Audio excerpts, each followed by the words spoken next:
going through my vein, going to my brain. It's like this, it's like this. When you sleepy, I wonder why.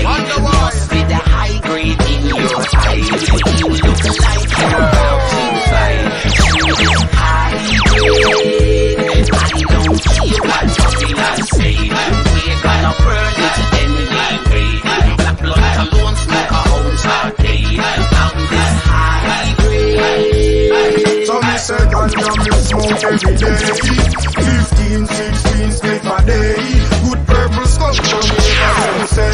Move out of my way, me make me weed entry. But long weed a fun more than a century. Go and farm a man, just go and farm me. And one ganja man, just go and plant it. Cause every time you do that, you do it for me. When you look sleepy, I wonder why. Must be the high grade in your eye. When you look like you're about to cry. This high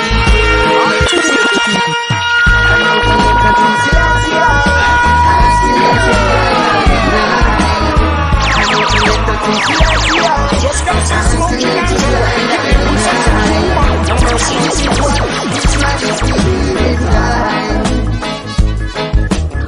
and this is what this man take off your wings, youth man, and fly like a bird high in the sky, and let them know that you are conquering lion, coming from the tribe of Judah. Some backbiters don't have no roots and culture. Leave them alone, them are the burn in a fire. Fire. I wrote a letter to Selassie, asking him to guide I the night. I wrote a letter to Selassie, asking him to guide I the night. If it wasn't for my foolish pride, baby, you'd be right by my side. And still I just can't deny that this should have been, could have been love. Alright, but I never promised you no roses. Valentine's chocolates, and I don't think I'll cozy. Me don't hear about the talk, say you the little things you don't. I know I recognize it, but I never meant to break your heart. Me heart broken at the process. I wish I never was so smart. The time has come to pass. Every moment I remember now I said right. Baby, I've been hurting inside ever since you walked out my life. Still I just can't hide that this should have been love. Alright, if it wasn't for my foolish pride, baby, you'd be right by my side. And still I just can't deny that this should have been, could have been love. Alright, could it have been the car when me drive? Or could it have been the herb in no light? I threw me there, I should have late at night. Makes you feel me, I keep another life. Since you never stay, because I stay with it. I think I'll be emergency. Because I stay with it. I stay, my father represent misery. Sirens from the street that sees police and soldier on the sea, yeah. Sirens from the street that sees with sirens from the street that sees police and soldier on the sea, sirens from the street that sees with just like mama cooking pot. TNT get hot, sophisticated weapons get away from them black. Beat them like a shot, giant and lick it back. Trade union workers, government, them attack. That cause a state of emergency. Because a state, because a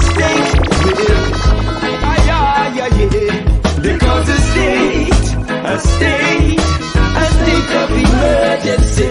Because it's nigga I stay with my love in a DMC. Diamond finally,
out on a mission, and I've been for some time.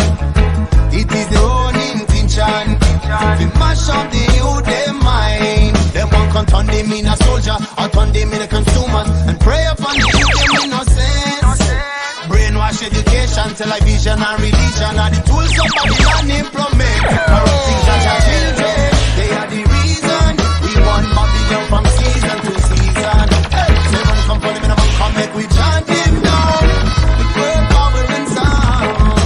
Our children, they are the reason we want Babylon from season to season. Hey, seven come for them in a man come make we chant him down with word, power and sound. I'm keeping it real. So we are live, we live and let's live.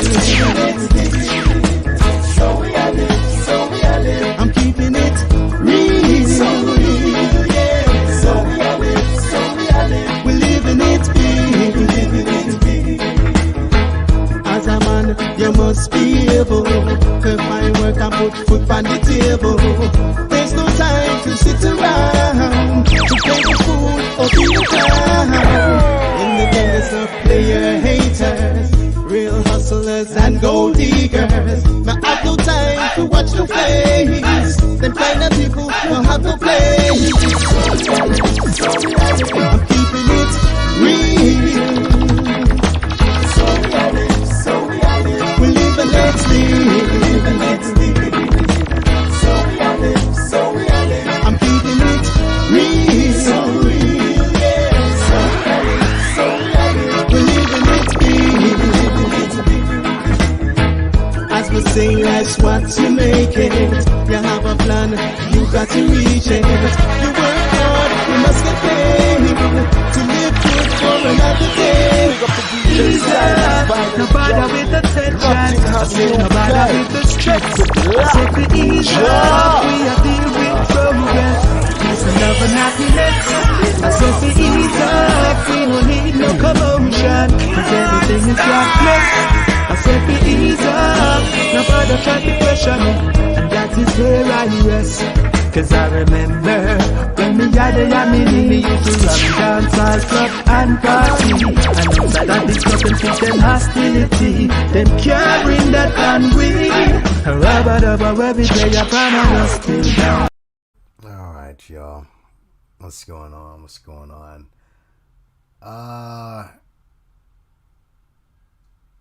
What's up? First of all, just put some ones up there if you can hear me, okay? You know, and as you walk in, hit the like button, by the way.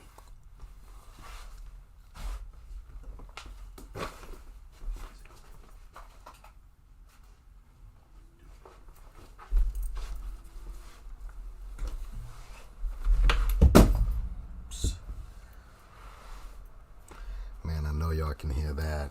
Again, this snowball mic, powerful. Hold on.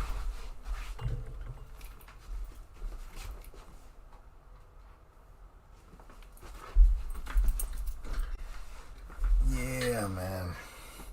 Powerful. What's going on, fam? What's going on?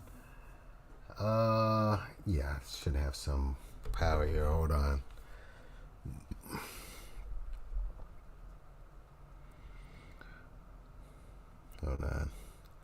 No, I'm gonna run a lot of y'all on here because some of y'all don't like talking about sports, but I'll talk about other things as well. You know, actually, I am gonna get. I just have a theory about Umar. You know, I'll get into that later, but you know, I'll just wait for y'all to come in. What's going on? Hit the like button, like I said, once you come in the door. Hit the share, then hit the subscribe. Midnight Green, Carrie, what's going on? Shah X.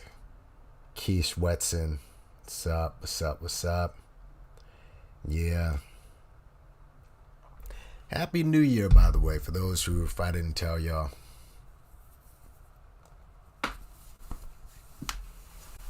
Alright.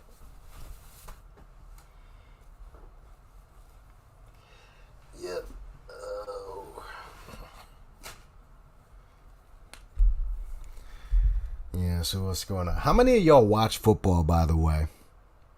How many of y'all even watch football? I don't even know if a lot of y'all even get into sports like that, you know?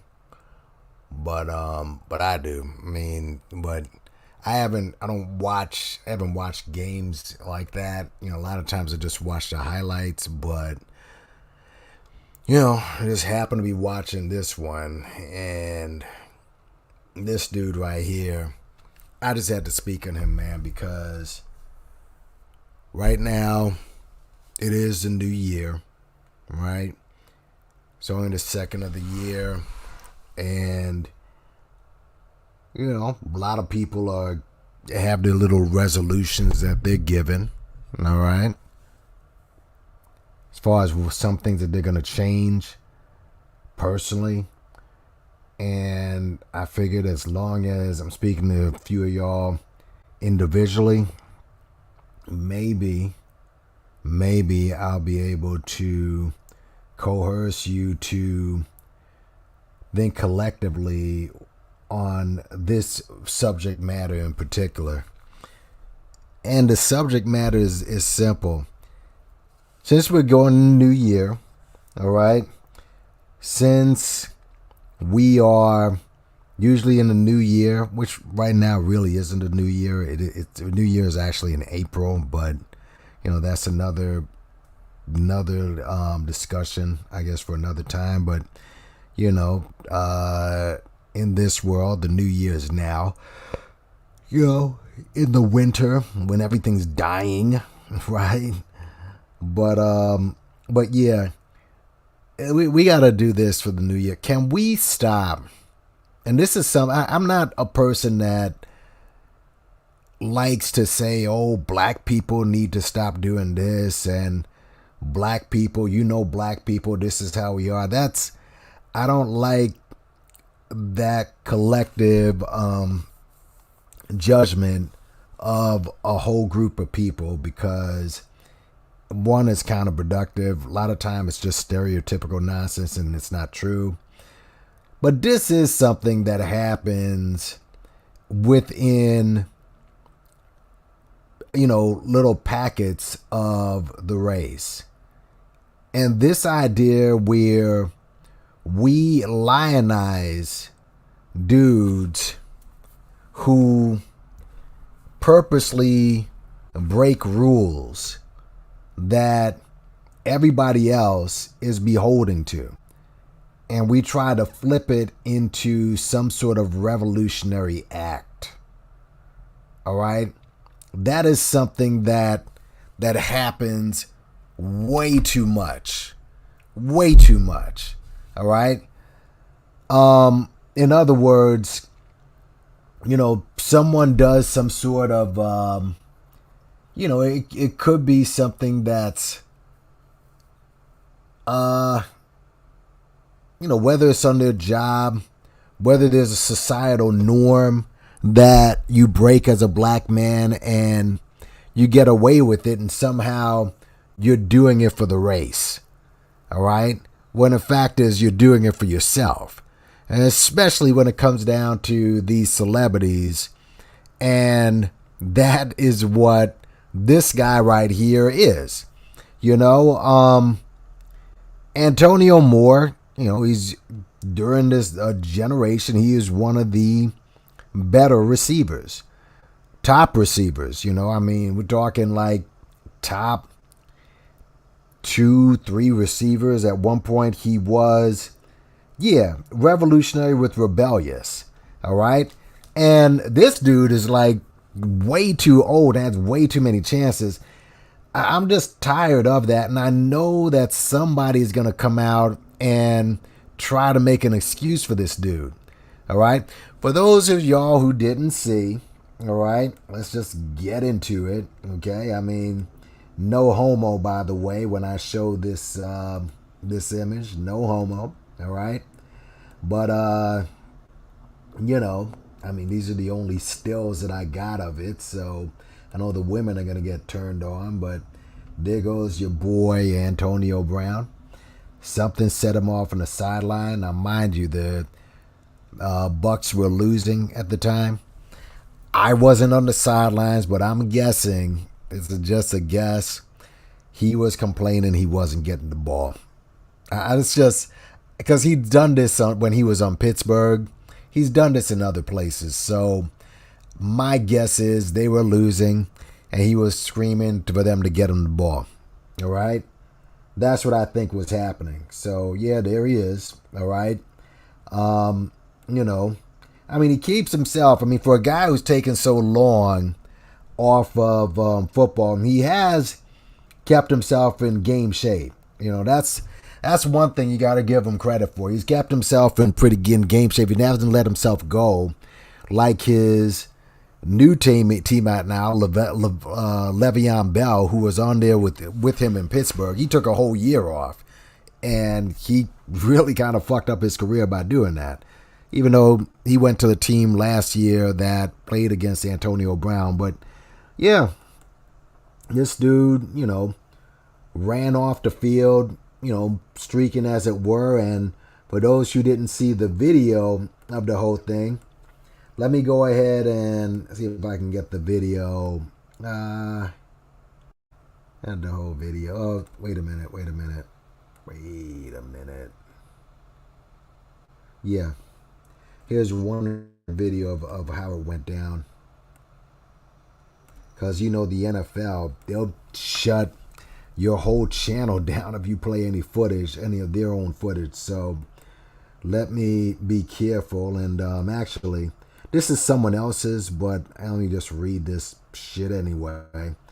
A disclaimer. All right. Let's go down here. And a disclaimer, whatever. A copyright disclaimer under Section 107 of Copyright Act 1976. Allowances made for fair use for purposes such as criticism, comment, news reporting, teaching, scholarship, and research. Fair use is a use permitted by copyright statute that might otherwise be infringing. Non-profit, educational, or personal use tips the balance in favor of fair use. This video was made for the entertainment purposes and transformation in nature. So, without further ado, Mr. Antonio Brown.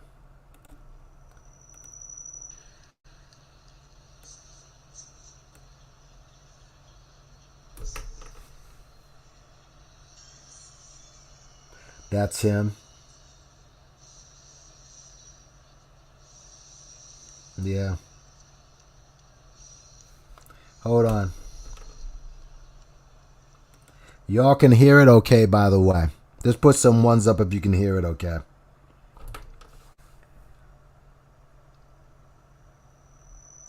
What do I see in this game? I think sports can teach you a lot of things. All right, as far as gives you some life lessons. All right, so sports can teach you a lot of things, and it is entertaining. It is entertaining. Russell, I'm gonna say this because I think if you look at his stats, right, and put some ones up, you can hear me okay. If you look at his stats, he's bunched up in there. I think he's a couple notches under Steve Largent as far as receiving yards. He's such a clown. He's such a goofball. He could, if he stayed focused, he can go past all of them. He can go past a lot of them. He can go past a whole lot of them. But here he is. Let me just keep on the video. Let's hear the video is what I'm saying. This is him. There he is. And, of course, he takes off the shirt. Yeah. Throws it in the crowd. Yep. There you go. And then he throws it again and walks off the field, on the field while they're playing.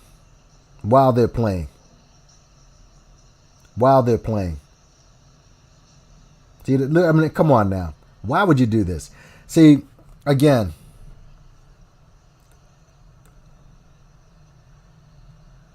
I think there's another view that's a bit closer. Hold on, let me see if I can get that. Actually, I think Barstool had a better video. Hold on, let me see if I can find that. But he was right. No, Carrie, I'm sorry. Carrie was dead on as far as people who are, let's go back to what you said. I'm going to put it up there too because you were so right. Confuse revolutionary with rebellious. All right?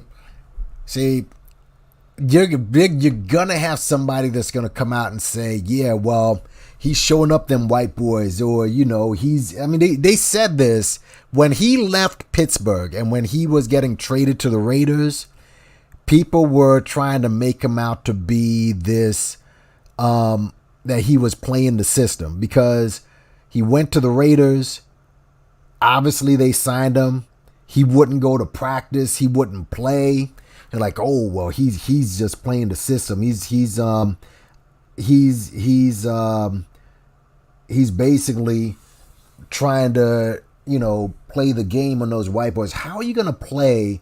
How are you, a lowly player at the end of the day, going to control a system that's paying you millions of dollars? The system's already put together. How are you outsmarting a system like the NFL? You know? How not every athlete, that's not fair, Carrie. Not every athlete does it. But this guy right here, you know, let me just see if I can get, there's a Barstool's tweet. I want to get that one. A Barstool tweet, which, hey, it basically it gets a better picture. But what excuse could you possibly give? By the way, Bruce Arians let him go. So, but let me go back. Barstool Sports. Yeah, here we go. Barstool. You know they got something on Antonio Brown in here. They showed the best, really the best view of Antonio Brown. Not this, you know what?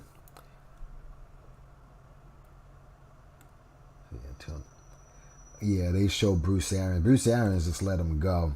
Now, and what it is, Bruce Arians and Tom Brady fought to have this guy back in the league. All right? Fought to get this guy back in the league. All right? And you're going to have black people. I guarantee you're going to have some black folks say, oh, well, you know, he's showing up with these white boys and how, oh, wait, is this it? Now, I want a close-up picture. Yeah, this is just insubordination. How about that? Just straight up insubordination. Absolute insubordination, man. Hold on, I'm trying to get another photo. Like, people forget. No, someone did. He might, only because he'll be on waivers. He may go to a contender, but people forget about the goofy shit that he's done over the years. Like, and also, listen, we're talking about the Hall of Fame, all right? You go to the Hall of Fame, then basically you're getting paid for life. How do you think OJ is still living the way he's living? Because they can't take certain things away from dude, all right? That's working the system, getting in there, you know, building up a Hall of Fame career, right? You're going to be having an annuity for life. Once you're in the Hall of Fame, that's a paycheck in itself. Hall of Fame receiver Antonio Brown. Excuse me. They can't take that away. And only a handful of people in the Hall of Fame plus first ballot Hall of Famer, which is which Antonio Brown was on the way to, right?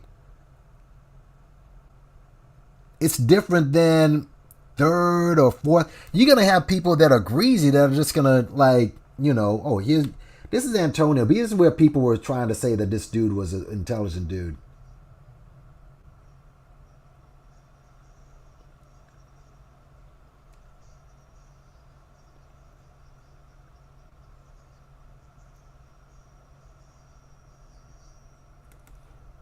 I mean, I'm trying to find the one where he's walking off the field. Off the field. But yeah, man. Taking how long before Becky calls the cops on AB? Oh, you mean like this Becky already did? Like this Becky already did? All right? This is baby mama right here, where he had a bunch of mixes. That's another thing with Antonio Brown. Antonio Brown, I mean, listen, look, you can date who you want, and that's fine. But listen, the incident where he had to fight with his wife, and this was like a year or like a little over a year and a half ago. He had a fight with his wife, threw her out of his house, all right? And he was using all these slurs, white woman this, and, you know, fuck that white bitch, blah, blah, blah. But you had a bunch of kids with this white chick. And not just this one, but other ones as well. Like, where are we at? Oh, I didn't even download those other ones. But yeah, dude, you've had... Yeah, this is you right here, homie. I mean, how do you act all pro-black? This is your family right here. All right? And he was throwing... He not only did he throw her out of the house, he was throwing, if you remember, Gumby penises. Candy Gumby penises. Now, I can imagine the only place you could possibly get Gumby penises, first of all, I mean, a sex shop. Maybe you can buy it online. All right. But he had Gumby penises in his possession. He was throwing them at his wife. And, God, I don't want to think it, but I'll just say it. Did he eat any of them? Did he eat them? You know what I'm saying? Now, which reminds me, by the way, this reminds me of this, guys. I talked about this briefly, a couple of streams back. I talked about it briefly. But now that I think about that and the Gumby penises and all that other shit, well, let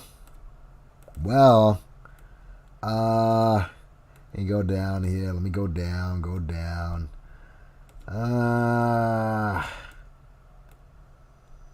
Let's see. Let me keep going down here. Because there was a story that came up, right?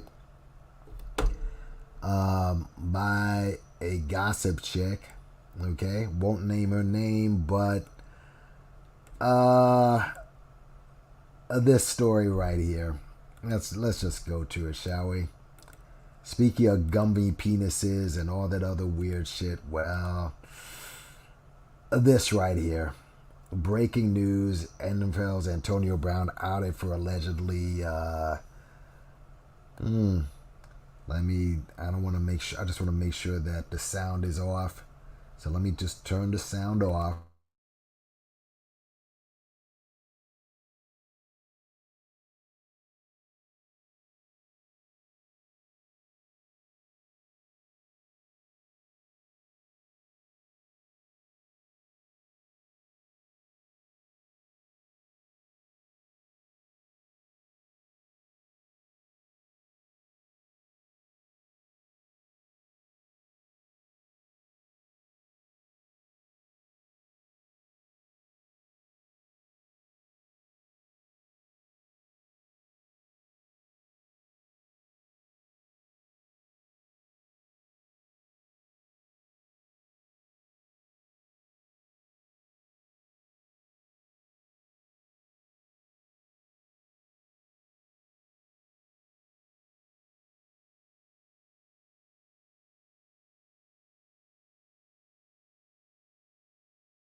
Sorry about that. I had that on had it on mute. I am sorry. I'm sorry. Sorry about that. I had that on yeah, I had it on mute. But yeah, I had to put it on mute because Tasha K's thing and I didn't want it to play. But yeah, I was saying, how about the times that this man has undermined the black coach up in Pittsburgh on so many occasions? Like FaceTiming himself during a team playoff win meeting. During a playoff meeting. I mean, then he attacks Shannon Sharp, who's got the smoke for him tomorrow. Shannon Sharp, that's must-watch TV tomorrow. All right, and Shannon Sharp, who is one of the, Antonio Brown, he's not one of the all-time great receivers. I mean, he's Hall of Famer, but he's not, people don't think of him like in top, two or three or top five. That's not him. There's too many receivers, really. Shannon Sharp is one of the top tight ends, like top five. All right, so what he says has weight. So he is going to absolutely light up Antonio Brown tomorrow. And, Shannon, who's yet another, another swirler. But, people are going to get on him anyway. But that's cool. That's cool. But still. But yeah, man, I just can't stand when people try to make nut jobs. Black people, really. But, black men, they misbehave and all of a sudden you see it with Kanye. Really, what you do it with a lot of these celebrities. So, and understand something. All of us are in oppression. All of us are under oppression. All right? So he's undermining Mike Tomlin. And there are people out there actually calling Mike Tomlin the company man. Right? Calling Mike Tomlin a company man because of how he handled the Antonio Brown bullshit. Even OJ, oh my God, hold on a second. OJ is even, when you got OJ, when you're agreeing with OJ on shit, and OJ, listen, anything sports related or football related, obviously, OJ can be used. Hold on a second, y'all.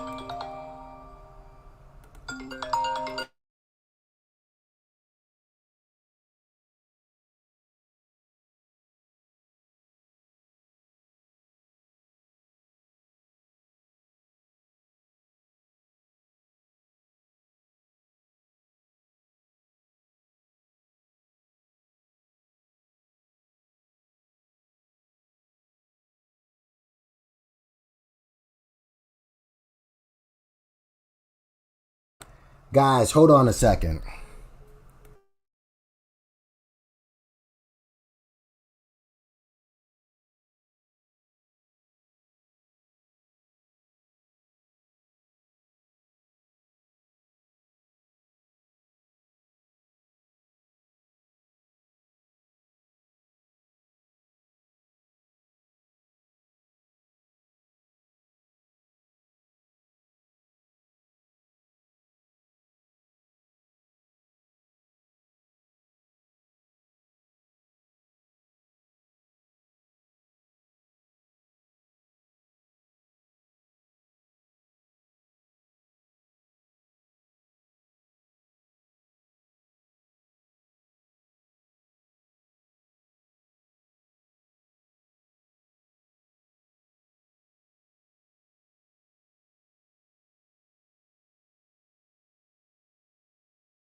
Sorry about that, y'all. All right. Man, I am sorry. Let's see what's going on in the chat. Dominique, what's going on? Let's see. You sent me, yeah. But see, Dominic, you know what, Dominique? Let me go ahead and play this because, you know what? Let me go ahead and play this because this is not, yeah. Let's go ahead and play it. Whatever. Copyright and see, this is the one I was looking for, Dominique. Hold on. Let me go ahead and play it. Just press ones if you can hear me. I apologize for that. All right. Okay, let's go. That's it right there, y'all. That's it right there. Yep. That's it right there. Y'all can hear me okay? But yeah, he's undermined his coach. All right. He's undermined his black coach. He also, when he went to the Raiders, obviously undermined them. See, it's just bad behavior, y'all. It's not a guy who's a revolutionary or any sort of shit like that. We got to stop that bullshit. All right. Any black person that does anything where they're misbehaving or they're being reckless, or as Carrie said, she clearly doesn't like football, being rebellious. All of us want to be rebellious at one point, right? All of us want to be rebellious. You can hear me now, Black Anonymous. Yeah, I had to shut it down for a second. I had to do something, but yeah, listen, this and what type of revolutionary is a dude like this what type of revolutionary family you got here, bro? All right, let's keep it a buck. And Antonio's the type of dude who, when he wants to, use his blackness, he'll go ahead and use it, right? When he wants to use his blackness, he go ahead and use it. I wanted to show you O.J. Simpson, what he said about it. Like I said, when you agreeing with O.J., bruh, check this out.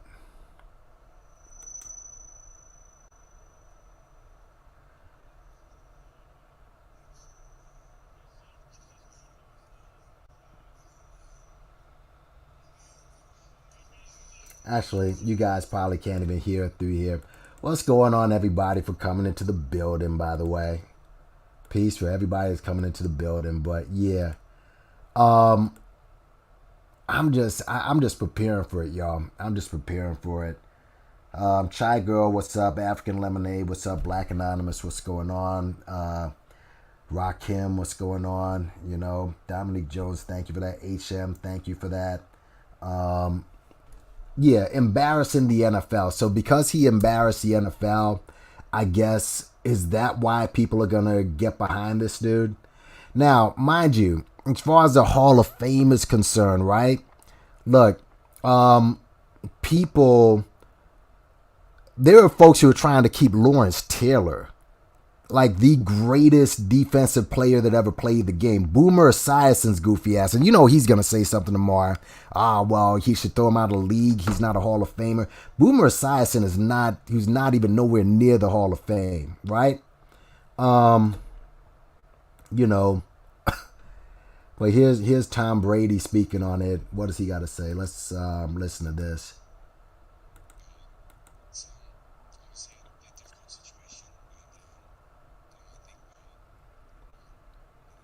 Wait a minute, what just happened? I'm silly.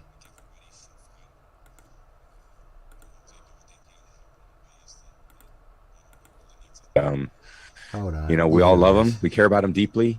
Who here watches football? Obviously, anyway. a difficult situation, and I think we all want him to just think everybody should find hopefully do what they can to help him in ways that he really needs it. And we all love him. Kevin, we care about him deeply.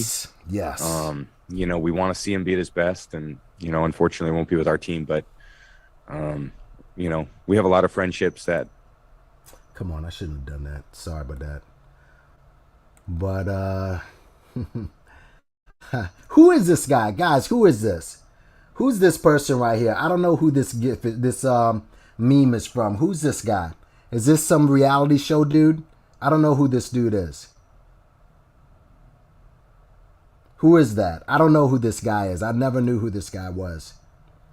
But yeah, man, actually, let me type in OJ, you know, because OJ's a Simpson. But yeah.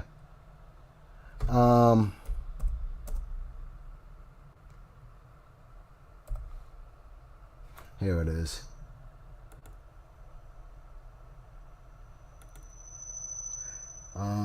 Yeah, this is OJ. Hey, to the world is me, yours truly. What's up, Kev Johnson? The championship weekend with many of my league co-players and fantasy. There's one thing that we all agree on, as well as the other people here, is with what Tom Brady has done for Antonio Brown.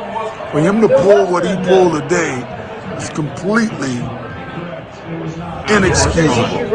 Playoffs are coming up, and you pull this crap on a guy who really went out on a limb for you. Totally BS. Inexcusable. Take care. All right, so that's OJ. When you're agreeing with OJ Simpson, I mean, you know, when you're agreeing with OJ Simpson, listen, that's just, you just got to quit at that point, bro.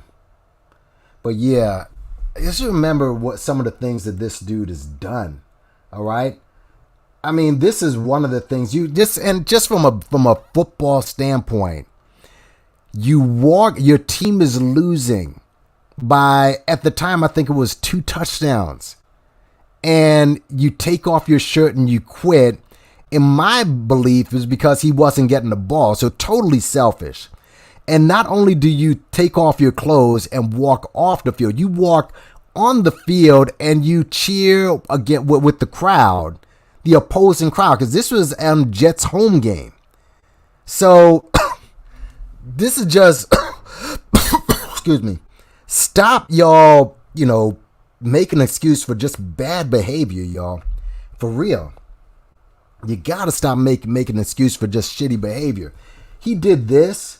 He also, remember, y'all, not only the fake vaccination card, which put everybody on his team at risk. Everybody on his team was put at risk. But how about almost killing a baby? Y'all remember that? How about almost killing a baby?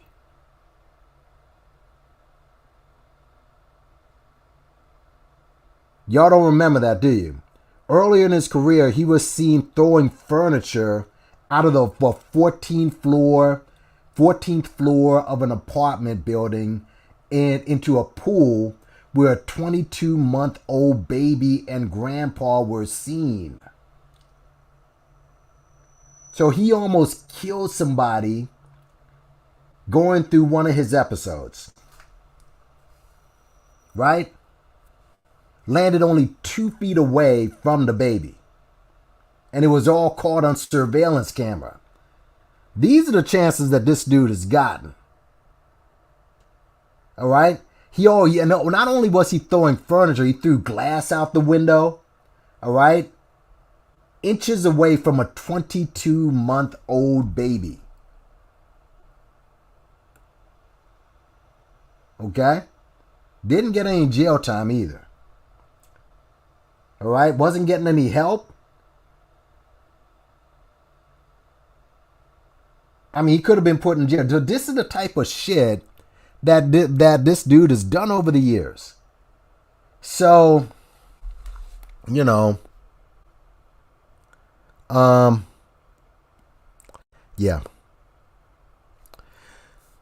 But that's what I did want to get into that, y'all. Just, can we stop turning these guys into heroes? All right? Black people on a whole are getting oppressed, and we manage to keep ourselves under wraps. We manage to keep ourselves under wraps. That's what we do. All right? And this guy right here, just because he can catch a ball, all right? You mean to tell me he's allowed to be rebellious, but you gotta bite your tongue? And what he is going to use the race car, because he called, which turned out to be true, called well, not Gruden, but he was calling the Oakland Raiders GM a cracker, right? He was calling him a cracker and calling him all these white guys. See, this is the type of guy he is. He calls white people this and that, but yet, at the end of the day, that's who he wants to be with. All right? This is the type of black man that Antonio Brown is. For those who want to try to turn him into a brother that's, the runaway slave. So, yeah, I wanted to just get that out of the way, y'all. Peace to Mystery Monica, Truth Bearer. No, they're going to try to. They're going to try to. Watch. You're going to see someone like Reza Islam jump out the water for him. And it's just ridiculous. And, yeah, Kwame Brown. By the way, some people have been getting on Kwame Brown. A prominent YouTuber has gone after him, okay? All I got to say is this, all right? Shout out to Tazo TV. Let me just say that. Shout out to Tazo TV.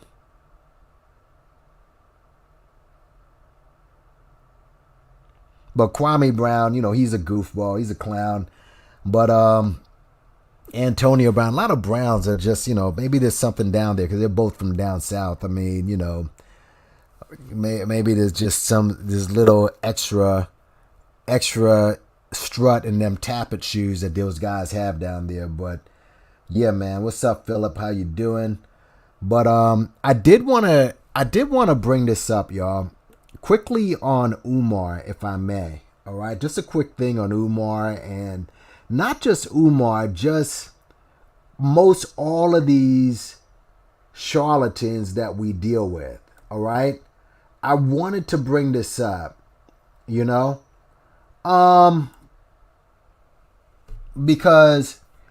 I never, ever, ever.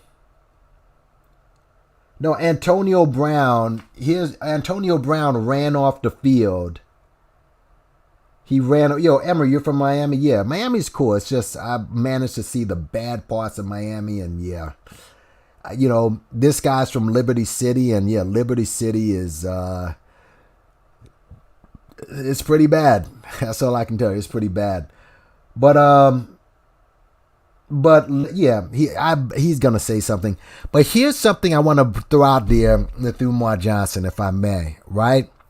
I gotta say this because I was thinking about this. All right, a lot of us have been turning Umar into this criminal, which, some of the stuff he's probably doing is, all right, almost like a criminal mastermind. The thing is, yeah, Umar's running a scam. He's running a full scam. He's collecting a lot of money, but Umar's never been to jail before. He's never been to jail before.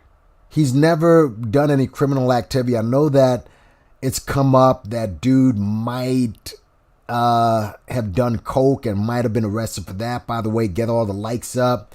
Guys, get the likes up, get the shares, get the subscribes up, please. Get that up, please. When you're coming in the building, I'd appreciate it.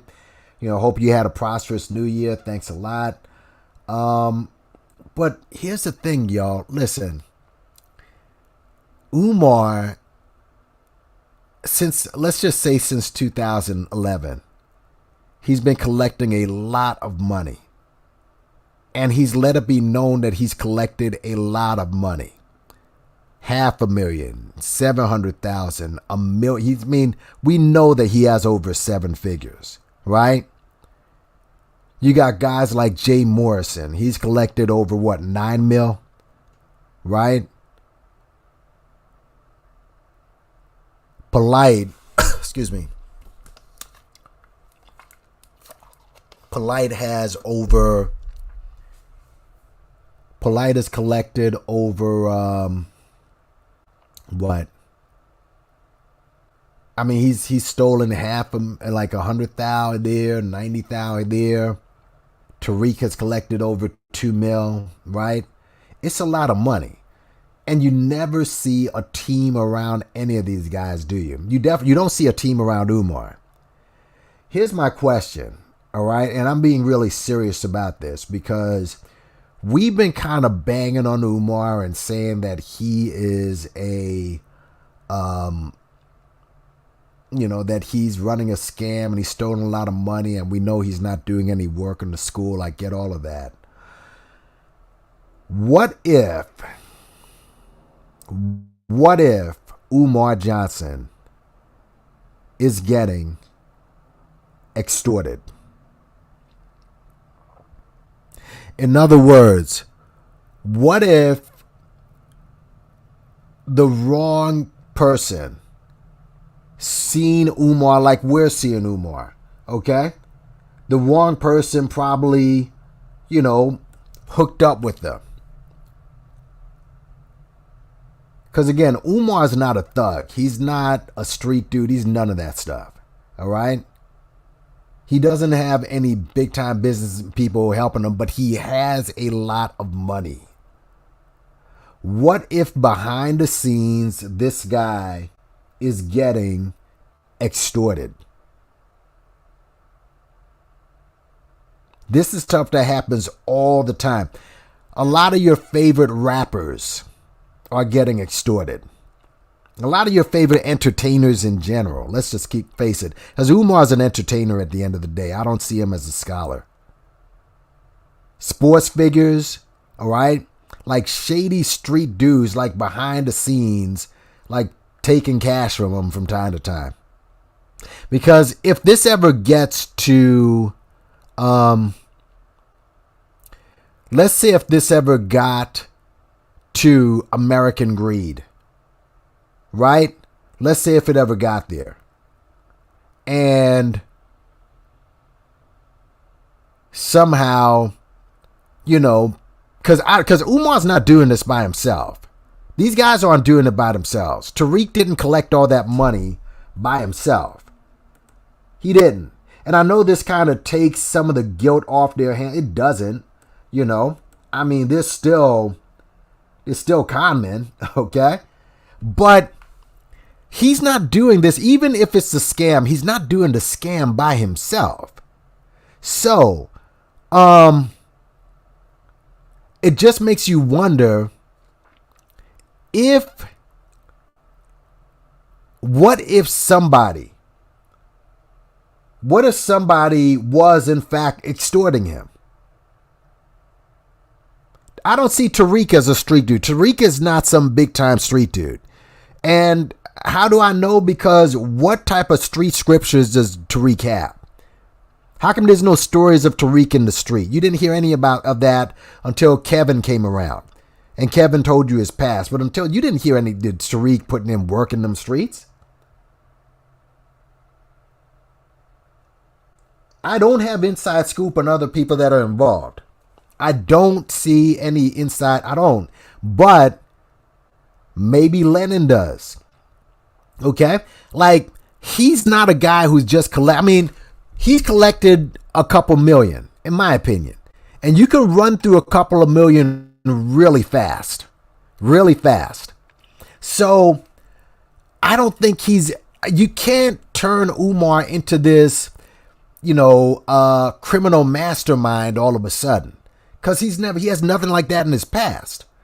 But he has collected a lot of money. And somebody is helping him with the money. He doesn't know anything about banking or, trust or anything. He doesn't know any of that stuff. But there are people in the street who might have hooked up with them because people started asking them questions. They probably asked, how could you wash the money? Right? So what if these guys are getting extorted? Bro, do you know how many rappers, some of your favorite rappers, hardcore rappers, rappers who you think are all big and bad on record, getting extorted? Look at what happened to Jam Master Jay. Look at what happened to Jam Master Jay. All right? He got into some street shit. He got killed. Basically, I think it was because he owed some money on a drug sale or something. And he was heavy in drugs. He owed money and they had to put him down. All right? It happens. A lot of your favorite rappers got in the street. They got in the street. What makes you think that Umar isn't getting extorted? All right? He's not a criminal mastermind. He never has been. He's never been to jail. You see? There's none of that. And all of a sudden, it just flips around and it's like, oh, you know what? Let me just put together a school scam. See, he can be used because he has talent. He has the talent to keep people at bay while the money is rolling in. You know? Probably easy to run through a couple million if you have a cocaine. I don't know. I mean, how much cocaine can you put up your nose? You know? How much? I mean, I don't know the price of cocaine. I mean, what? I mean, Rick James, I guess he had like a 14,000 a day habit. I mean, some crazy amount. Like, what did Rick James? I think it was some crazy amount that he did.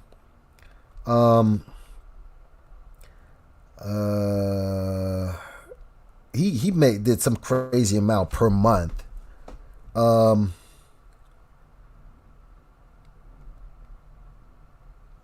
Let's see.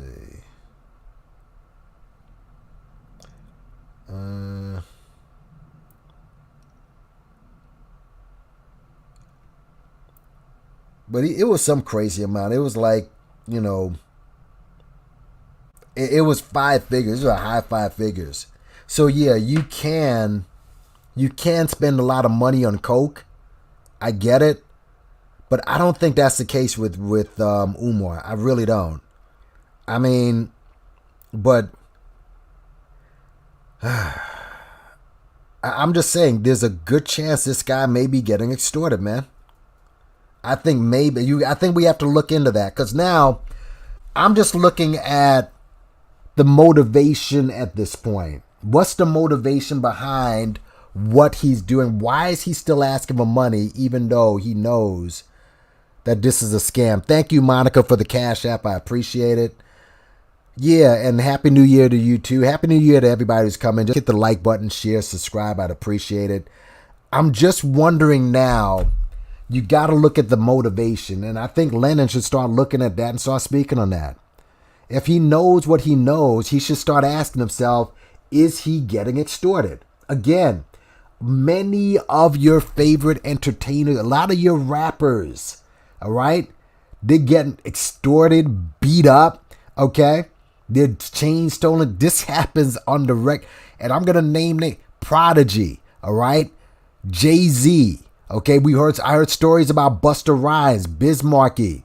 There's a story about Big Daddy Kane getting robbed it was right on the day that his first album came out. Supposed to be a big day for him, and he's driving around Brooklyn in a BMW. And actually, let me see if I can get that video. But yeah, it happens, man.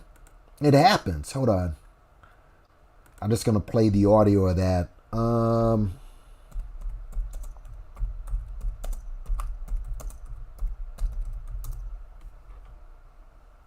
Yeah, this is it.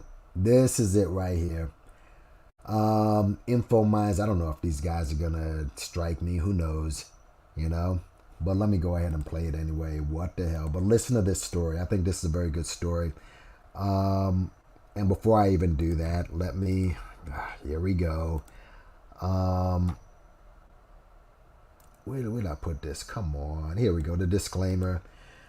Copyright disclaimer under Section 107 of the Copyright Act 1976. Allowance is made for fair use for purposes such as criticism, comment, news reporting, teaching, scholarship, and research. Fair use is a use permitted by copyright statute that might otherwise be infringing nonprofit, educational, or personal use.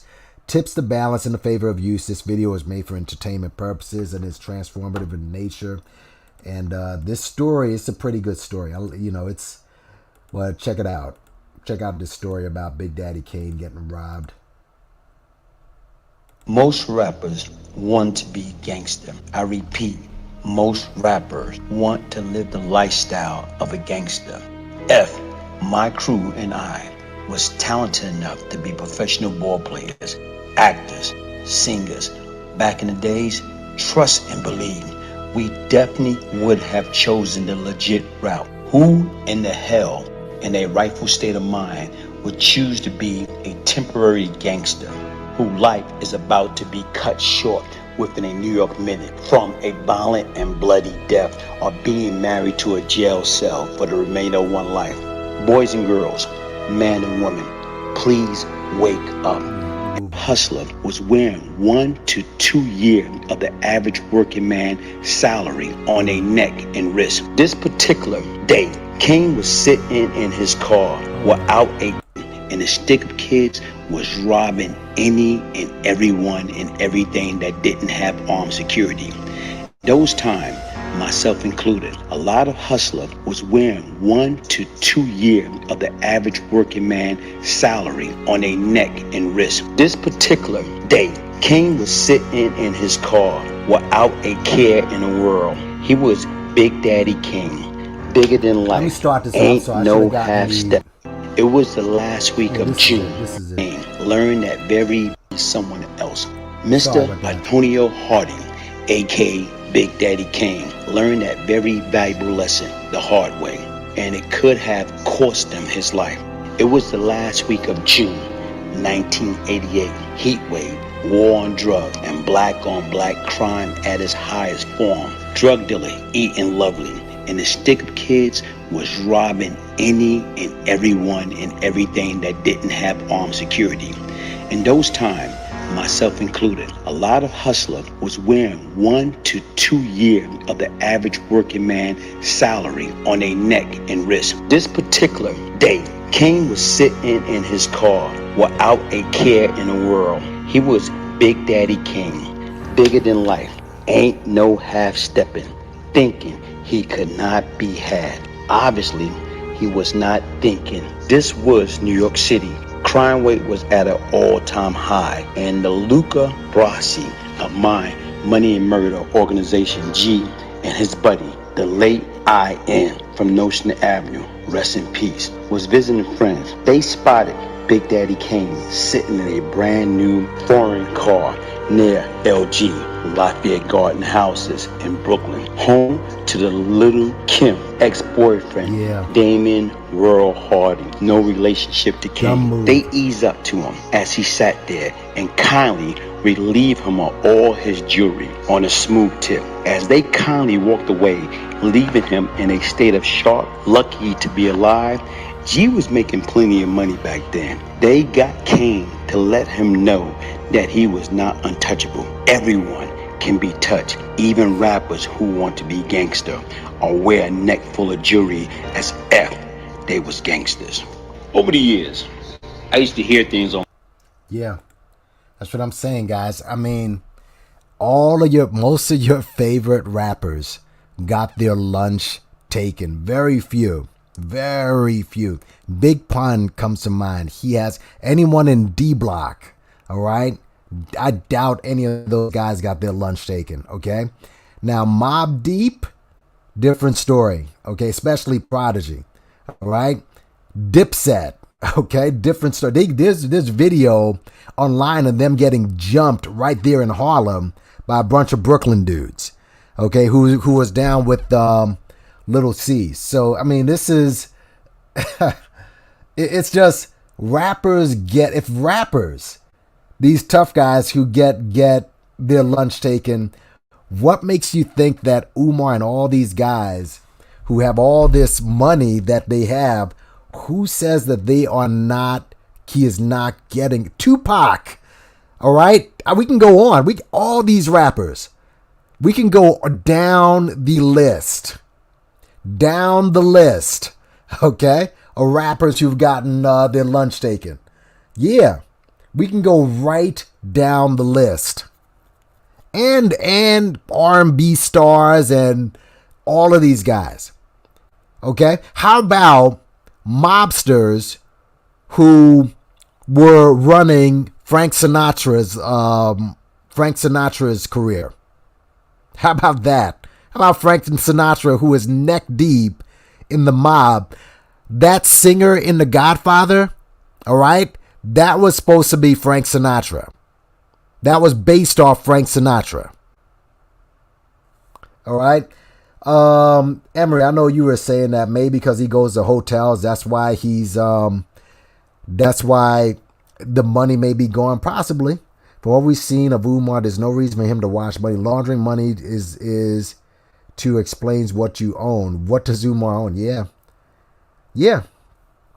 Thank you, Rakim. I keep saying that. Yes. Tupac was an actor. I mean, stop already. I've been saying this for years. The man wasn't a gangster. He was an actor. Had he lived, he would have had a couple of Oscars. Real talk. Real talk, man. Seriously, that man is not a gangster. Stop it already. Yeah, man. But I'm starting to wonder if Umar's getting extorted. I think we have to look into that. I think that we have to look at other options. The money's being spent on up. He has no lifestyle. That's one thing you could say about Umar. Umar is not living like a king. He's living like a bum. But he is getting money, though. That's the difference. That's the thing.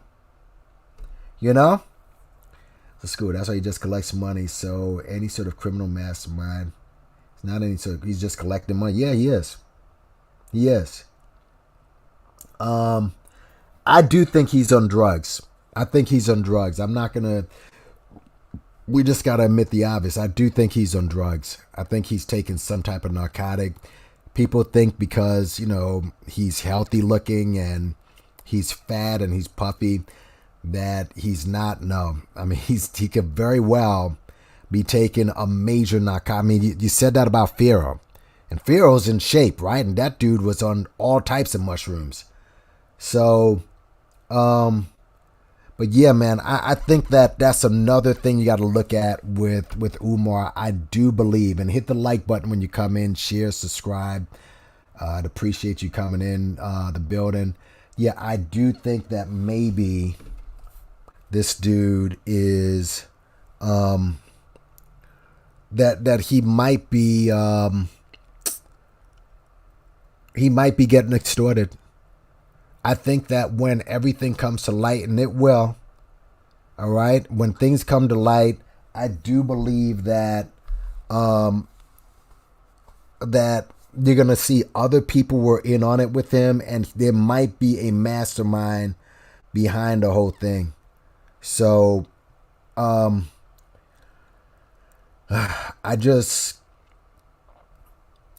not taking him off the hook. Okay, because at the end of the day, he's still part of it. But I don't think that he's a singular entity.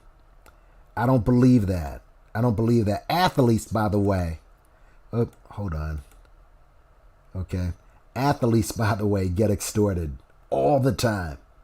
All the time. Slick Rick. All right. Why does Slick Rick go to jail? Because he shot somebody who tried to extort him. Okay. Slick Rick went to jail because he tried to kill someone who tried to extort him. So, yeah, it's just something, folks, that, yeah, it happens more than you know. As you know, whenever crumbs are on the table, the roaches come out. Okay, so there are crumbs on the table. And the roaches, they're going to come out. And I would not be surprised if Umar is getting extorted, man. I really wouldn't. And I think that's just a theory. It's a theory. Biggie Smalls. Yeah, but he didn't have the guts to. Yes.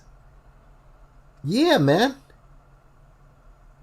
There are other people in it, and again, who knows? Maybe his family was threatened. Maybe his mother. Maybe his kids. That's why you don't see his kids. All right, he talks about them, and you don't see them. And there's rumor that he may have more than 2 kids. It wouldn't shock me. But I don't want to make him a sympathetic figure either. I think people have already done that. They've already done that. But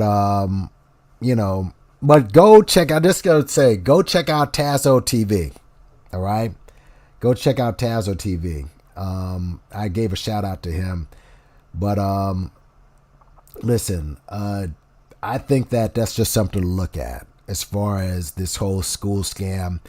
Is he getting extorted? Who else is with him? All that money, and he's not dealing with the white man. That's bullshit. So basically, he's what? Who does he give the money to?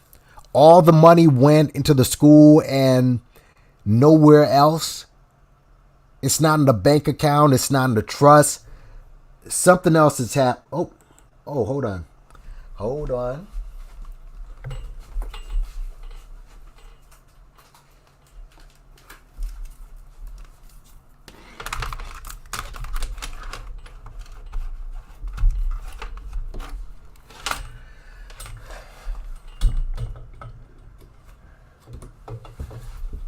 Sorry about that.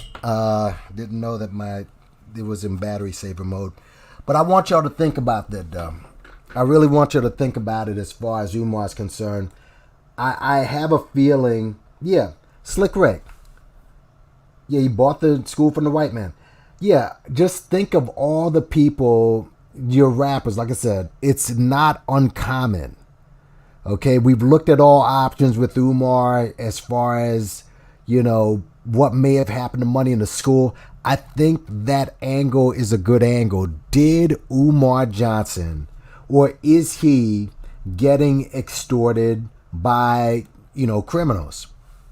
All right. We keep saying that, making Umar out to be the criminal. So Griselda, no matter how much he tried to make him a criminal, he's not in jail. And that's for a number of reasons. However, what about who's behind this dude? Just from here on in, stop looking at Umar as a singular entity. I mean, he collected too much money. When you collect that amount of money, other people are going to want in. And he hangs around a lot of undesirables. A lot. All right? In a way, it makes you start looking at it a little differently, that how does he feel so safe out there in those Delaware streets late at night? But he seems safe and cool. I think that there's more involved here that that no one gets into. When's the last truly professional person Umar's ever hung with? Think about that. But and you can run through $1 million. I get it. But, let's see, I wouldn't say he's getting extorted, but I'm pretty sure women, yeah, he may be getting strung too. Yeah, that's true. Let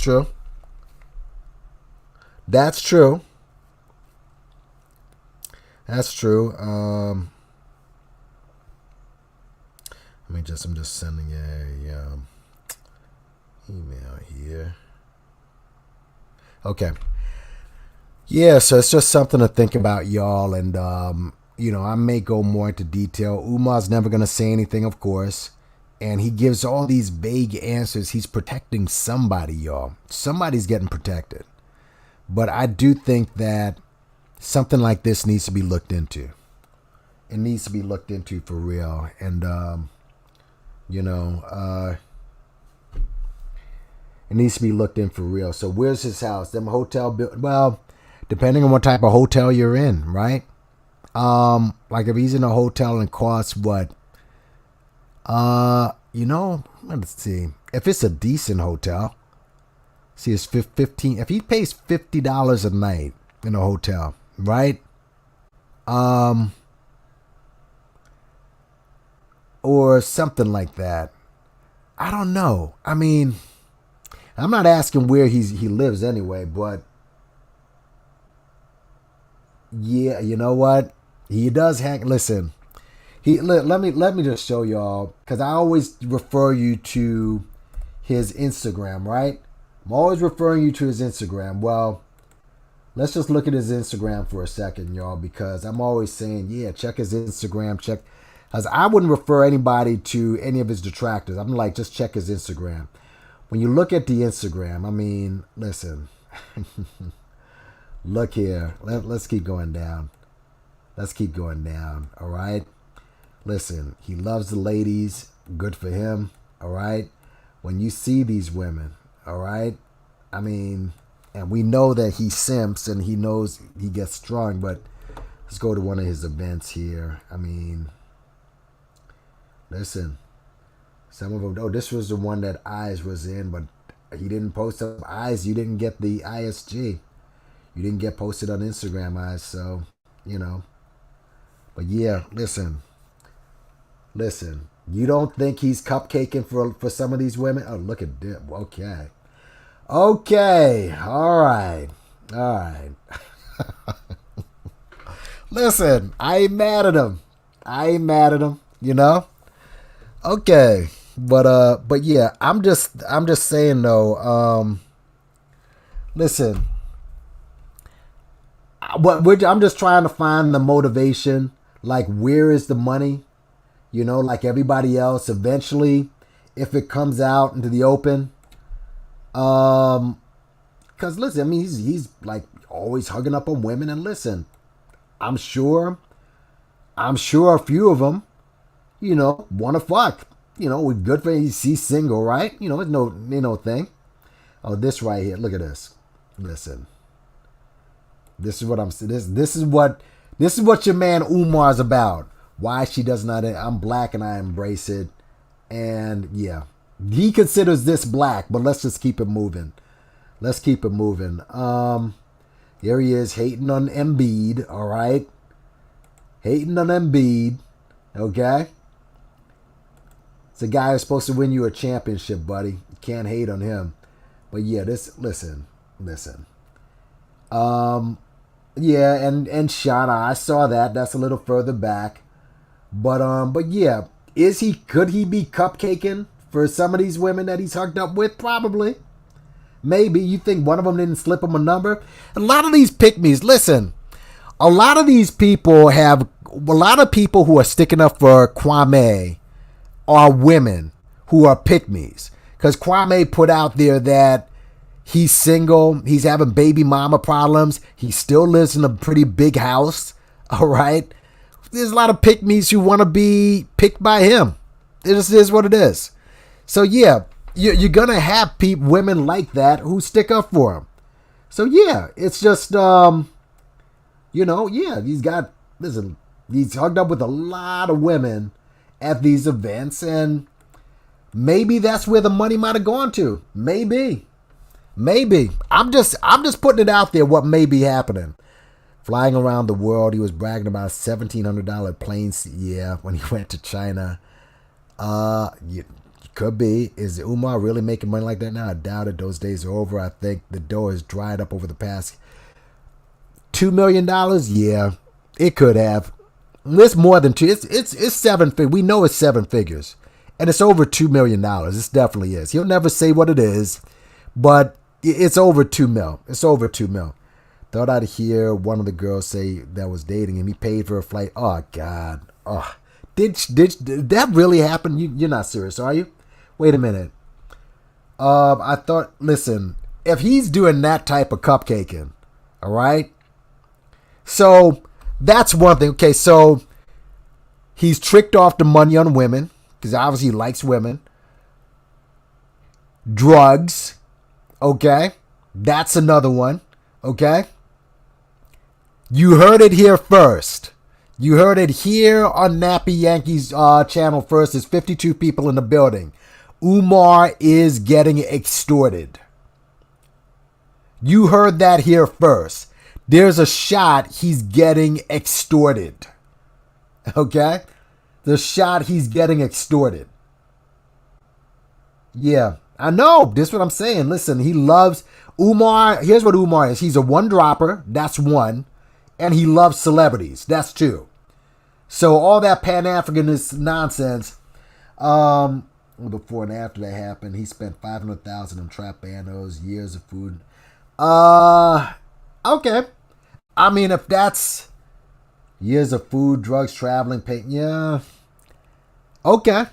That could be. Again, money can go. If you get a lot of money, you think you have a whole lot. Like if you start making, like I'm working on a job right now and, listen, you're making, closer to 2,000 or whatever a week. And you're like, all right, yeah, you think that you're rich, but the cost of living, hey, that can dry everything up really quick. It's 12 mils. Yeah, you're right. 4 mil. It could be 4 mil, homie. It could be 4 mil. Thanks for coming through, by the way. I'm just trying to figure out, because this will eventually come out. And I don't think there's another person there. But is that person working with him? Or is that other person the puppet that's pulling the strings? People get extorted. All right? He has a mother that, of all the people, you can say he doesn't love his father, he doesn't love his kids. He does love his mother. And if his mother got threatened and he's got money and he hangs around a lot of undesirables, that could be the case. I'm just throwing it out there, y'all. I'm throwing it out there. That might be the case where a dude might be, drugs, women, traveling, generally blowing the mother. I don't see you don't see extortion fitting in? And not just him. I'm saying Tariq may be getting extorted. Peter Light will definitely get extorted, once he goes to prison. I mean, that dude is ripe to get his butt cheeks open. So he is definitely, all of these guys, Pharaoh, I don't know. I don't know if Pharaoh, maybe, possibly. But Umar, I'm thinking that dude could possibly be getting extorted, He spent all emotion. Now he's begging for cash us on a daily basis. But if he's getting extorted, who would extort him, though? Again, he claims to hang around a lot of street dudes. So, I'm just trying to think here as far as, I'm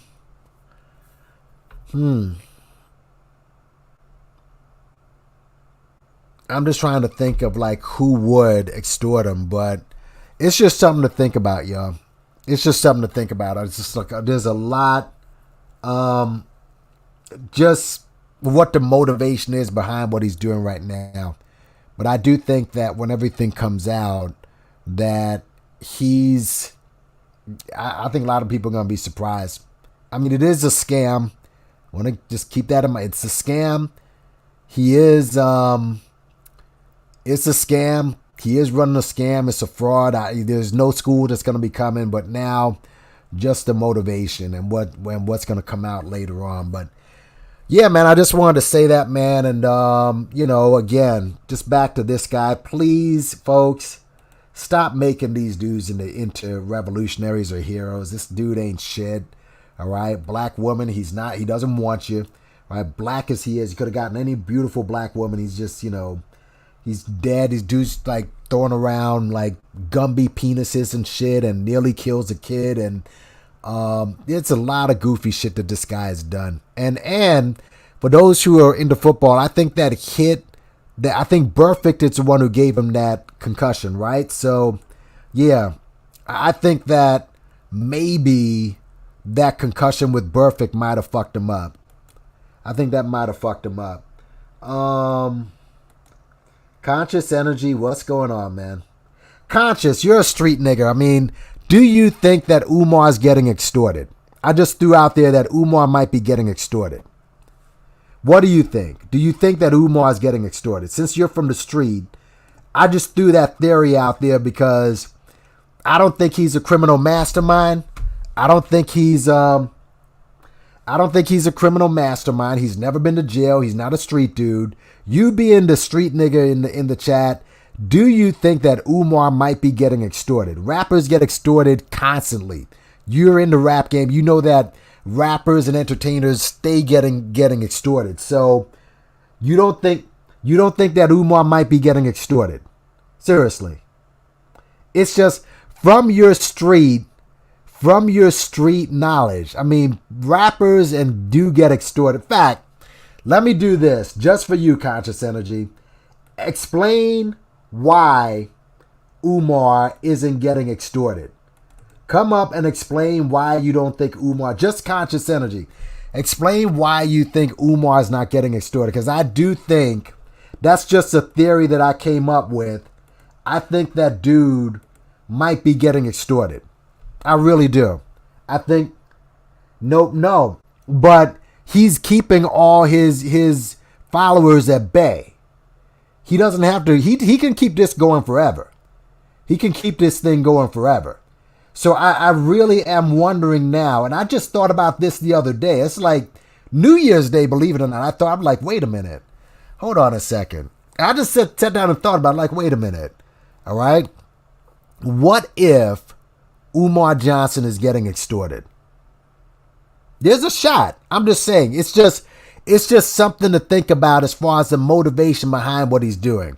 Maybe his mother was threatened because, again, people think he doesn't give a shit about his father or his kids or anybody around him, but he does love his mother. He does care about his mother. Maybe his mom was threatened and they decided that, you know what, we'll do such and such to your mom. Lennon said he doesn't really own the buildings. He said it's some guy who gives some keys to get. So where'd the $400,000 go to then? If he doesn't own the building, then, maybe extortion. Yeah. Listen, he didn't do that block party on his own. He had help. He had major help to do that block party. So you got to wonder, and the block party made a lot of money. It made money. So now you just got to ask yourself, is this man, okay, tell me, Conscious Energy, why isn't he getting extorted? Peace and love, peace and love, peace and love. This is Conscious Energy, speaking to you with the spectacular binocular, doing it all legal, so I can fly like an eagle. Family, I'm sending y'all tons of good energy. Take that, take that, take that. Family, we just, woo, breathing in that good air, man. Why you doing that, Bianca, man? I appreciate, man, you have me on the platform, man. What's up, man? Happy New Year. And the reason I brought you on is because you got some street cred, right? You've been in the rap game. I was telling these guys that rappers, a lot of people, they look at these rappers as tough guys. Getting extorted is like a rite of passage. This is like, eating food with rappers and entertainers. Right, they get extorted, they get robbed, they get all of these tough guy rappers. I can just go down the list. They all get robbed and extorted and everything like that. So being that Umar, who deals with a lot of unsavory people, why do you think that he could not be getting extorted? Well, I'm going to give you 3 reasons why I believe he's not being extorted. Number one, let's keep in mind that our good brother, Dr. Umar Johnson, the one who claimed he has 6 degrees and a doctorate, the same person who claims to be the most requested black scholar on the planet, the same person who is telling us he's a relative of the Frederick Douglass, when the family has come out and said this man is not related to us. Let's put something in perspective. Every time it is time to do some work on the school, when the HVAC needs to be installed, he comes up with these mini crises in order to distract from what's really going on. Now, Yankee, I want to say this to you, brother. Right. He said the school was vandalized by Don a few weeks ago. He said he wanted the people to call the police. The white man, the one he say he don't need, he wanted the people to call the police but guess what? Come to find out, the so-called vandalism that was done, word on the street, Umar set the whole thing up. So he can have a deterrent reason why that HVAC not installed. He playing us for fools. It's been 4 years since he bought that property in Wilmington, Delaware. Still no students enrolled. Still no teachers hired. Still no HVAC. Still no opening day. But he got time to be throwing block parties for whatever reason and marrying 2 queens that's happy to be nappy. Go ahead, brother. Well, but again, it didn't answer the question. I mean, from your street perspective, with all that money he raised, as you know, if you're in the hood and you leave crumbs on the table, the roaches come out. So he left a ton of crumbs on the table, and he hangs in the hood all the time. They know he's got a lot of money. How could he not be getting extorted for some of that cash? Hold on, brother. How can you extort the most requested Pan-Africanist on the planet? Umar is 6'5", 275 pounds. With bad legs. Is going to intimidate Dr. Umar Johnson. See, that's the sickness that's going on right now in our community with the excuses. Let me say something about 2022. Let me say something about 2022. All that foolishness in 2021, we got to put it behind. There are bigger fish to fry in our community. We got black on black violence going on right now in the black community. We got women's coming up missing right now in our community. We ain't got no time to be trying to figure out what the HELL Dr. Umar Johnson is doing. We all know that man ain't opening that school. We know he not opening it. So let's move on. All right. And if he do open it, brother, can you imagine Dr. Umar being in charge of hundreds of black young boys? And they all getting the same Umar. Man, look. Man, you better save your children, man. Because any fool, any mama, any daddy, take their kids down to FDMG to be taught by this so-called Pan-Africanist. Shame on you. Because Dr. Umar not going to have no positive effect on your child. How can he? Right. When he on Instagram every day talking about cookies, chocolate cookies, vanilla fudge cookies. He big-breasted cookies. More than he do his damn school. Go ahead, brother. Big-breasted cookies, too, as I shown before. But, all right, so that's all I want. I wanted to hear that from you. And, lastly, because I got to appease the chat, because people want to know, speaking of extortion, when are you going to pay back the $830 to Eyes Antonia? The same day George Bush give everybody in Texas $1 million. Okay. I guess that's the answer. Conscious Energy. Thank you, brother, for allowing me on your panel. Yeah, and do better this year, man. All right? We're rooting for you. God bless you. Happy New Year, brother. I'm out. All right. Anybody else wants to come up? All right, I'm gonna put out the link, and you guys can come up and tell me why you think Umar is or is not getting extorted. And I'm being dead serious.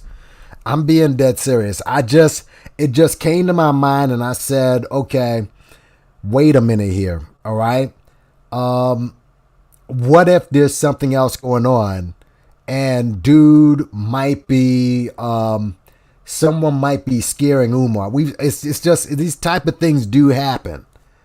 It does happen, folks, where people who, they're used, their talents are used, and other people come in and they just, leech money out of them or leech their services out of them. All right, and think about this: if he is getting extorted, why not go to the authorities? And the reason why he won't go to the authorities is because black people don't go to the authorities. You see? I mean, who's he going to call to help him? What, the likes of Andrew or Tiff Griff? You know what I'm saying? Those two can't help that dude. All right? They can't help him. So who's going to help a man like this if he is, in fact, in this type of trouble? You understand? So it's not me being sympathetic towards him. I'm not saying that, I'm not trying to cape for him or cap or however you say it nowadays. But what I'm saying is that, we have to look at other options, other motivations behind why this guy is doing what he's doing. What's behind it? Okay. Is he in fact getting, is he getting God? I mean, again, I brought conscious energy up because he's been in the music industry. He's a street dude. So I figure from a street perspective, all right, and being that, he is peeping game from Umar and, extorted somebody himself on this platform, let's keep it a buck, that how is that not possible? How is it not possible that Umar is not getting extorted? All right. If he is, it would take him off the hook. Imagine the story behind it. I'm just thinking of TV shows or movies where a person, did things and in the public they look like a bad guy, but behind the scenes something totally different could be happening. But yeah, the link's open, man. No, I'm serious. I'm dead serious, Jake. Again, people know that he has a lot of money. All right? And he hangs around a lot of undesirables. Reese, what's going on, man? What's up, Reese? Can you hear me? Reese? Reese, you can hear me, bro? Reese, you're up. Speak. Reese? Yeah, you're up, man. Can you hear me, Reese? Speak up, Reese.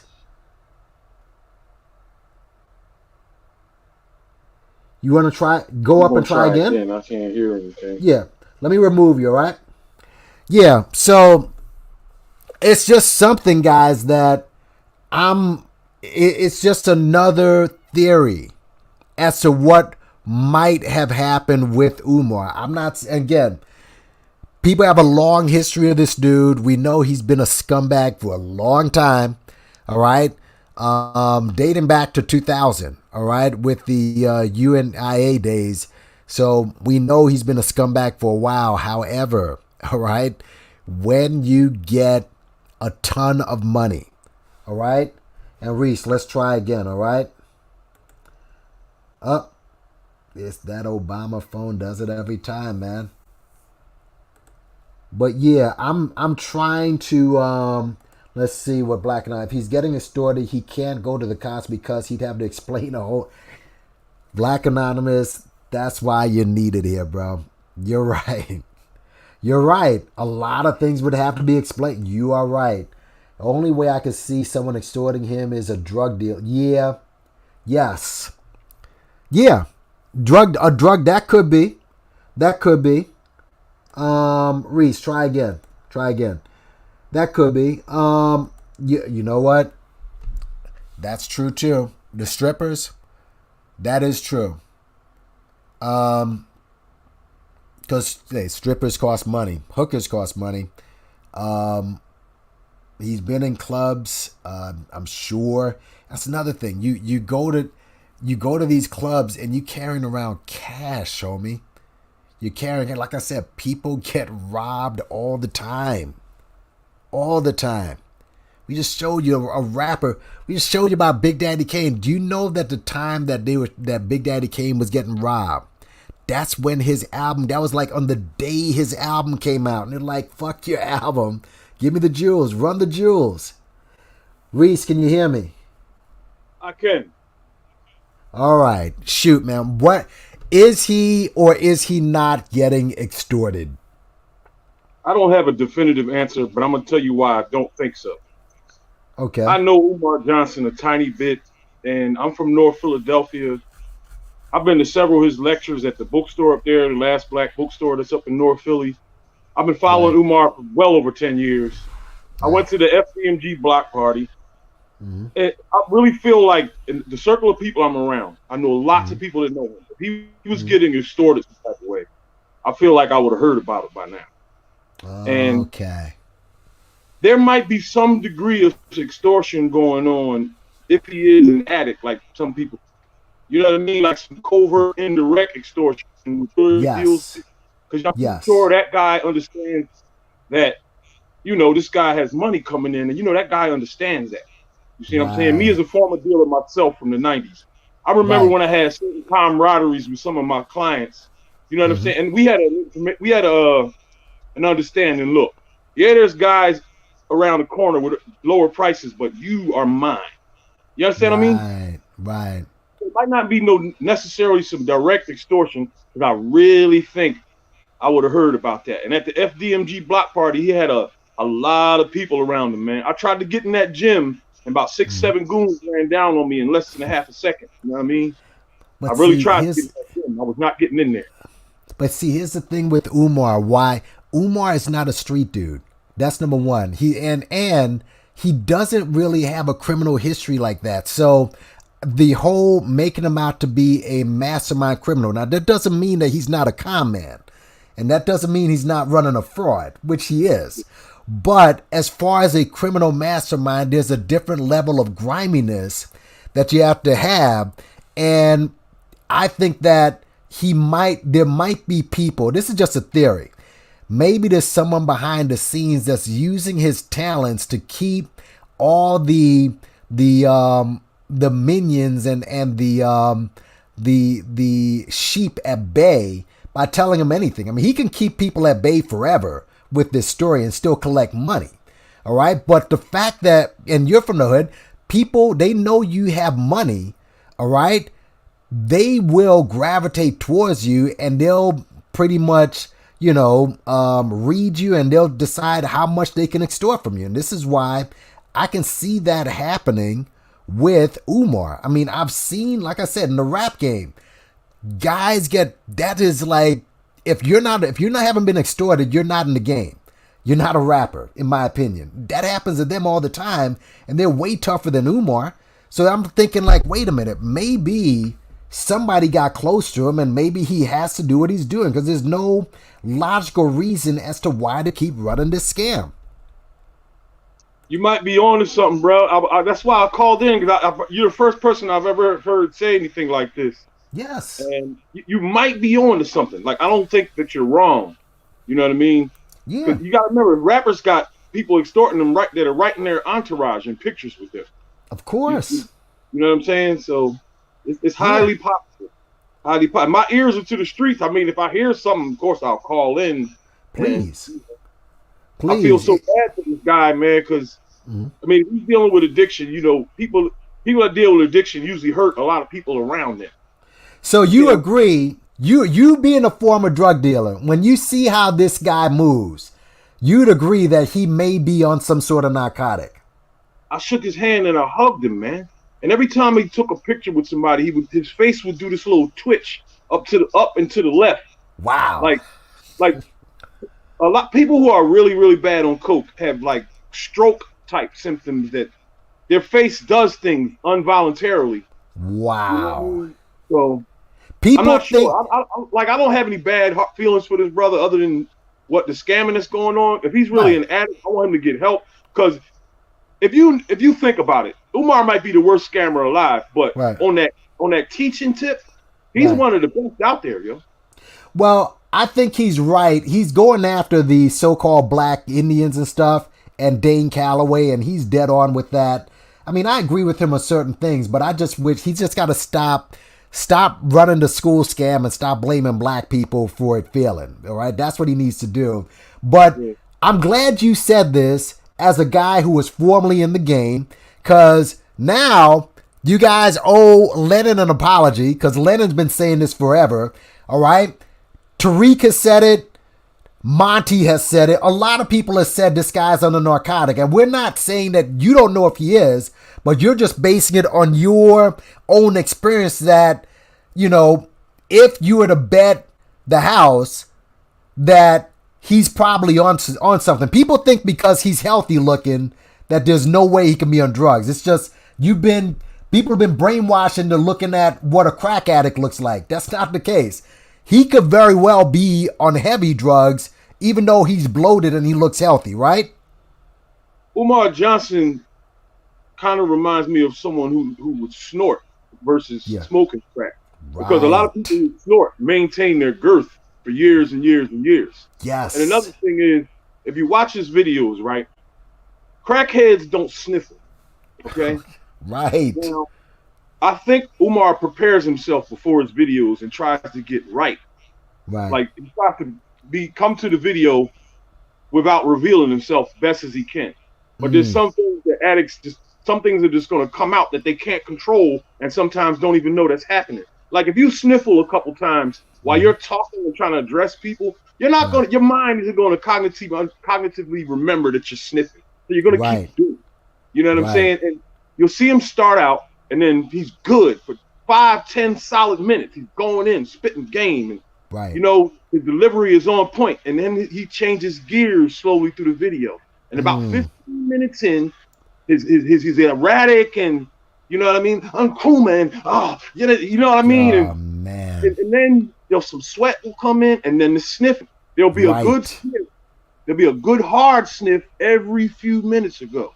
Now, I started in the 80s a couple times. Right. And what you get is you get this constant drip that comes down, and you have to do something with it. Now, he's not going to hawk spit it out on camera.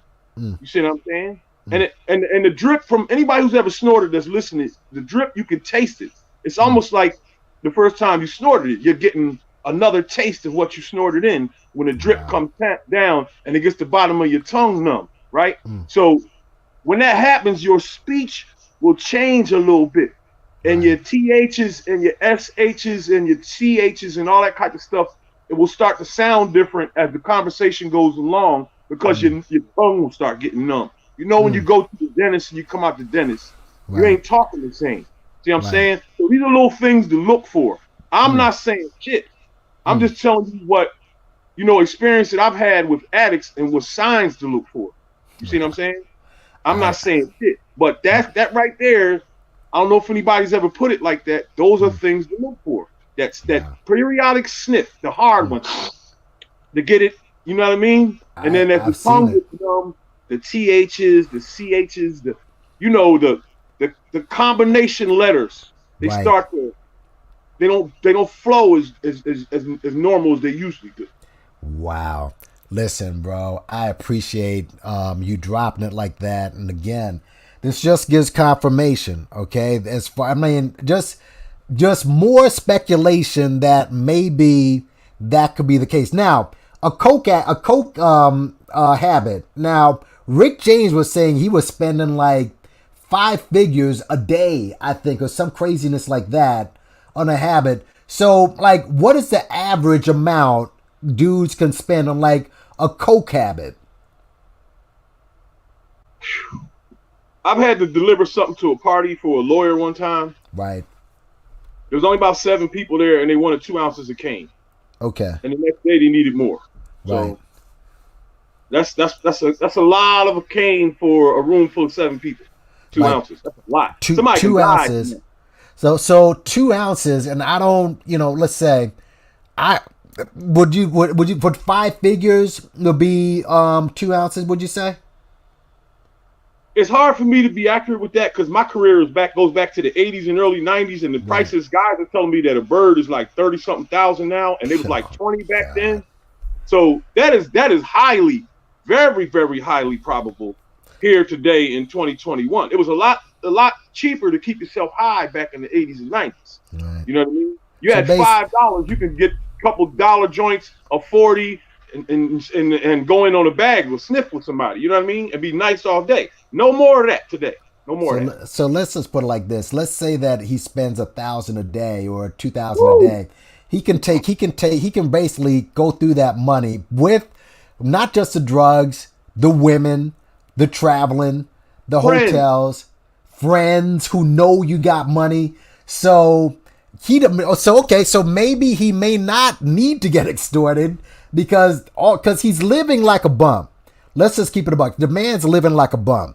All right, he's not flossing. He's not driving around in hot cars or nothing. So all that money, $1 million can go just like that. People don't even know.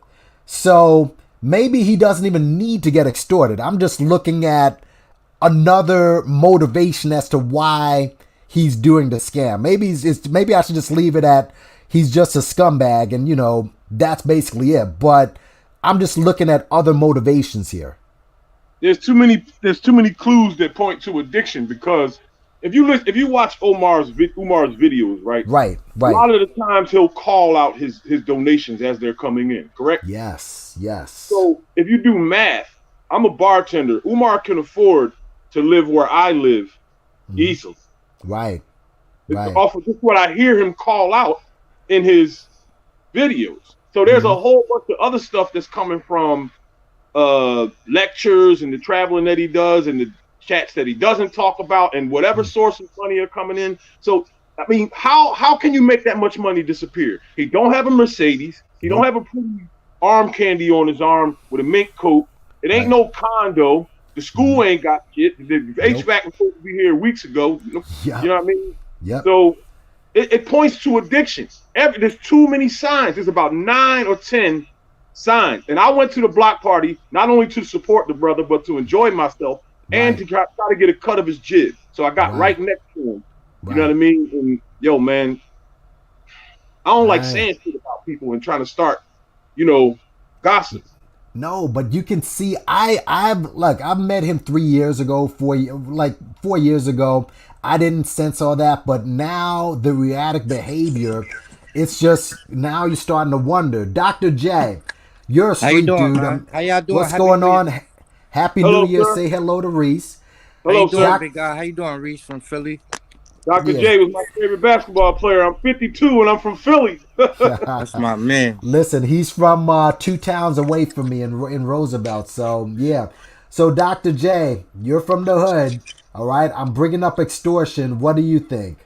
All right, look, this has been going over this is the thing that is going over. I think it's going over everybody's head, way over everybody's head. All right. Let's break it down right now. Right.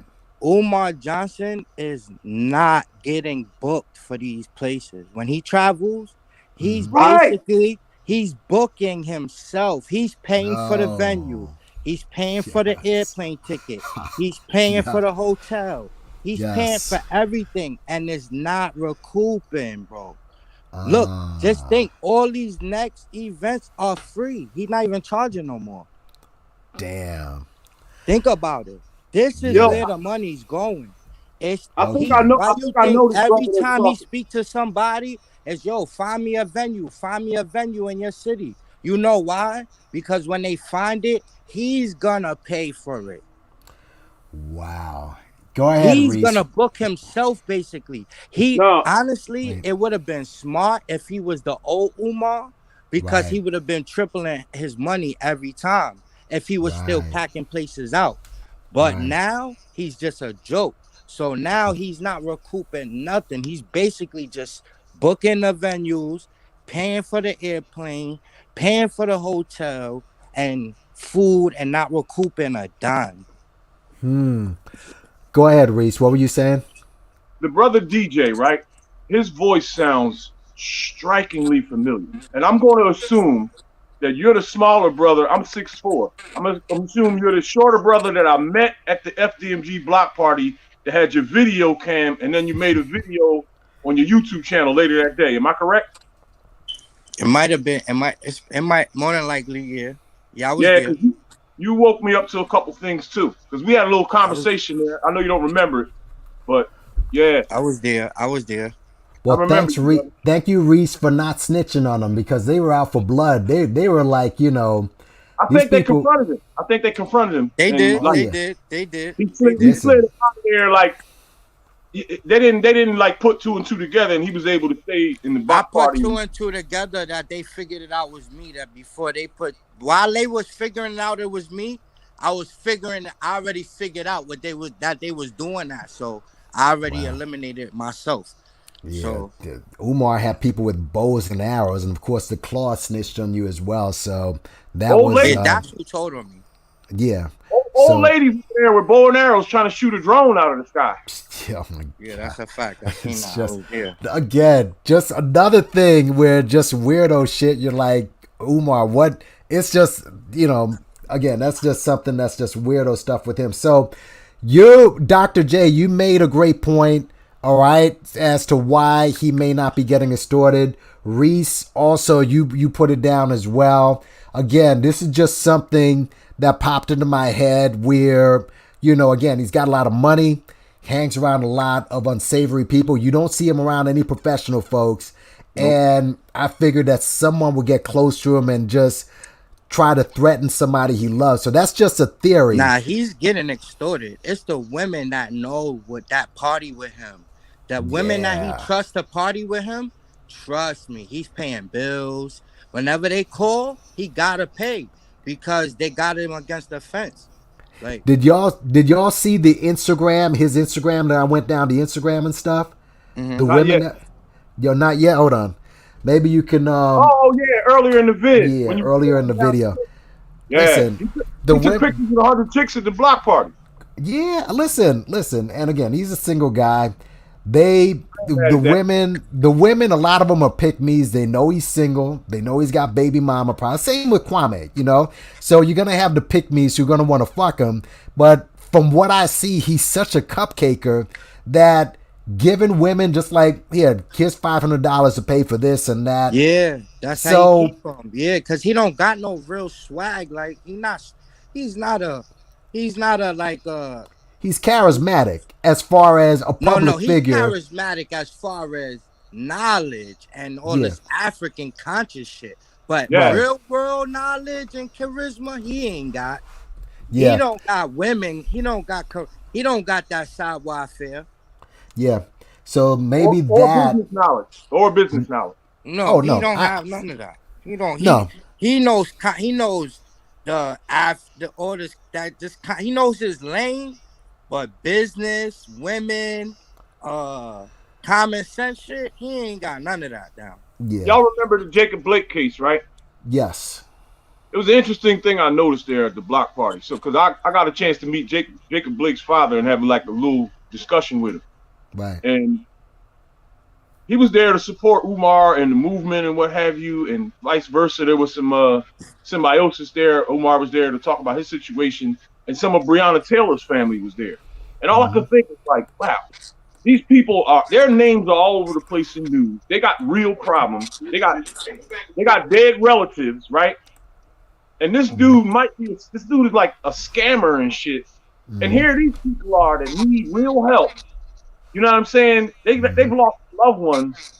And here they are locked arms with this dude. And I was just wondering, like, what the fuck?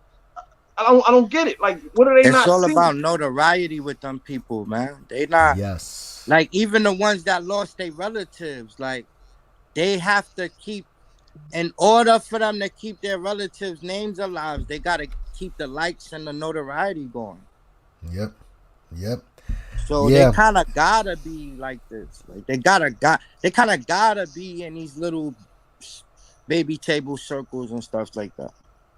Listen, and to get his name out there, and he's always going to mention this block party like it's a seminal event. It was just a block party. He was promoting the next one a day after the first one. I know. He doesn't. That's that. He's still pushing for, he's going to have another block party next year. So he made a lot of money there too. That's another thing. That's the thing. Yankee. I'm telling you, he's not in it for making money. He didn't make no money on what? So then he's just in it for what? Just for fame? It's the traveling, it's the fame, it's the attention. Like I said, then look how y'all point out. So you saying he's he's trying to adopt that rapper lifestyle? Like, yes, like when you Okay. and Lennon do videos, Nappy Yankee, and Right. make a change, Right. y'all are pointing out all of the most important stuff, but y'all don't emphasize the stuff. Like, You know y'all, what? y'all leave the Somebody, important stuff to just be. Y'all let it linger. you know what? Somebody left a comment in the video that I did about Tariq regarding that NFT disaster. And this really made me change. It just made me think regarding me going after Umar or any of these guys. I'm still going to speak on them. But here's what this dude said. His name is Dwayne Stewart. He said, Tariq and Umar are only doing what their followers allowed them to do. All right. And that just made me pause, because you can come with all the logic. You can come with all the critical thinking. It doesn't matter. Tariq is selling racist ass NFTs. If Donald Trump, and I agree with you, and I gotta disagree too. Right. Umar and Tariq do what their new followers allow them to do, because they Right. can't keep old followers. No. People Look at always wait. rising up to them too. It's the I gotta new stop you. people. It's the I new got people that's keeping them afloat. I gotta stop you. The tight circle people they got close to them, keeping them Hold Yo, afloat. on. hold up. You got people that got allotments being paid to Umar that's like automatically coming out they checking every month. He got loyal supporters that keep I him don't going. think it's a lot of people like Doc- that. I think it's like maybe 1 or 2, 5 Doc- people. Dr. He, J, he calls explain. out names, though. He calls out names, so Yeah. pay attention to the video. You Yeah, gotta I pay think attention to the video. Umar's bluffing, bro. If he was really Explain. getting the donations he say he's getting, shit would have Okay. been done. He really does want that school. Right. Well, Explain We me and you Unlock. are. Oh, go ahead, host. No, I was saying, explain We Unlock. All right? I mean, that dude has been locked with Umar for 10 years. You know what I'm saying? So He got has. daddy issues, bro. You see them beta niggas. He might be an agent provocateur, though. That's They're cashing beta, money. bro. They betas. Umar is a beta magnet. Yeah, and all of them are. Tariq is Yeah, too. like they don't. Ain't no alpha males follow them dudes. Name one Yeah. alpha male that follows any of them, bro. Yo, I I can't. used to, dog. I used to. 10 Yeah. years ago. Yeah, used to. Yeah. Yeah. Alphas Yeah. don't stick around. Yeah. You know, I you're right. feel betrayed, yo, because I reached out to all of these dudes, anybody you can name. I went to their lectures, donated. I watched their Yeah. videos. I bought books and studied. I became conscious. You know what I mean? And as the years went by, I watched They all this. betrayed you, but don't feel no type of way. Like, No. Yeah. I see, because you know what? Now I'm going to laugh at them. You see what I'm saying? And I'm going to create content on these guys because they left me hanging. yeah. Yeah. And in Let the me- meantime, it grew. You grew too, probably as a person. Yes, sir. Yo, listen, the conscious community made me what I am today. Yeah, me Yeah. too. I ain't gonna lie. I ain't gonna lie. Them fraud ass niggas, they woke me up. But I am not them. I'm not them. So You see what I'm saying? them dudes like the Sonettas and Come on, dog. and Yo, all they of those guys, though, they're so that's the 10% that Umar that's talking about needs to get the fuck out of our community. he's Yeah, talking about man. himself, dog. Yeah, that's the 10% that need to Yeah. go. All them dudes. Yeah, they need to be lying the fuck up, taking money from people and Yep. people that ain't too mentally sharp. Because And you it's know, not people, even that. If you're not, like I said, these dudes will avoid you, evade you, dismiss you, do anything they can to they can't stand alpha males. yeah, they don't like being challenged at all. Nah, At no, all. you challenge because everything they saying pretty much is bullshit to a degree. A lot of the history is on point, but when these guys start narrating and stuff, and it just gets a little silly and a little redundant. Yeah, all these old, dudes out dog. here trying to It's write old. their own Bibles, start Hey. their own schools. Like, come on, bro. Come on. Your boy. Yeah, Dr. Kelly, your boy. There you go. Yeah. I mean, 10 years in, you know? Yeah, look 10 at him. years Look Wow. at him. Look at him. And see now. Let's sit here. We on lock, right? Yeah. Not only is he a beta, but he's a stubborn dude. Like Yep. he's just sticking it with him just so when if he does win, he could say, "I've been by your side the whole time. I told y'all." He's one of them stubborn niggas that he'll jump off a bridge just to say he right. Hey, listen, these guys again. When Umar and Tariq probably got 5 or 10,000 of these black people. Now it doesn't mean that's when you talk about 5 or 10,000 out of like the hundreds of millions of black people in the country. That's not a lot, but it's enough. No. Yeah, It is. It's enough. So Umar probably got about 2 or 3,000 of guys like this who are just regardless, doesn't matter. Okay, and this guy's I think like it's constantly. Not sorry to cut you off, but I think it's constantly changing. Like I think the followers. I think, like I said, you got the group that stays, but I think the followers come and go for the majority. I think agree with big you, brother. majority come and go. Yo, I think he picks up followers on each little tour that he does. Yes, and that's why he does every single radio platform. If he feels like he could get one new subscriber, he's going on that platform for one donation. Umar needs to donate. Umar has to get a donation because he gotta eat. Yeah. Want to know something, bro? Mm-hmm. His evil genius is almost admirable. I look at it and I admire the shit. I hate to say that, yo. No, listen. I do respect the game. Don't get me wrong. Oh, you have to. Yeah. You have to. I can't. You have to respect that. No, listen. Don't misconstrue my words, sister. I'm not paying respect or homage. I know what you're saying. That's what admiration is. If that man was to construct this scheme and carry it for 10 plus years, that kind of divine scheming. No, it's not divine. It's not divine. It just shows how weak we are. It just shows how weak we are and how untogether we are. Right. Because a dude like this, with one snap. Now let's say he could be canceled. Now let's be for real. Let one homosexual cancel Umar. That's it. He's gone. Well, I don't see how that's because they have a community behind them. So if one person cancels them, they all standing by them. If before we can't get nobody canceled. Okay, let me know if I can get a word in. Hold on. Carrie, go ahead. Let Carrie speak. Carrie, what's going on? What's up? Yeah, I was just asking before we deflect over to the homosexuals. I wanted to get back to this calling what Umar Johnson does evidence of our own weakness. And I'm guessing the we is black people or his audience of mostly older black women. And I don't agree with that. Con men aren't particularly clever. Anybody could be vulnerable. They pick on people who are vulnerable and they play to people's sympathies.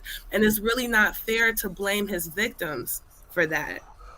Well, in order to carry on a successful con, you gotta blame the victim. Else you're enabling it. In order to carry out a successful and like you said, his victims. See, this is the amorality in the community. This is the problem. You know. Well, like again, hold on. Let me say this, y'all. You can't even call out wrong. Guys, let me say this again. Umar and Tariq, like I said, when you look at when you look at this clown right here, right? He's probably got about 1,000 or 3,000 loyal guys like this, right? But when you look at the scope of the hundreds of millions of black people, look at how many people are dragging Umar as opposed to guys like this. So basically, you got to look at it that way as opposed to saying, we're doomed. I mean, He's no different from any other con man. Any con man, Sister, can I say something real quick? Particularly clever. Anybody could do what he's doing. He just appeals to the weakest among us. Right. So there's always going to be weak people. You can't blame people for their own human frailties and desires and things that's easy to play upon, particularly when you have a community full of women who are not protected. All right, go ahead, Reese. What do you got to say? One thing I got to give the boy props. He does advocate for women, so that might be a ploy. That's game. That's game. That might be a ploy to bring them in. But I'm gonna tell you something. If you walk in any church in the hood, what you're gonna see in the first 5 or 6 rows is elderly women, dog. Yeah. They are target. They are target. Women and children. Right, and y'all would rather blame the women. Because that's what I'm not blaming the women. Y'all did blame the women. Hey. You did blame the victim. Carrie, listen, I'm saying though. Hold on. Stop. I just showed you a full grown man as his main follower. Full grown ass, middle-aged man, a groupie. So women. So how can you not blame that man for being stupid? Right. Yeah. Wait, no. Just not for nothing. When I sat and I watched the Brother Polite and Crypto Root shit by myself alone. But when I watched it through Lennon, reviewing it, is when I said to myself, yo, this dude is the smartest dummy I've ever seen. He wanted to be victimized at some point. Yeah, that is true. Lennon come on, I'm not feeling bad for that. That man is a genius. So you can't tell me you didn't know you was getting played. Who's Crypto Roots? He's talking about Crypto Roots, the guy who was got by Polite. And just quick shout out. Oh, I've never seen. Information Man, what's up? Identity Withheld, what's up? HM, what's up? By the way, Reese from Philly, do you have a platform?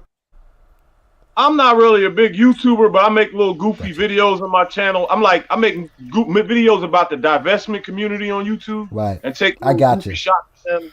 And, I'm going to start covering some of this conscious shit, too. Because, I feel betrayed, and I'm angry. I taught some of this shit to my fucking kids.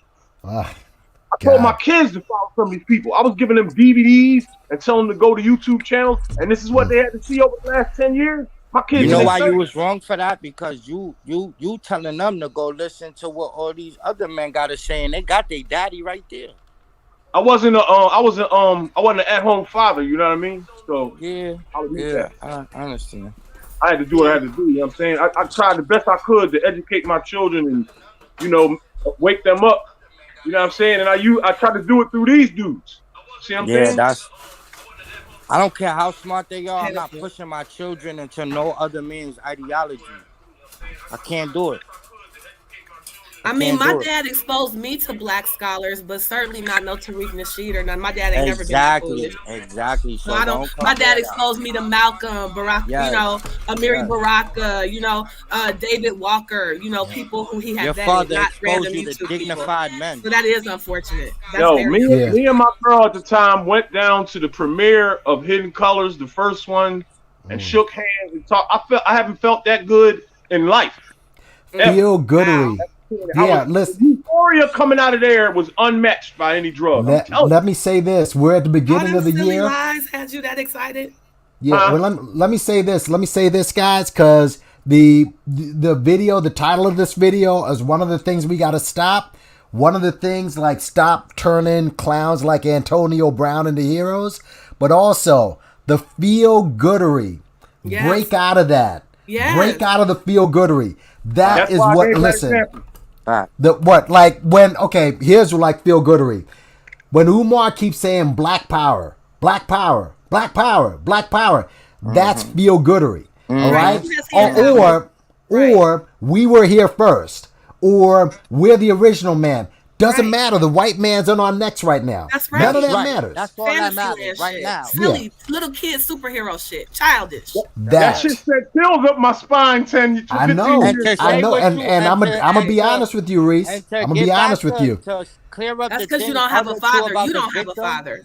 The only victims I'm not blaming is children. Well, listen, my mind was open for a lot of shit because I was. If you had a father, you wouldn't have been in that position. Let me say this. Let me say this. Coming off a 10-year bid, and I was impressionable because when niggas are coming out of jail, they're reaching and looking for stuff, and they're trying to get their life together. I ran into that. See what I'm saying? Yeah. So it looked good to me. And Barack had just won the. Yo, listen. Yeah, listen, and that dude. I got caught up. And that dude, he fell down. Listen, he fell down the rabbit hole. It happens. And that dude was getting out of prison after 10 years. Hold on. Wait. It's his fault. Listen, let's not blame him. Hold on. Everybody, a lot of us, no, I know, a lot of us fell down the rabbit hole with Barry. Okay, he fucked a lot of people up, he fucked a whole lot of people up. But the thing is, right? We have to analyze, like Khalid Muhammad. All right, I do like Khalid Muhammad and Carrie. Since you're talking about you're into atheism right now, and that's the subject. Khalid, yeah. No, but Khalid, when he started moving away from the nation, listen to some of his speeches. He became more of an agnostic. Yep. All right, he moved away from that. All right, and you just have to analyze a lot of the people who you loved. I loved him, but he was into all that feel goodery too. But he was indoctrinated in that NOI shit for a minute. All right, so the feel goodery. We're at the beginning of the year, the so-called New Year. Get out of the feel goodery of black. This is when they pump it the most. Yes, and the guy who's pushing it, Tariq Nasheed, Hidden Colors. Go check my last video on the racist ass NFTs that he's doing. It was a game for him. Crazy. That shit is crazy. Right? NFTs. Go check out that video. The dude is selling shit to racist shit on black people to white people. When I seen that shit, can go home. My blood pressure went up. Listen, that dude, right? Listen, he destroyed a lot of people. That Hidden Color shit destroyed a few people. So break out of the feel goodery. It doesn't make you any less black. It doesn't make you any. Blackness is how you live. A lot of these guys. Look at Tariq, who with his white mother-in-law, damn near white, white, and a bunch of mixed kids. Look at Antonio Brown. Right? Have y'all noticed that all those elders are missing in action? Yeah. Where are they? Where know. Where their voices at? I know. You mean with Antonio Brown? Huh? Is he talking about nobody speaking on that? What's he talking about? No. I'm saying when on Tariq. I just brought up Antonio Brown. I said, look at his family, and basically. Yeah, that's who with their white families talking all this shit. Yeah. Yeah. So the bottom line is the feel goodery. Don't let people pull you into the rabbit. Don't let anybody on YouTube pull you into the rabbit hole. What do you mean? I think that a lot of black people, men and women, are still suffering from the delusion that men can be effective fathers when they don't live with their children. And it's like, hard. Can I finish? Hard. So people are still under this delusion that just saying I love my kids, is enough to raise a child. And so what you have here is not so much the feel goodery, it's this nation of black boys who don't have fathers in their homes. And so they're looking all over the media for a father. And this is the problem. Right. Again, just like what I said with these old black women who Omar takes advantage of, it's a cowardly thing to blame the victim, because then you don't have to confront the bully. You know what I'm saying? So you blame the child, you blame the woman. When no, it's Umar Johnson and it's Tariq Nasheed, and there will always be vulnerable people, particularly in the black community. They only getting away with these adults letting them get away with.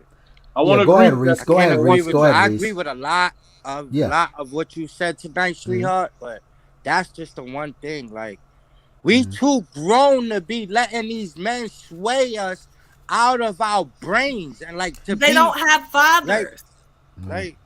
Come on. They don't have fathers. One point where my generation didn't have fathers. We had grandmothers. Right. Hold on. And y'all have deluded yourselves that y'all can be effective fathers, even though you know how vulnerable you were without your father in the home. And black people need to confront this pathology that it's okay to have kids out of marriage and babies there and everywhere. That's the problem. Wait. I wasn't vulnerable because my father wasn't at home. I was raised by the village raised me. I'm from that let Reese speak. My neighbor. Right, let Reese speak. Let Reese speak, and then I'm going to say something. Go ahead, Reese. One thing I want to agree with the sister about is the absentee father. It is damn near impossible to be an effective father if you're not in the home with that woman and child. Thank you. I'm a man with grown kids, and I went through this. Now, I'm going to tell you something. Your voice means nothing when you're not in the house. And you can end up in a situation. You can end up in a situation as an absentee father, financing your own child's destruction. Yeah. Because you don't know, you're not there to watch what your money Because you is threw being your used seeds for. into the wind. That's right. You're not there to monitor what your money's being used for. So as a father, you're going to have ideas and concepts of how you want your child to be raised, but you not being there, nobody has to listen to you, even if you are putting out. So in essence, you could end up financing your own child's destruction out of your own pocket. That's right. That's right. Whether you pay Because for it or not, it's not about the money, because half of y'all paid a pittance that couldn't support a dog. So let's not pretend like it's about the money.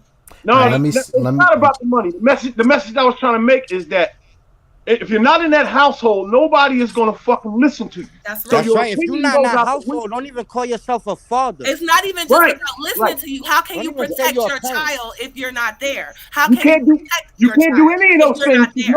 You can't do any of those things. You can't do any of that stuff because no one is going to listen to you when they're not there. They're not going to fear you. They're not going to give a fuck. You didn't even plan your own life out. And why 3 days a week don't work if you making bastards? Why should anybody listen to you? Now let me say 7 this. days a week to be a father. Let me step in for a second and say this, because yes, a father is important. However, sometimes the word father is, the term itself is overused. How about if they have mentors around? Like there could be stepfather, there could be uncle, there could be brother, there could be a situation, and it all depends on what environment you put them around. That's right. Because there's a lot of men home every day that don't know how to be fathers. I disagree. Yeah, check it out. A child is 30 times more likely to suffer from abuse when a non-custodial man lives in the house. I don't believe in all that stepfather shit. To each their own. But these women out here letting men move in with them and their kids, I don't agree with that shit. I had an awesome stepfather. Right. And so did Shaq. So did Shaquille O'Neal. And look how he turned out.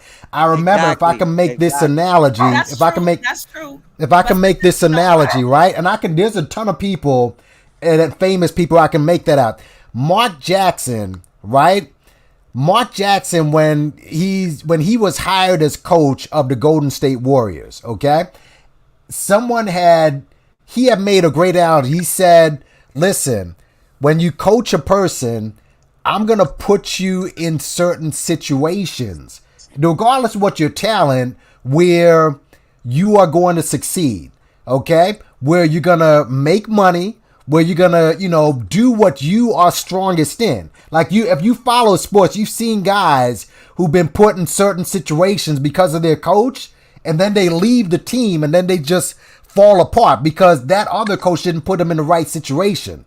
So if you're a good enough mentor, even if the biological father is not around, if the kids are put in a certain situation or environment to succeed, they're going to succeed. When you say, the fathers aren't around, sometimes that's just a way to go after black men. Just another reason to shit on black men. No, it's you understand? Fact. Children who don't have their biological father in the home are more likely to have mood disorders, psychological disorders. They're more likely to be sexually abused, physically abused. They're more likely to drop out of high school. These are facts. And okay, but what if the father's in a home and he's creating all of that abuse? It's irresponsible. What if the father in the home and creating that abuse? That is a good question. That's true as well, but there's no reason to sit here and try to turn the truth into a lie. There's a lot of fathers right now that don't know how to be fathers. Their fathers aren't in the home. Just because you can pick up a couple of anomalies, the overwhelming evidence points to children being less successful and less safe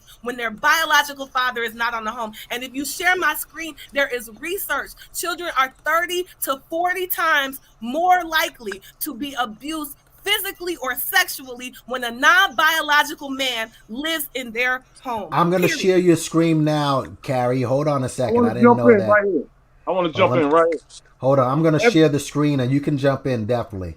Everything that sister just said is true. I agree with her. I want to come behind that. Gotta go on a case-by-case. Hold on, bro. I want to come behind that, and I want to clean up a myth that is over half a century old. All right? The men on the panel, you both know that all your life, you've been hearing that black men ain't shit and they walk out there on the kids and blah, da, da, da, da, da, da. Am I correct? Yep. Our mothers tell us that. Okay, hold on. Wait a minute. There are people on this planet right now that are saying that about me. Now, let me tell you something. This is a myth that's over 50 years old. These men that are being blamed for walking out on their children, right? There's a dark story that no one's telling in the world. No one's telling that man was ran off because that woman made a fucking careless decision with her vagina, and that man didn't want to be in that area anymore. How was his decision with his penis? A careless decision with a woman's vagina landed me 10 years in jail. What about your decision with your penis? And that's why I became an absentee father. It was not my own design. You can't be a leader and shirk responsibility. This is why nobody respects you. Because you don't take responsibility for your own choices and you blame a woman. If a man, hold up. If a man walks out on his kids. Y'all can talk to each other with that bitch ass shit. If a man walks out on his kids, I think hold on, let the man talk. Let him talk. She one of those. You can't disagree with her. If a man, Lauren, you can come up. Lauren, you can come up. You can't because I agree with a lot of what she's saying, but a lot of what she's saying is based off emotion and other people's shit. It's not all true. I just tried to drop a jewel on y'all. Was y'all listening? I listened. I heard everything. A lot of these stories about men walking out on their families is a fucking myth and a lie. If a man walks out on his family, fuck him. I think he should be killed. But if he was ran the fuck off and then someone told a lie about it, and now he got to wear the badge of deadbeat dad his whole fucking life, because I have met thousands of these niggas in the barbershop. I cut hair for 20 years. I've heard thousands of these stories. And every single time, it was not a man walking out on his fucking kid. Fact, most of the time it's the girl picking Section 8 over her having a man at home. It ain't that no more. That's bullshit. That's some shit that happened 60 years ago. It's that too. That happened 60 years ago. That's not the reason why men are leaving right now. Men are not sticking with these women because they are making questionable decisions with their vaginas and stepping out. And it happened with this liberal bullshit in the 90s, the sexual liberation. That's when they said everybody can just go fuck who the fuck they want, and there's no rules no more. That's what happened to the black community. I'll take a little bit of that. I'll take a little bit of that.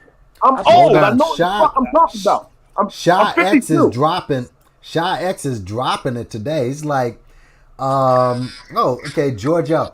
They still say that shit. CDC reported that black fathers are the most involved fathers, and they keep up with that narrative. Damn. Yeah, we got some feminine energy back in the house. I believe that black fathers are the most involved. Yep. George, how do you say it? George LC? It's George L, right? George L. You're right. Think about all the professional white men at home that just home. That they just work, go home, that's it. They do shit with their kids. They don't raise their kids. Right. The nanny George L, can you hear me? Hey, it's Gorge. Gorge, okay. Yeah, Gorge is like LC, George, but George. All right, that's a bad, my bad Mrs. Jefferson analogy. But go ahead. Gorge, speak. Welcome. Woo. Happy New Year. Y'all are on fire. Yeah. Hello, happens, everyone. Thank you for letting me join that B. I just want to say that the previous sister, she had some really great points. But I think there is something that both sides are missing. And hear me out. I think the breakdown between the black and the black community parents, like the men and the female relationships, it's not just the men or the women to blame. It's both parties that are to blame. Mm-hmm. Men to blame because they are quick to, a lot of men, I'm not going to say all men, but there are a lot of men in our community who are quick to leave their responsibilities or any type of adversity. So, in relationships or anything, if there's she won't submit, I'm out. Or, whatever, just any type of adversity, they're quick to leave. But on the flip side, there's a lot of women who enable that behavior and coddle men to do that. And I'm saying, like, everybody knows there's that aunt, that uncle. I mean, there's that aunt, there's that grandmother, there's that mother who knows that her son ain't doing what he's supposed to do. He's not taking care of his responsibilities, or her grandkids or nieces or whatever. But yet, instead of checking her son or nephew, they give excuses, or they'll just take on that responsibility. So what happens is those kids grow up in a household where they're used to seeing women strong figures. And I'm saying this because I grew up without my father, my biological father. However, I had male role models. My brother and I are extremely successful. Extremely successful. I'm living in a place that most people couldn't afford. And we were very successful. However, we had my grandfather, we had my uncles, we had other male role models in the home. So to Nappy's point, you can, just because you don't have your biological father in your life does not mean that you are not going to be successful. However, it also takes up to my mother's point, because even though my father was not involved, she made sure that we had male role models that gave us that type of structure without them being necessarily in the household. And when she remarried a man of, I guess we could say, high value. She married a man who not only took care of her needs, our needs, and everything else. So I just think that there's 2 points of it. I think that as women, we need to hold our men accountable, but also men need to hold themselves accountable as well. When you see your homeboy slacking and he's slacking, speak about that. It's, don't let him just dog out his baby mama or whatever, because he's not doing what he's supposed to do.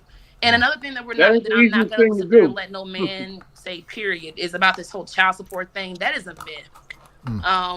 I have a lot of friends who I don't have any children. I'm waiting until marriage, but I have friends who have children out of wedlock, and they're getting child support, and it's not what y'all out here thinking. Like, these women are not out here just bossing out. Statistically speaking, women make more money than men. And so that's a big myth that we're just balling out on child support. That ain't the case. And when you're sitting here thinking of an apartment like mine, I'm in Dallas and I'm paying over $2,000 in rent. I have a car note. I have gas. I have car insurance. Those things equate way more than, if I had a child here, way more than what any man would be able to give me. Let's say I'm meeting someone on my level or below. Let's say I'm meeting an average black man. The average black male salary for someone in their 30s is $42,000. So let's say I'm someone with $42,000. He's making less than me, right? But he's not giving me that. I'm not getting that much in child support. Like, I'm not over here just balling out. I can't buy a Louis Vuitton bag off his child support. And I think that's a big myth that just needs to be dismantled. Okay. Now, I was waiting for this man to come through, because this discussion is tailor-made for the man who just stepped in the building. Information Man Show has graced our presence. What's going on, bro? Happy New Year. Yeah, Happy New Year to everybody on the panel, everybody in the chat. Let me disparage a few things. How you doing, brother?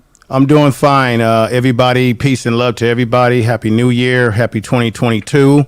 Yep. I hope everybody is able to achieve everything that they want to achieve in this year.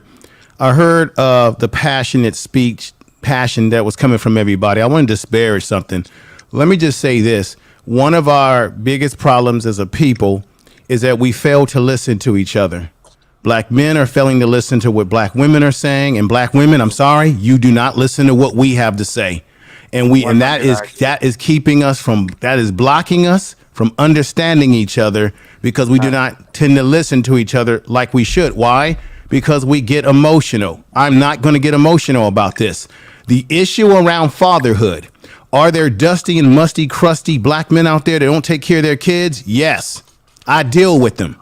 They don't take care of their kids. But then what does not get talked about are the black men who are involved in their kids' life. I myself was married for 15 years and I have a daughter. Guess what? She stays with me.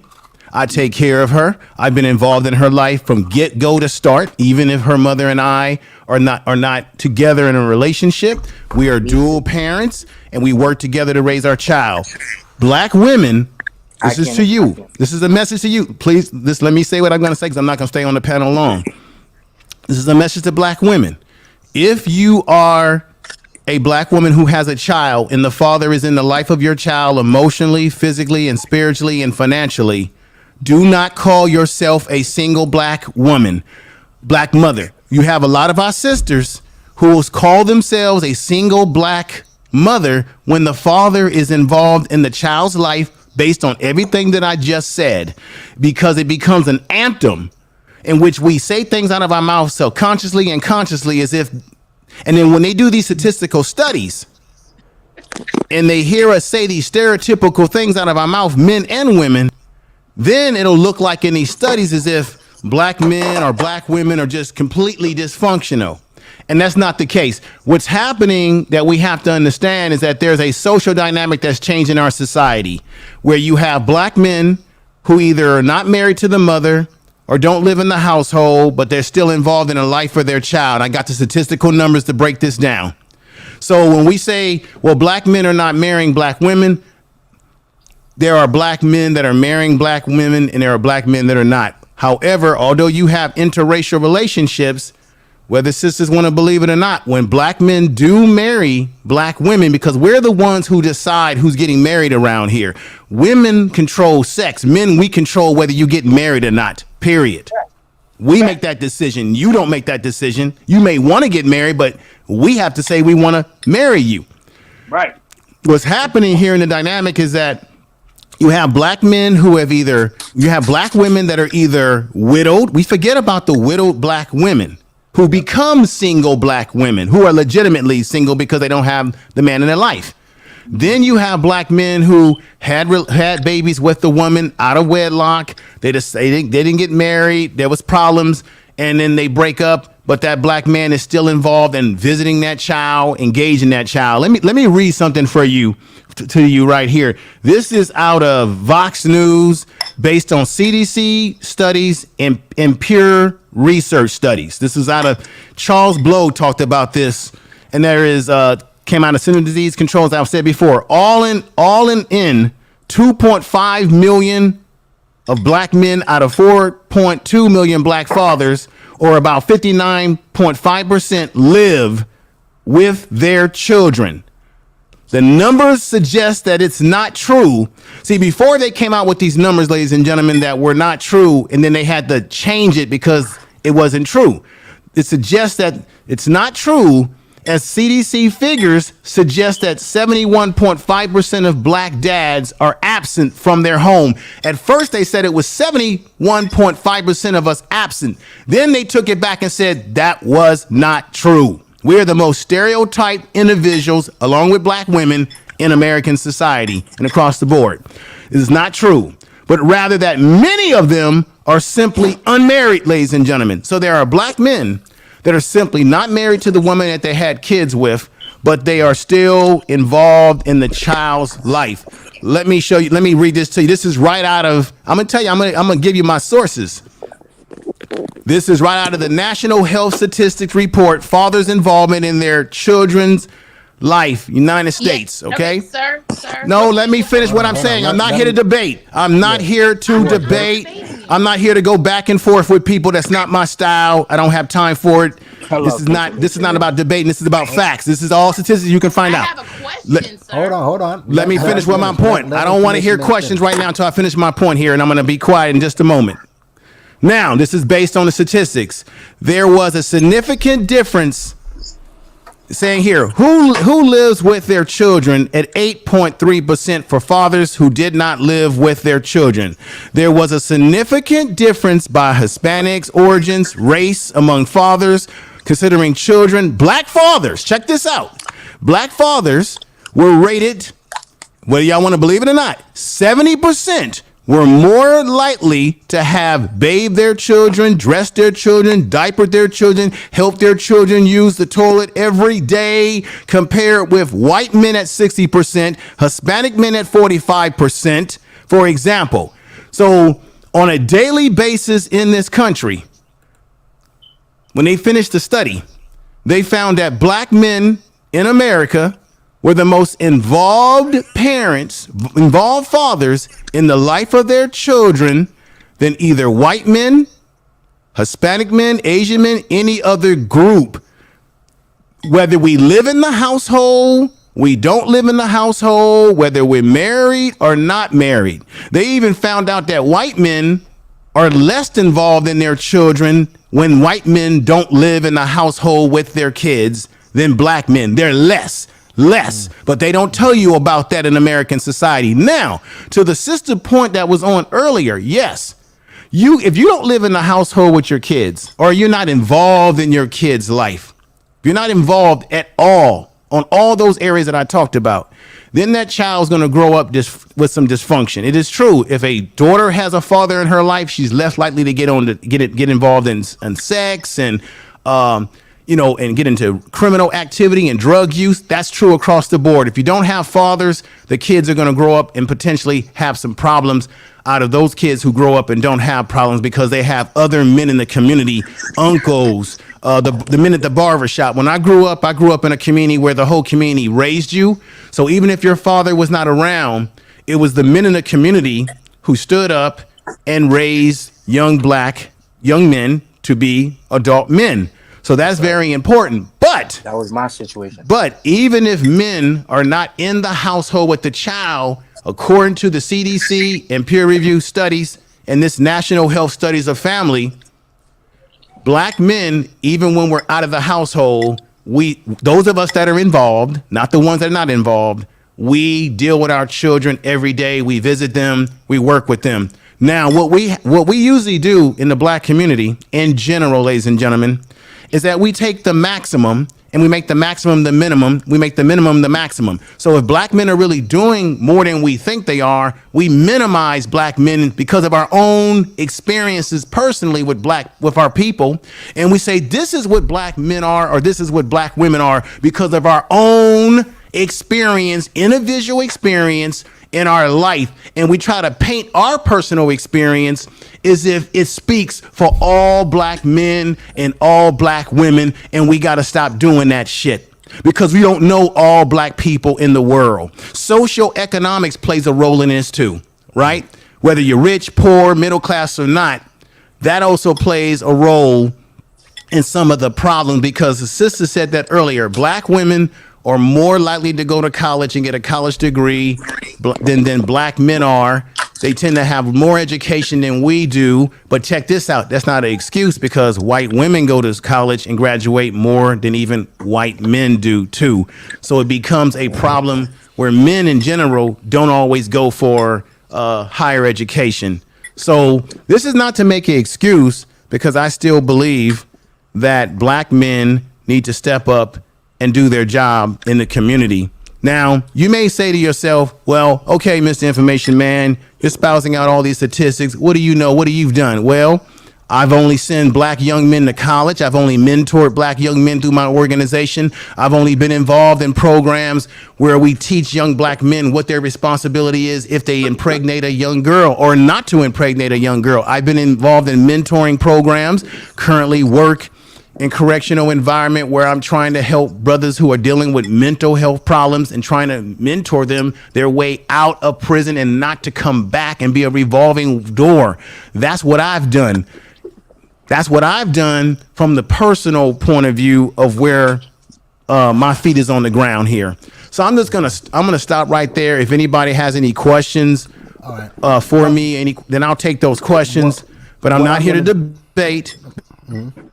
No, because that's our problem. We debate too much. I know that George, you're gonna have a question. Carrie, I'm gonna bring you up, but we're gonna let Gorge speak first because I know she had her hand up, and Reese, you're gonna go, and then Carrie, you're gonna go. So, Gorge, you go first. Okay, Mr. Information Man, thank you for that. I'm Thank not sure you. where all the vitriol came from. But well, the thing is I wasn't finished with my point, and when you start cutting in, that's not a good thing. We tend to do that to each other. Let each other finish our points. That's why I said earlier we have to listen to each other. That's our biggest problem. We do not listen to each other, and that causes more confusion. I wasn't trying to be personal towards you, but I was trying to make a point here. Yeah, but you just interjected me by proving that point. But okay, well, whatever. Go ahead, sister. I'm not here to debate. I just wanted to ask a question. The question that I wanted to ask was, you did state that study. Now, the study, are you aware that that study is self-reported? No, it's not just one study. There's a bunch of studies. There's the CDC. CDC kept did the study, and then well, you asked me a question, and I'm trying to answer your question. Wait a minute. Hold on. You asked me. Wait a minute. One at a time.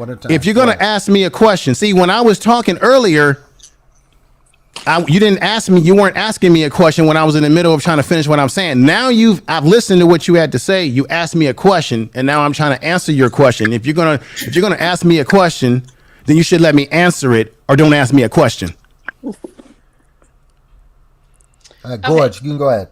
Those studies were based off the same studies. They literally went back and re-interviewed the same people. So the reports that you're referring to are actually correct. The one from the CDC, there was also one from the University of Florida that was just double checking those same stats, because you were correct.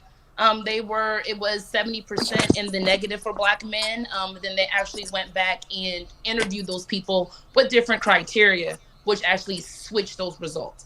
But what I was stating is that I'm not disagreeing with you by any means at all. I'm just stating that is something that it does have to be. If we're going to talk about statistics, we also have to talk about how those statistics were gathered. All of those reports, because I actually did a paper on that just a few months ago. But all those reports were self-studied, were also self-collected, meaning that the surveyed individuals, Black, white, Hispanic, and Asian groups, all got had a survey of questions, 115 questions, and they got to rank strongest agree, strongest disagree, what have you, those type of questions, and that's how those answers came to pass. That's all I'm saying. So I'm agreeing with you in regards to that fact. Now, the thing that I must have to disagree with is your definition on single Black mother. The first thing that you stated in your discussion or your statement was that single Black women, that mothers, well, I'm not a mother, but women who have children who are not married and who do not have the family, the male counterpart in the household, but they're still taking care of them, should not consider them a single mother. That's not what I said. That's the case. Single legally is a term meaning that you were unwed. So if I'm not married to you, regardless if you're taking care of the child or not, I'm not married to you. So when I file my tax return, I'm going to check that I'm single. If I have a child, I'm going to check that I'm the head of household. So yes, legally they are single Black mothers because they are not married by anyone. Right, but that's not what I was. That's not what I was talking about. I wasn't talking about it from a legal point of view. I'm talking about it from from a cultural point of view. So please give me the same courtesy. Okay, but when you finish, I'm gonna rebut anything that you said that was not what I said. That's exactly what you said, but okay. No, that's not what I meant, though. Is that a single? So they are single mothers. Now, if we want to make a new term for mothers who are supported by the fathers in that household, we can do that. I'm not in disagreement of that. But they are single because they are not married and they are mothers. So I think that there is a disagreement when you say that when men and women we do need to listen to each other. And I think that terms with women and terms within men can come off differently. To a woman, when we say single Black mother, that means that I am single, I'm not married to anyone, and I'm a mother. That's people who are getting child support. That's women who are not getting child support. Now, unfortunately, we're in the age of social media. So majority of the women who are screaming out this single Black thing are the women who are not receiving child support. Those are the loudest of the group. However, the women who are receiving child support also call themselves single Black mothers until they're married. So, I mean, I understand your vitriol towards that term, and it may seem disrespectful towards you, but in our world as women, that's not a disrespectful term. That just means I'm not married and I have a child. Well, what I meant by that is I'm not talking about marriage in a legal sense. I'm talking about, like I mentioned before, you have Black women out there that were married, and they got the divorce. And the father is paying child support, They're single. The father's paying child support. The father is involved with that child, whether it be taking that child to school, taking that child to medical appointments, whether that child is living in that man's household.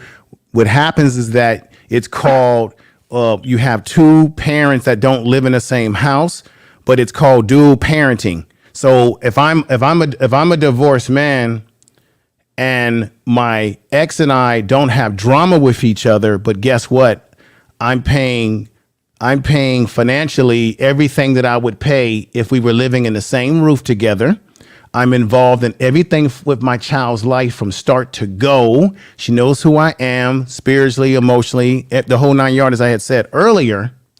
And even though I and the ex are not together, technically, now I'm not talking about, well, under the law, you could say, well, she's a single mother because she's not married. But guess what? Me and my ex-wife, you know what we do, which is what we should be doing in these situations?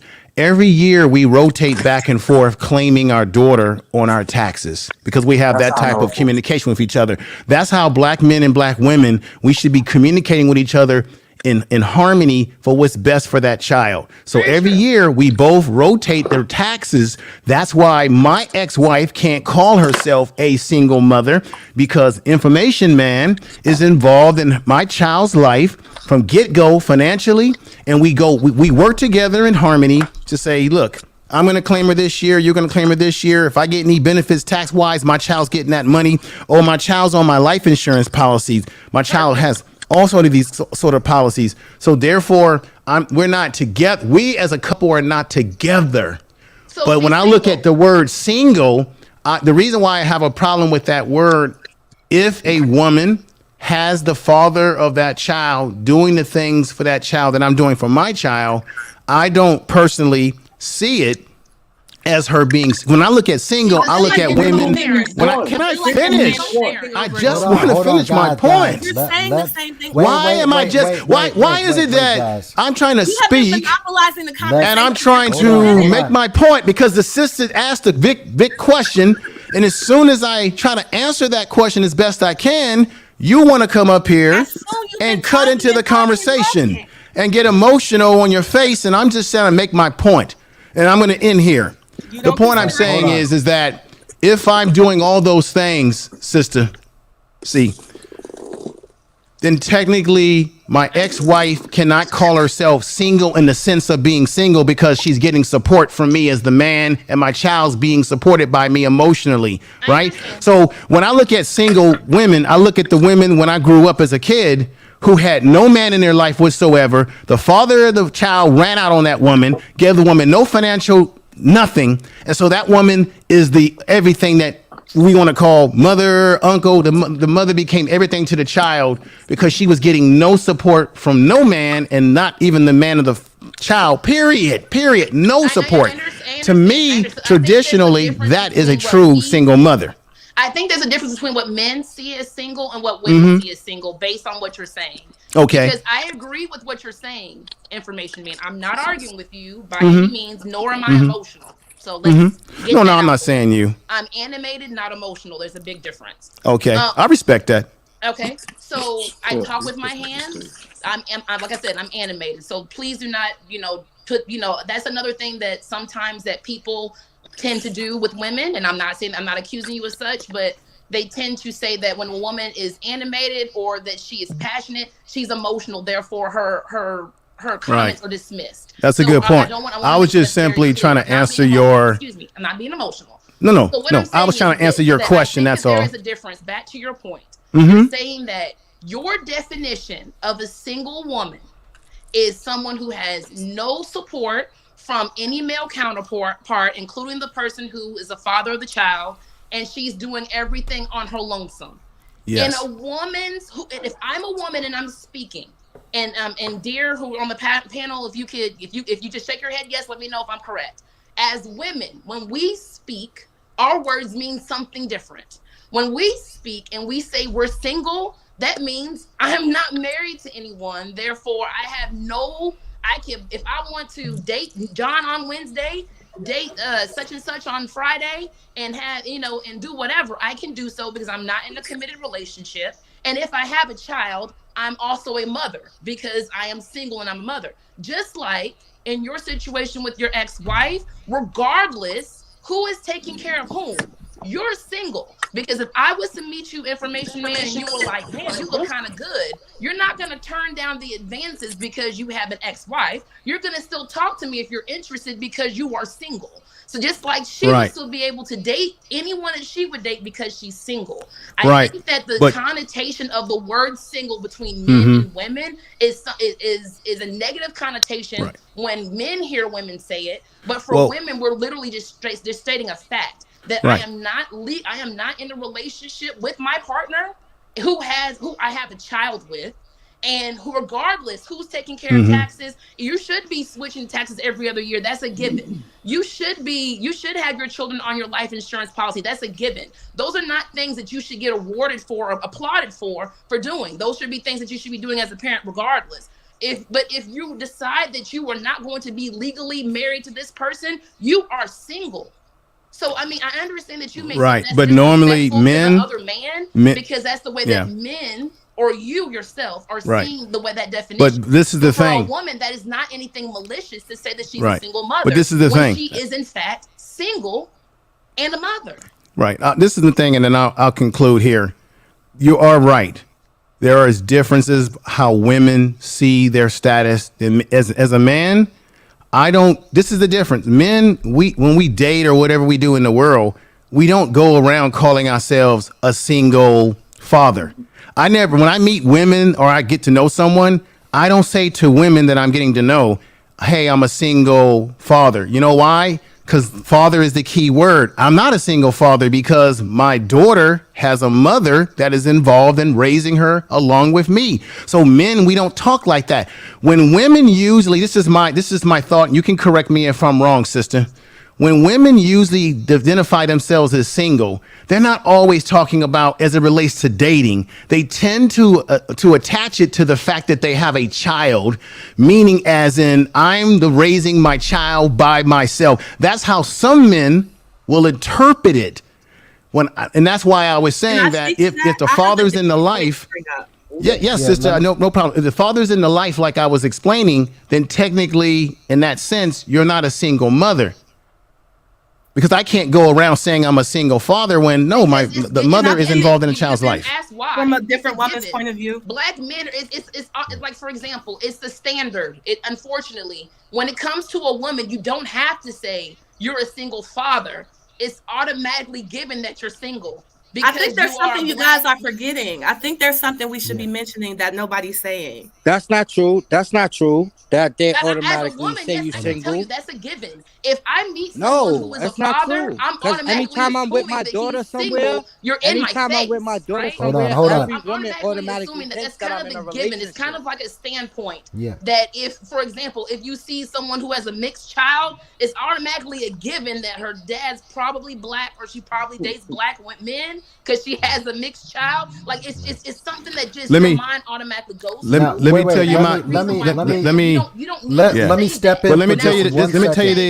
you the experience I've had though. One thing that men tend for as I'm thinking in the dating world, right? I date men who have children. They don't have. They just say I'm a father, which means that I'm an active participant in my child's life. They don't have to indicate that they're single. That's automatic. It's an automatic given. Unfortunately.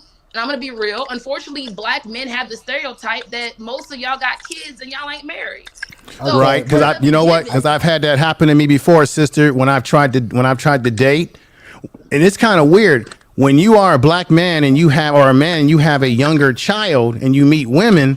Sometimes you got some women that don't want to mess with you because you got a child, and they'll say to you automatically, "Hey, how many kids you got?" I told you over and over again, I got one child. There's a stereotype that black men have children all over town.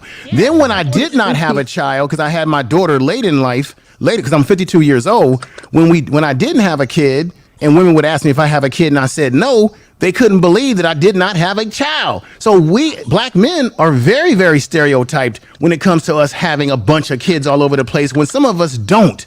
Actually, black men have less kids. But what are y'all doing as men to rectify that? Because you have your futures who were celebrated, your NBA young boys who were celebrated. I'm not worried about them. Hold on. I got to step in on that. I got to. Hold on. What I'm doing is what I was mentioning before, sister. I'm involved in a community. I'm in an organization, and we do work with mentoring and sending young black men and young ladies to college, getting them around other black people that they can inspire, getting them out of trouble. I also currently in my profession as a therapist, I do work with guys in the penal system, gang members and gang bangers who are trying to get out of prison and change their life. So I'm always counseling and dealing with black males. Are you passing out condoms? Oh, yeah. In our program, we do have a program where we deal, and I said this before, where we deal with young black males as it relates to their responsibility if they impregnate a young lady. What is your responsibility? And we talk about condoms and not having sex. And if you're going to have sex, this is how you got to deal with it. We have a program called Project Alpha where we deal with young black men. Okay, but so here's the thing that I love that. Thank you so much for saying that. Yeah, thank you because for that. a lot of black men don't do that, and I want to commend you for that. Me too. I want to commend you for that. However, I think there's a gap because I have a younger brother who's 10 years behind me. There's a gap between teenage years and adult years. The whole 20s just get skipped. Like, I don't see a lot of mentorships for that because those are the men that are really out here who are wrecking havoc between the ages of 18 to 30. Those are the ones who are getting pregnant, living their best life or YOLO or whatever. I agree with you. It's tough, sister. There's just more communication that has to be made between both sides. But I just think that, unfortunately, men and women communicate differently. And as soon as men realize that there's certain things that, just for example, like the whole black man hates black women thing, there's a little small percentage that's making the most noise. I know that most black men don't hate black women, but the group that's making the most noise is the group who's making the most noise. And I just don't think that black women get that same benefit of the doubt. Can I please? Let me say that. Hold on, I gotta step in. Oh, guys, I'm gonna step in for a second. Hold on. Now, I know you are. I know you're next. And Carrie, she cammed up. I was like, oh shit. I saw her cammed up. I was like, oh shit. So listen, Carrie, Reese was next, okay? And then I'm gonna let you go through. And the matter of fact, while he's talking, I'm gonna go ahead and put your presentation up. All right. So go ahead, Reese. So is he gonna go and then Information Man responds back, and then there's a back and forth? No. Reese is gonna go, and then you're gonna go. So go ahead, Reese. Okay. I want to say two things. First of all, a single parent and a single mother are two entirely different things. I like what the brother described. And a single mother is a mother of a child who is single. She's just not married. The sister was kind of saying that. But a single parent is someone who is parenting a child alone. If a woman is in a home and the man is not there, but he's doing what he would be doing had he been there, she is not a single parent. She's just a single mother. Now, when the brother said that men and women need to listen to each other, a chill went up my spine. I feel like he just pulled the comment right out of my head. Because it just so happens, ironically, that I came up with a suggestion. I've been dancing around the divestment live stream, speaking to the women for the past week or so. And I came up with the concept of the gynocracy and the manosphere in the black sector of YouTube to come to the table in terms of peace and talk about a truce or a ceasefire. Now, let me tell you why. Because this gender war on social media and YouTube is well over 10 years old. The people that tuned in when they were 18 are going on 30 now.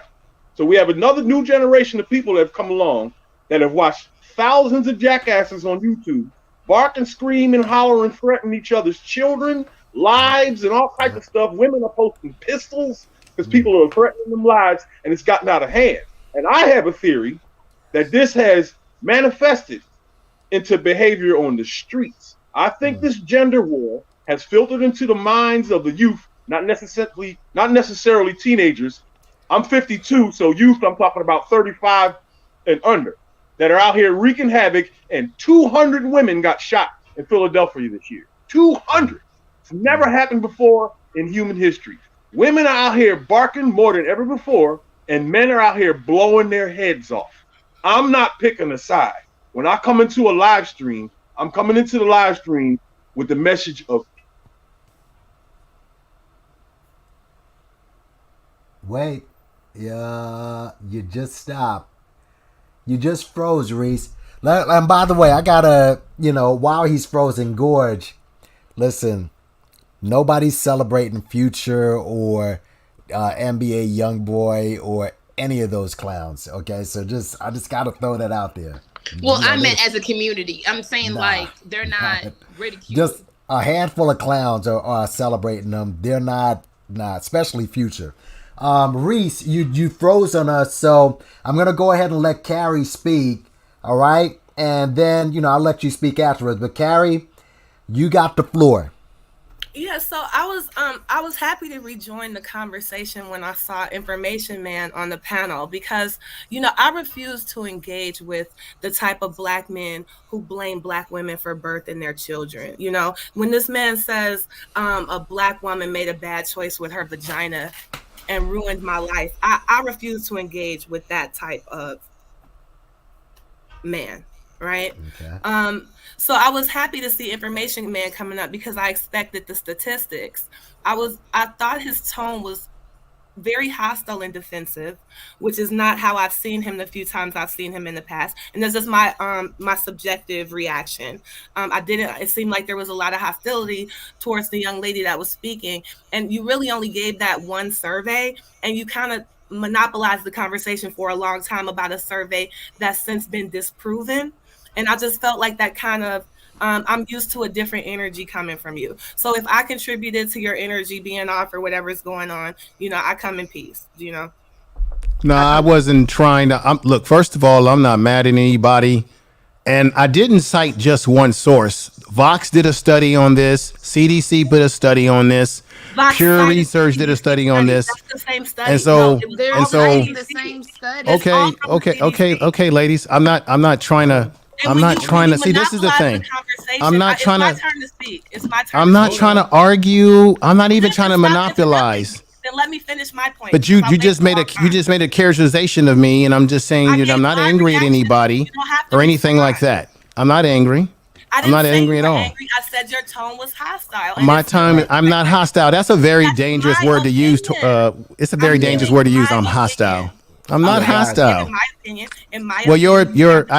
I respectfully believe that your opinion is wrong. And as a matter of fact, I wasn't angry at that young lady. It's just that when I was in the middle of speaking, she cut in, and then I was trying to hear what she was saying. And then when you came up on the panel, I was trying to answer a question that she asked me. And I think that was, I think it's recap the entire conversation. Then what you did was rude when I was answering her question or trying to answer her question. You say you were answering her question 3 times now. But you got kind of like you kind of got a little hostile yourself. If you want to label me as hostile, you became hostile too.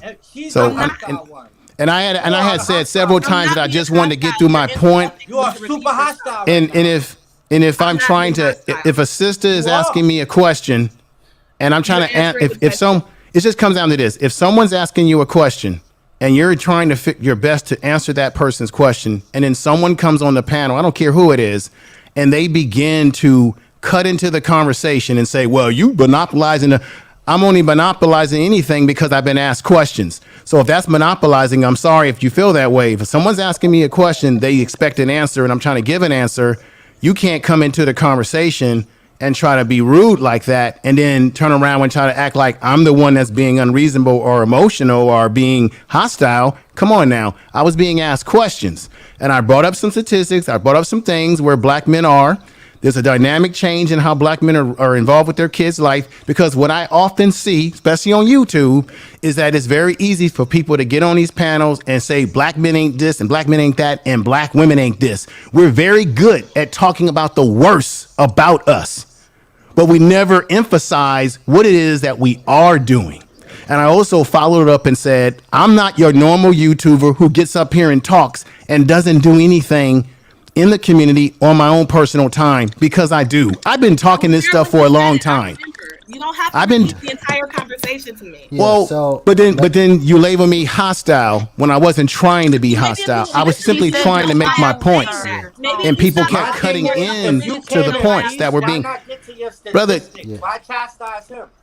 what I'm saying is that what happens is that if I'm trying to express, if I'm trying to bring up statistics and trying to make some points, once people start to cut into the conversation and I'm saying, hey, don't cut me off.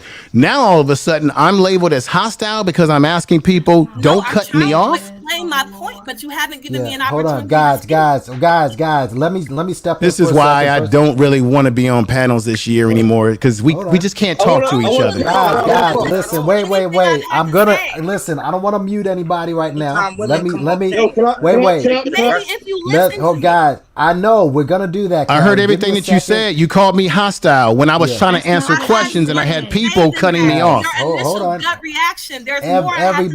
Everybody, slow it down for a second. Okay, a couple of things. First of all, we got 50 people in the building. All right, get the likes up, share, subscribe. I just want to say that. Secondly, Reese, I will get you on after Carrie's finished with her presentation. Carrie, just say the presentation. Don't, no. Happy Yankee, I'm not making personal attacks on this man. The point I was trying to make is that if he had allowed that young lady to interject, she was trying to bring into question the study that he was citing. That study has since been disproven. So for us to have to listen to another 15 minutes of him harp on the study that has been disproven is not productive. But I did listen. But wait a minute, though. Hold on. Nappy Yankee, let me just say this, Nappy Yankee. After I said what I said, and then eventually the sister did speak. She did say, "Hey, info man." I'm just trying to make a point here. This is ridiculous. Why do we do this? Once the sister was speaking, and I came to an understanding and respect for what the sister was saying because she did say, "Hey, info, those statistics might be just a little bit off because of these reasons." At the end of the day, I believe me and that sister came to an understanding of where she was coming from. Yes, and then she came to an understanding with me. So why are we arguing about this now? No, we're not. Because Hold he on. came here to fight. No, because you see what I'm saying? Listen, in the end, I don't have any animosity towards that sister. Carrie, she doesn't have any animosity towards me, and in the end, I listened to what she said. So why are you bringing this up? Guys, listen. Overly defensive and it's stunning. I'm not being overly defensive. We actually came to an understanding. Argue back every we actually came to an understanding. Yeah, we can't listen. Wait. Guys, listen. Carrie, go ahead and everybody stop. I know. Listen, everybody stay silent. Carrie, go ahead into your presentation. Go ahead. Will do. And then when the presentation's up, we're gonna go to Reese, and after Reese, we're gonna go to identity withheld. Go ahead. Thank you. And I just want to say specifically, if Gorge wants to pop in while I'm talking, she's more than welcome to do it because it seems like she was interjecting with points that were relevant to the discussion. So you're welcome to chip in if you have something relevant to say. You don't have to wait till the end of a 15-minute speech. Now, what I wanted to contribute about... Oh, okay, so you're trying to throw a shot at me. That's what that was about. Yeah, that's exactly what that was about. That's what I'm talking about. I don't have anything against that sister. That was a shot. That's my point. That was Hey, Kelly.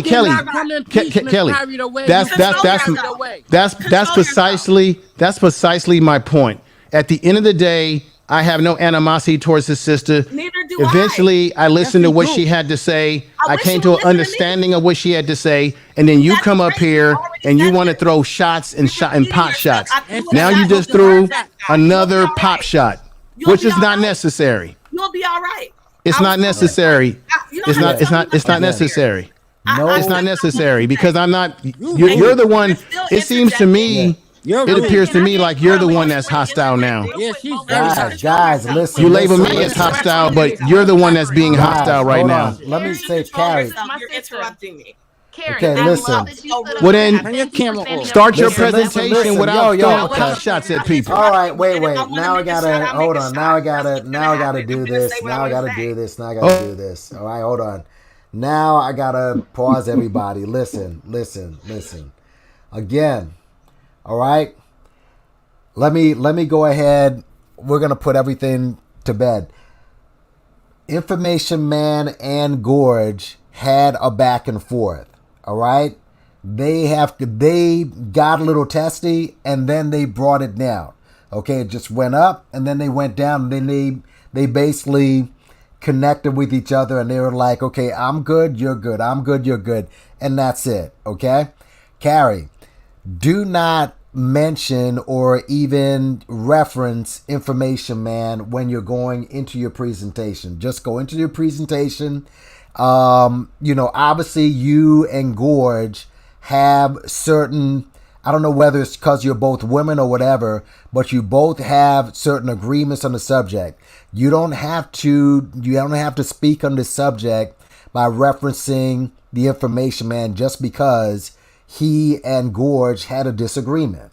Just deal with your presentation. No pot shots at Information Man whatsoever. Just get into your presentation. Then when you're done with yours, I'm going to hit Reese. Then I'm going to hit Identity Withheld. I'm going to unmute everybody because I'm assuming that everyone has a discipline to, just stay quiet while she's speaking. So go ahead, Carrie. You have the floor, and I hope everybody understands what I said. Yeah, and I apologize. I really didn't mean to cause so much upset. I was just trying to speak on what would help the conversation flow more smoothly. I have no reason to be taking personal shots at anybody. I was just speaking about the nature of the discourse being unproductive. That was my only point. Moving right along. Go ahead. I think the thing I find so disturbing about this talk of single motherhood, and I heard someone mention earlier that people tend to project like their own issues onto the Black community at large. And I think that might be true. I personally was raised in a two-family home by a very involved father. And I think that the expectations that I have of men is higher than what a lot of other people have because of that. Right. And I think that when I hear men talking about being good fathers in terms of providing emotional and financial support directly to their children, the thing that's so sad to me about this culture of out of wedlock children. And I do want to say Buccaneer made a really good point about socialist countries and the marriage rates there. I think that's a conversation I would also like to have. That's really worth having. But to this issue of whether or not an unmarried woman is a single mother when she has children, I think one of the main problems, I'm from Chicago, where there is a horrific problem with Why you acting like that? Because you want us to. I'm sorry. Go ahead. Where there's a horrific problem with street violence, and anybody who's under the delusion that this isn't being caused by children being born and lacking the guidance of a father in their home is delusional. And if you want to point to these little exceptions to the rule to suggest that this is not a pathological way to raise children, you can choose to do that. But I'm a public school teacher. I've taught in Chicago. I teach in the affluent neighborhood here. And if you think that when I'm calling parents, I'm getting in touch with just as many dads as moms, you're wrong. And if you're thinking that these kids whose parents have this turmoil are not being affected by that, they're wrong. And here's what I've been wanting to contribute that I think was missing from this conversation. And it's something that my father taught me that maybe if y'all dads would have taught you, you would know. Because the role of a father in a home is not only to love and provide for his children. A father teaches his son how to be gentle by the way he deals with that child's mother. He teaches his child how to be patient by the way he's patient with that child's mother. A father shows a child how to love by loving that child's mother. And so all this talk of financial support and attention and weekends and being involved, a father's first duty is to teach a child how to be a father. And part of being a good father is being a good husband. And if you don't know that, you didn't have a dad like mine. and you didn't have a mom like mine, and I pity you. All this, the community could raise your child, this, and this. That's why the community is in the state that it's in. And you're in denial when you suggest that children can be just fine after their parents are divorced. The statistics do not bear that out.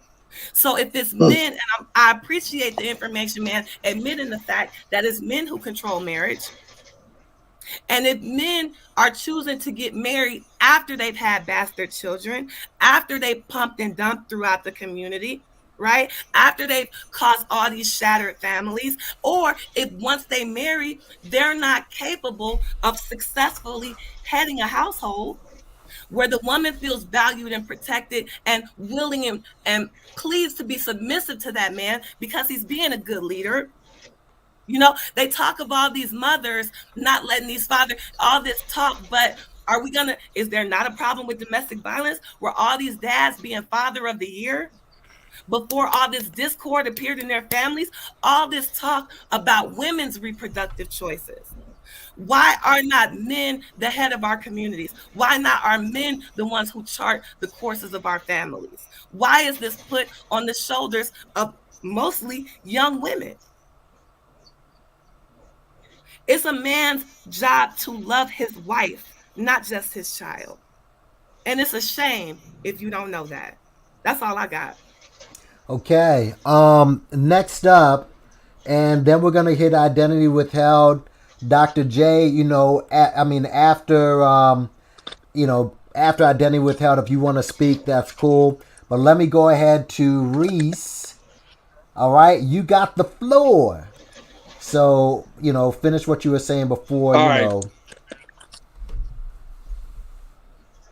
It's ironic that what I was just saying, and then I got cut off.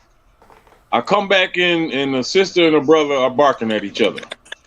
Right after I just said what I said, which was exactly what I was just talking about. This war between the gynocracy and the manosphere. And when we go into these discussions, I've been guilty of it myself. The men come in wearing the manosphere chip up here, and the women come in there wearing the gynocracy chip, and then flames come through. You see what I'm saying? Mm-hmm. This has to stop for the future generations. Your feelings don't matter. My feelings don't matter. Their feelings don't matter. Right. The future of the children, your nieces and nephews that you love, and mine most of all important. You see what I'm saying? What y'all doing are affecting my grandkids. I don't want them existing in this toxic environment on the airwaves. You see what I'm saying? I have doubts that I have any impact on this at all, but I'm going to speak on it, and that's what I'm going to say when I come into these live streams. Now, the sister above me that was just talking is one thing I got to disagree with her about. I don't think women should be speaking on fatherhood issues, and I don't think men should be speaking on motherhood issues. I think the women should handle that and decide what a good mother is and what a mother should be doing. Then the men get together and then they decide what a good father is and what good fathers should be doing. Then we come to the table. You see what I'm saying? Nobody's in here is late for work, so there's no reason for nobody to cut nobody off or none of that. I want the temperature to come down because I love what everyone is saying, especially information man. I can listen to him for an hour. So I'm done with that. All right. Next up, identity withheld. And by the way, I just want to say on Reese and that gynocracy and that divestment crew, those guys are like that. People outside of the internet really don't roll like that. But those idiots, some people have managed to make some money out of that. So what can you do? So, Ankh, what's going on? Site 5, what's going on? Chair Witty, I seen you. Scarlett, holy shit. My platform's growing.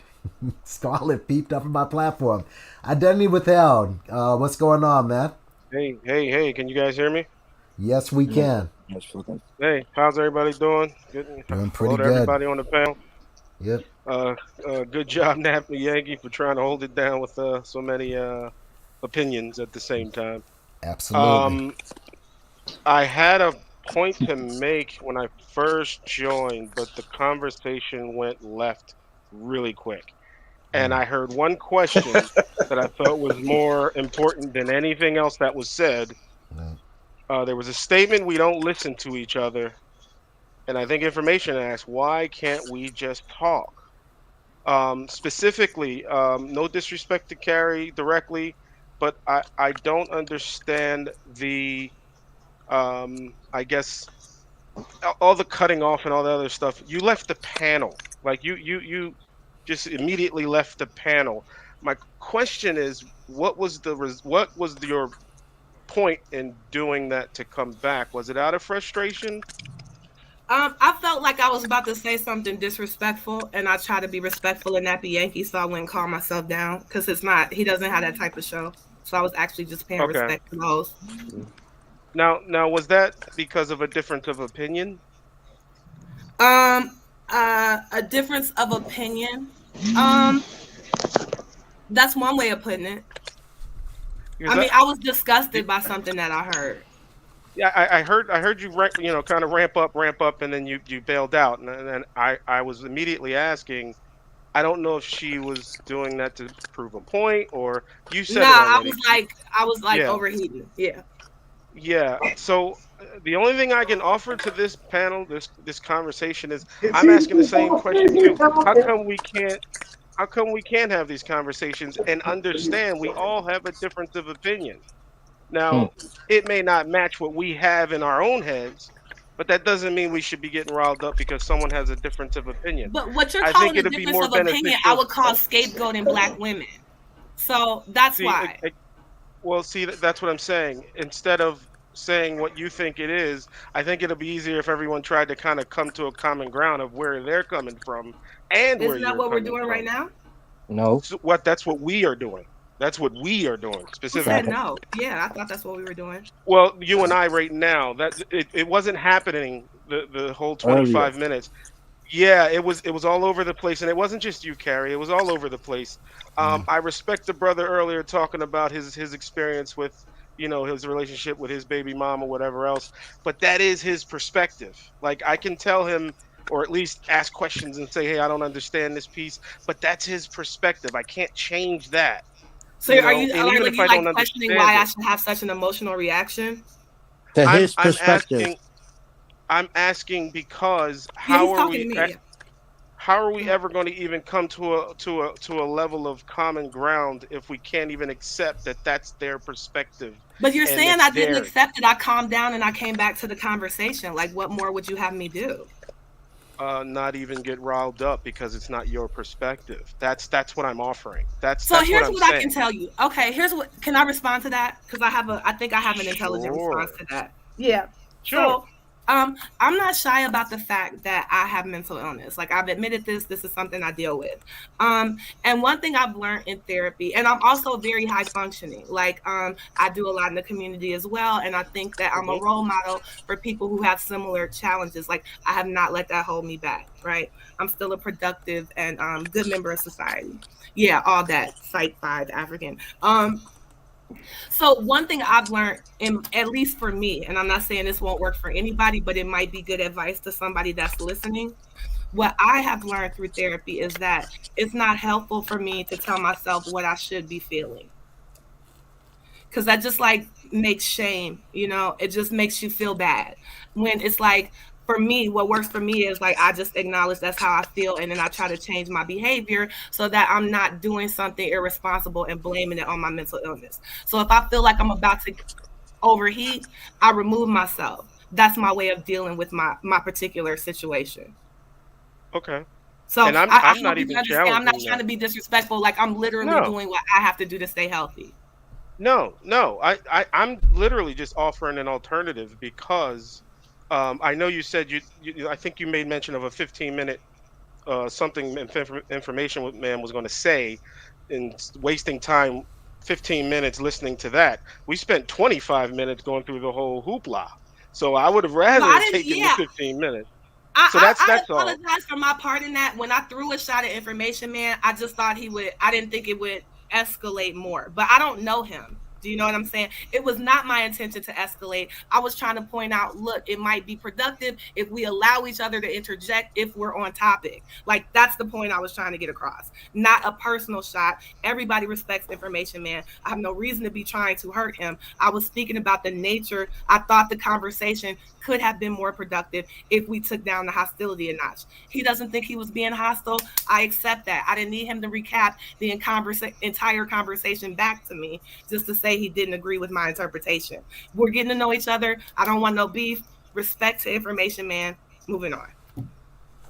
Okay. Yeah, that's all I really had to offer. I was listening to everyone's opinion, and obviously there are difference of opinions.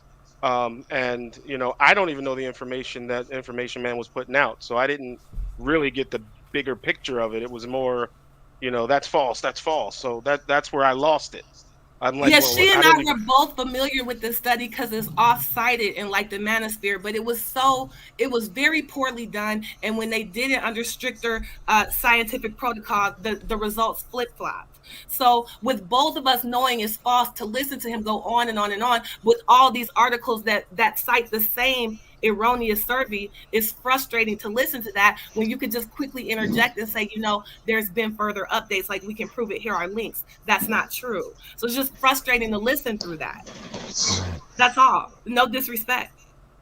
Okay. Yeah, I don't know any of these studies, so I'm hearing it, and then I get a piece, and then I say, there's an update to that piece, and I don't even know what the original piece was. So I was lost. I was not on the level of you guys knowing what it was.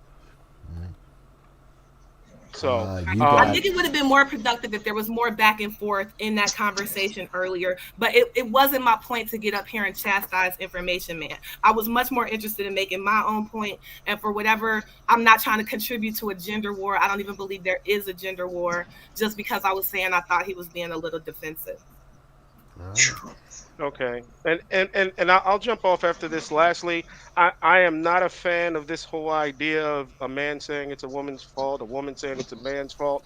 None of this works if we don't understand we both have roles. There's no one role one more important than the other. We both have roles. There is no, I can do this better than you. But some men don't think that loving a woman is part of the role. I get that. That's my point. That's problem. My point. You have a perspective that maybe a lot of men don't even think to that point. But that's what I'm saying. Regardless of who said what, this, that, at the end of the day, none of this shit works if we don't actually know what our roles are. We won't get to any place and progress to anything if we don't realize it's going to take two of us. It took two of us to make that baby. It's going to take two of us to raise that baby. And if we don't work out, we better figure something out, because you still got to raise the baby. So it's not like this whole blame game and this manosphere and this. It's like people, the bright and shiny thing is, oh look, it's their fault. It's their fault. Yeah, that's the easy way out, to say it's somebody else's fault. When I can show you a statistic that children are 40 times more likely to be abused when their single parents introduce new romantic partners, and for the men to completely ignore that and keep saying that a child can turn out just fine with a non-custodial parent, and just ignore that statistic, which is not unscientifically done. It's based on actual reported child abuse.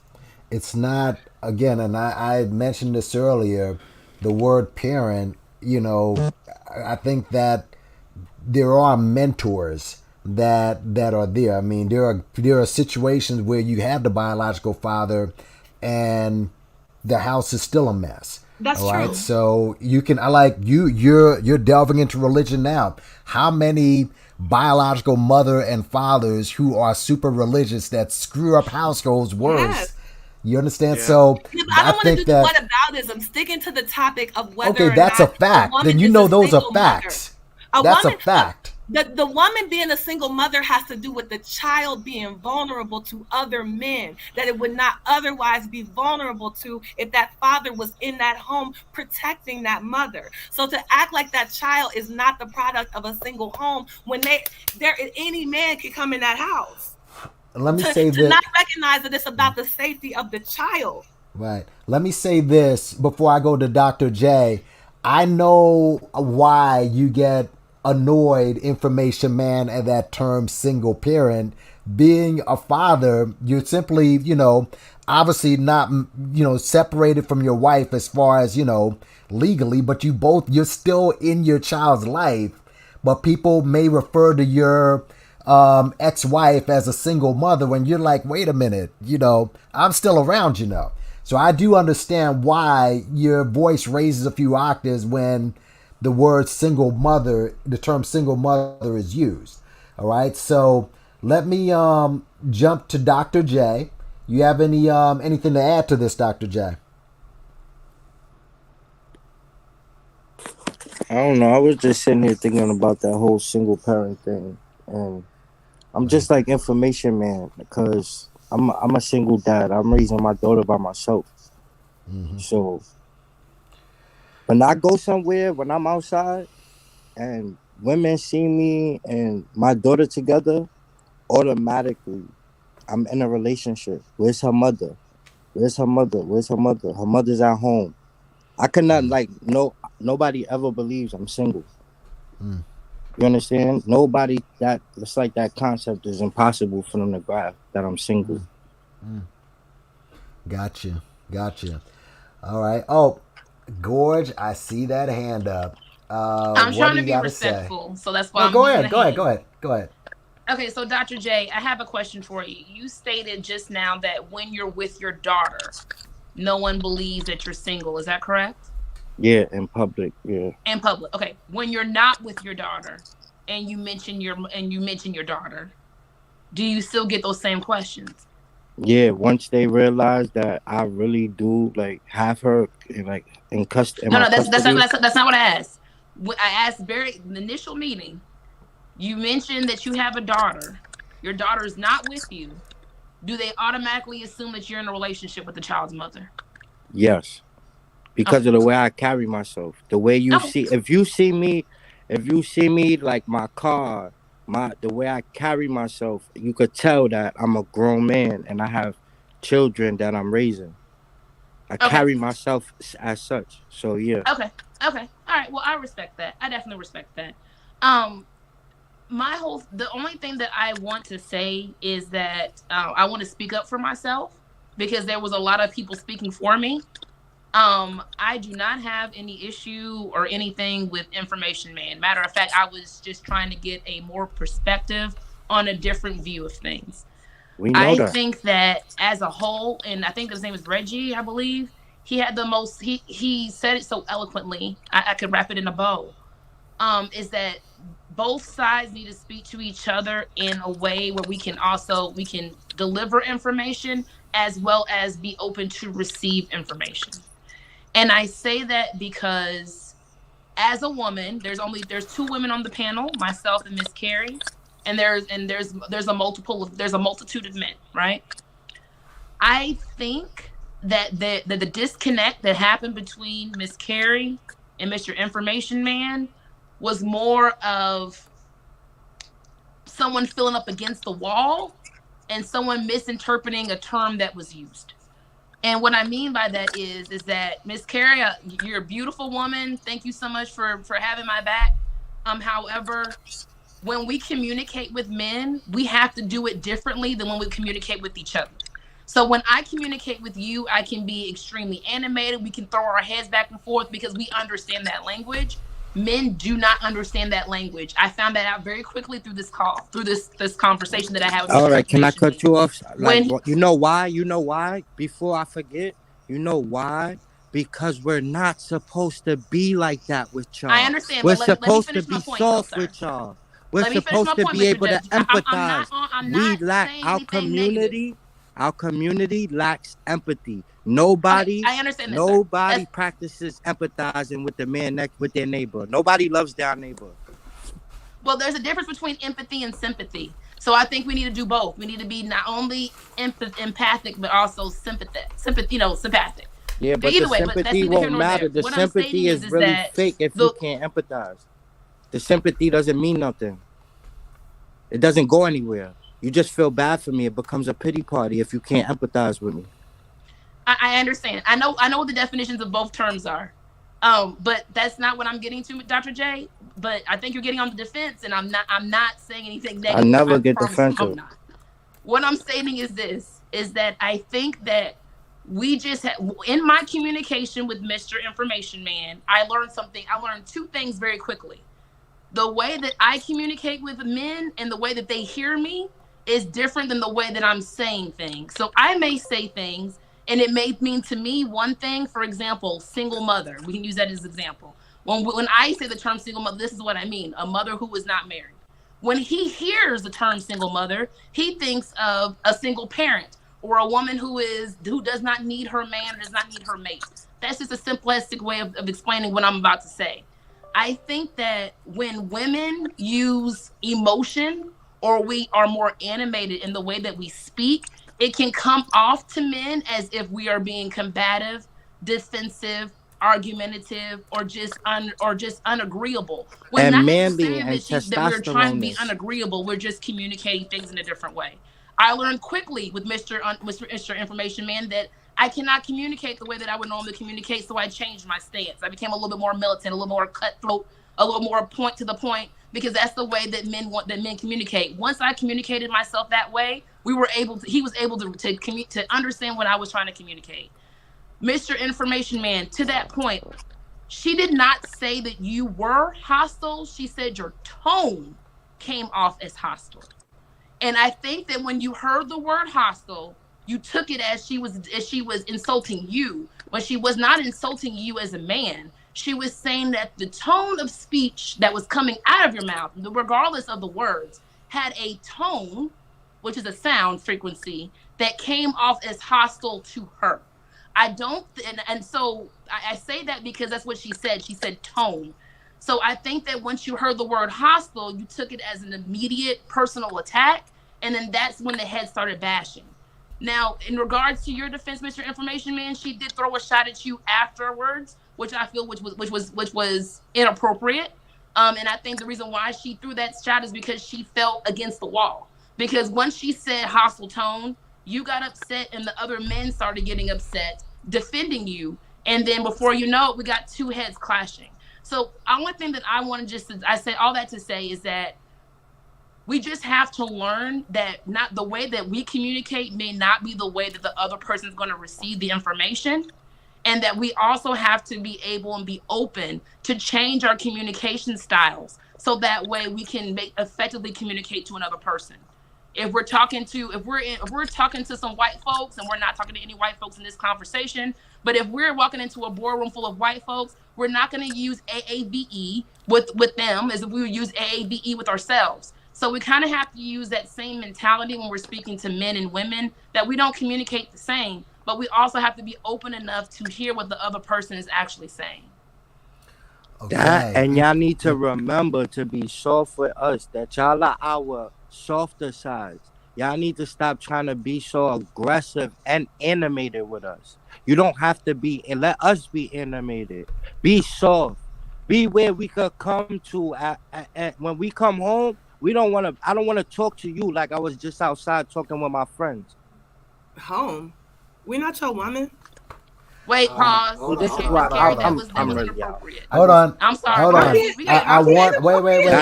Stop. He was just bringing up something different. That was being disrespectful. That was a shot. That's I shouldn't have to be so aggressive with women all the time. Well, okay, but that comes with Mr. J, Dr. J. That comes with what you bring to the table. If you, for example, my grandfather barely speaks a word. My grandfather, that's what we want to bring up, the traditional relationships. My grandfather and my grandmother have been married for over 55 years. Do is fight my grandfather is hand with your family like a man. This is a military man. He never spoke for some reason the government's out here. My grandmother was very animated. So that doesn't mean anything. You're choosing to have babies with women you don't want to marry. Wait. Okay. Let us, Information Man, all right? I'm going to let you in. If you got, I know that you seem like you want to get a word in, so I'm going to give you the floor. All right. Anything in particular that you wanted to get off your chest? Well, I want to set the record straight and just say that I'm not a manosphere dude. I know a lot of guys in the manosphere, but I'm not trying to push a narrative of black men against black women. I think that that's dangerous. I think the sisters are correct. The best way to raise a family is to have the biological father in the household. And I got to be honest, I think the reason why I'm taking things, I don't want to say personal a little bit, because I am personally sick of the fact that black men that are out there in the community that are not doing the right thing in raising their kids.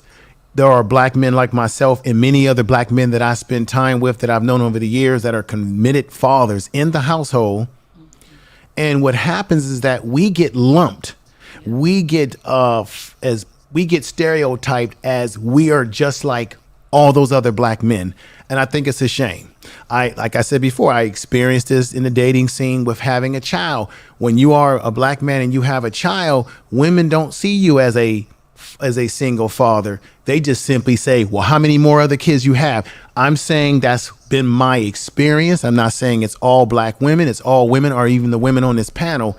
It does happen. It does. But at the end of the day, if you go to my channel, there is nothing on my channel where I'm talking against black women. Matter of fact, I have lots of content on my channel where I'm simply saying we've got to end this gender. I don't even like the word gender war, because what you're hearing on social media is not necessarily everything that's happening in the community.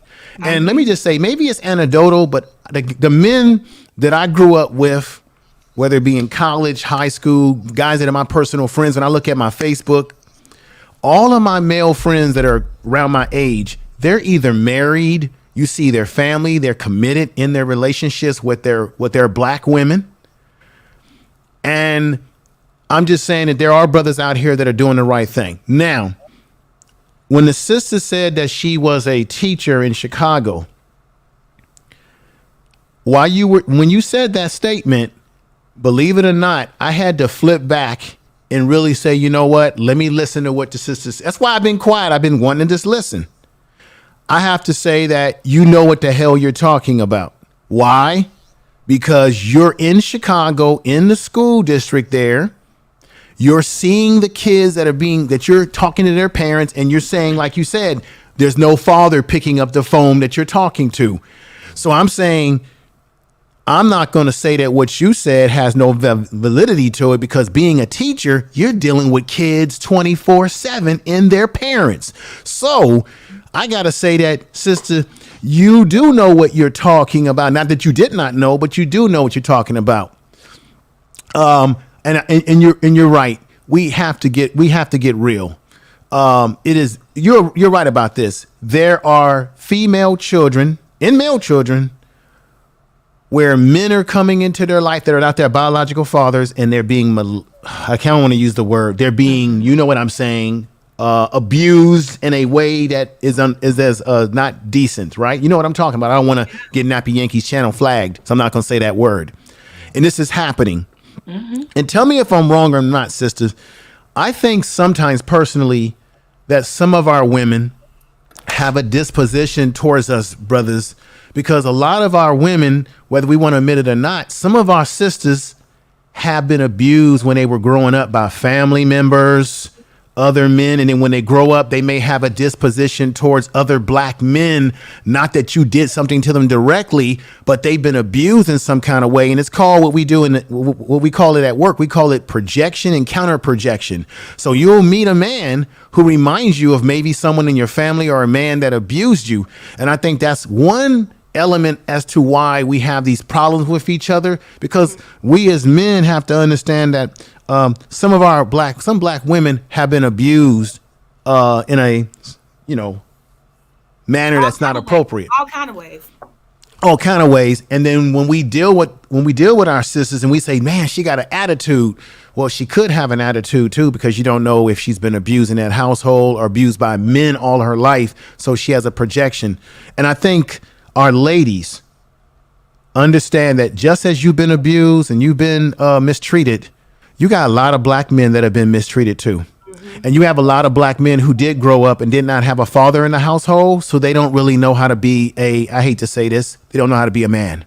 Mm-hmm. And I think you all said that. So what we have is we have dysfunction going on. But the question I want to lay on everyone before I get off the panel, what are the solutions? I would like to hear the sisters say to us as brothers, what do you need from us? Not what's bad about us, but what do you need us to effing do to get our game back on the right track? And then we as brothers, what do we need from our sisters? Yeah, I'm glad you asked that, because I really disagree with someone earlier saying that the men should tend to the men and the women should tend to the women. I think that's perverse.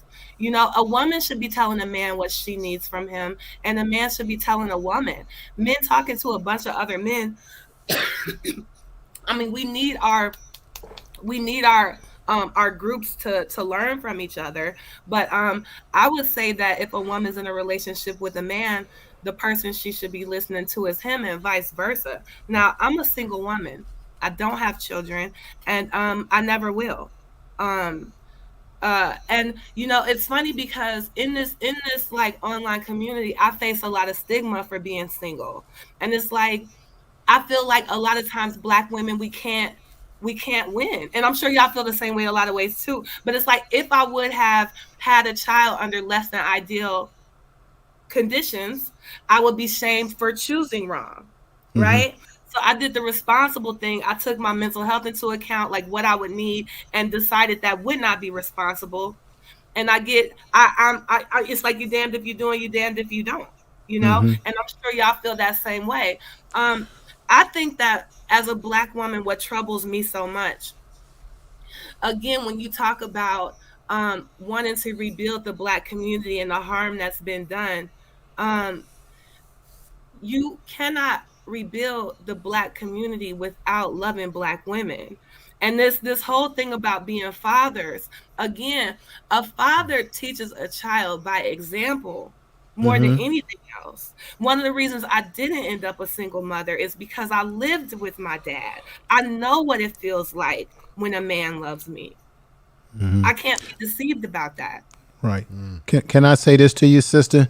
I heard you say that one of the things that men need to do is we need to love. Yes. Part of our problem in this Western society is that men, and you've heard this before, men are taught to be tough, to suck it up.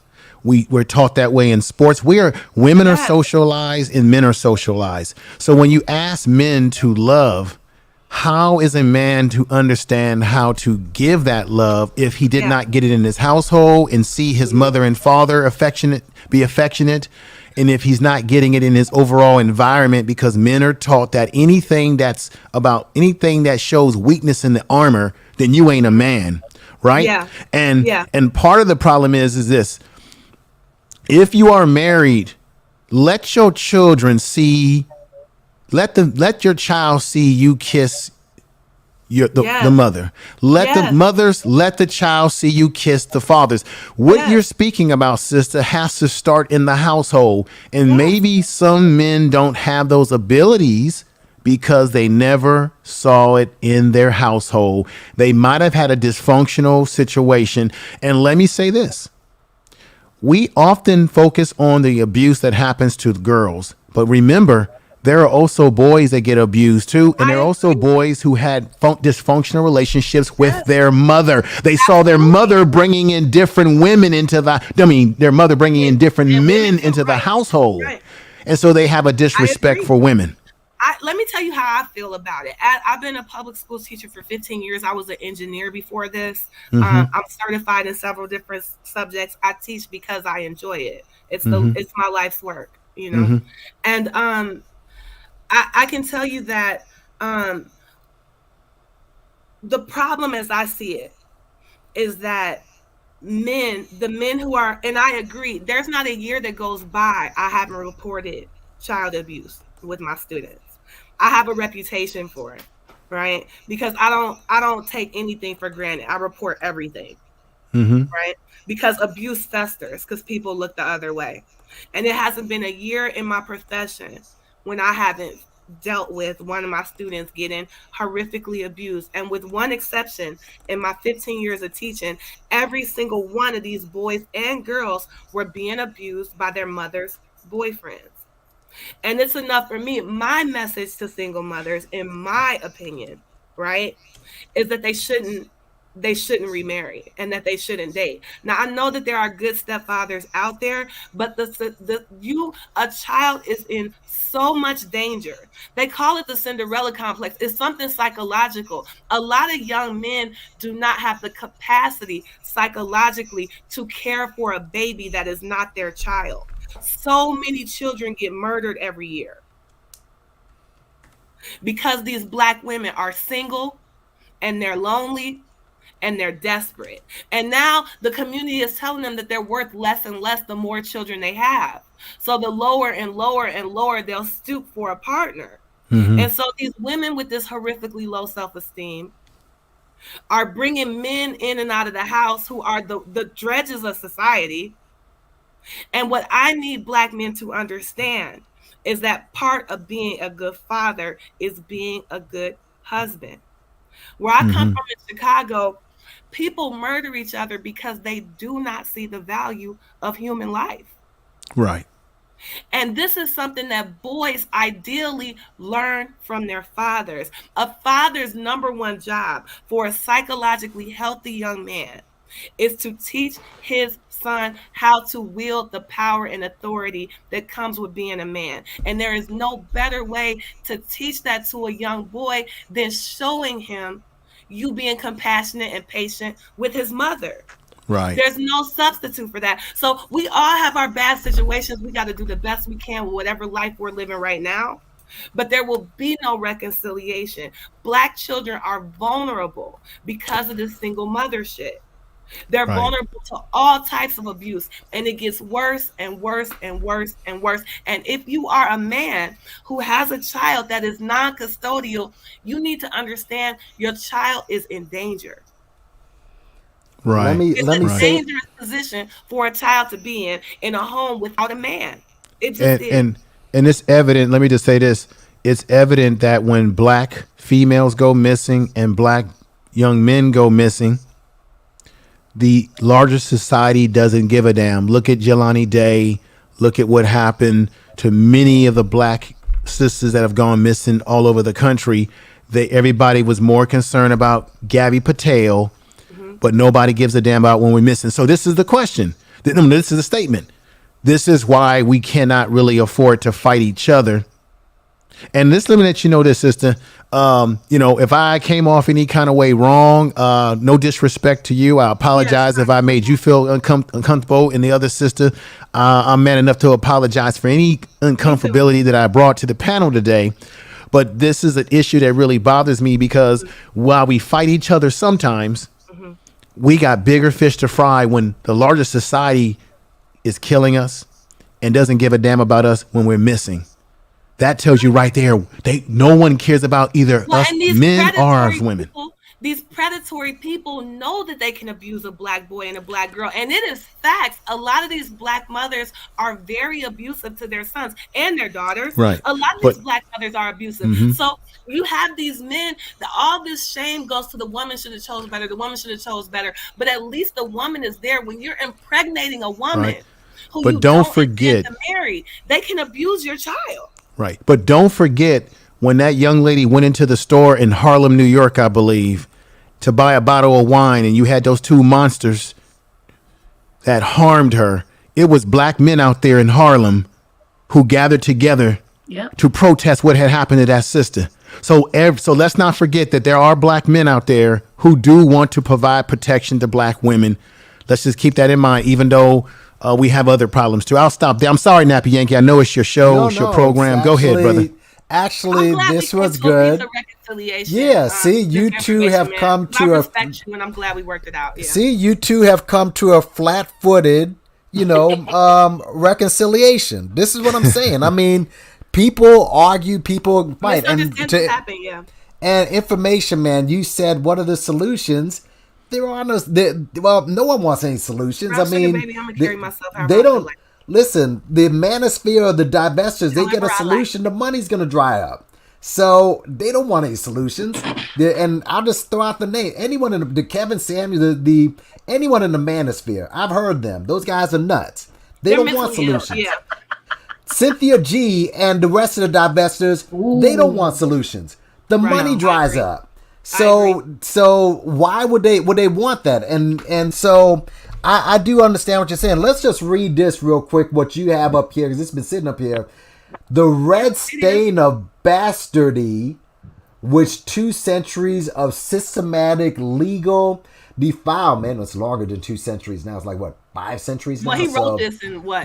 This was W.E.B. Du Bois who wrote this. But defilement of Negro women had stamped upon his race meant not only the loss of ancient African chastity, but also the hereditary weight of a mass of corruption from white adulterers, threatening almost the obliteration of the Negro home. That's right.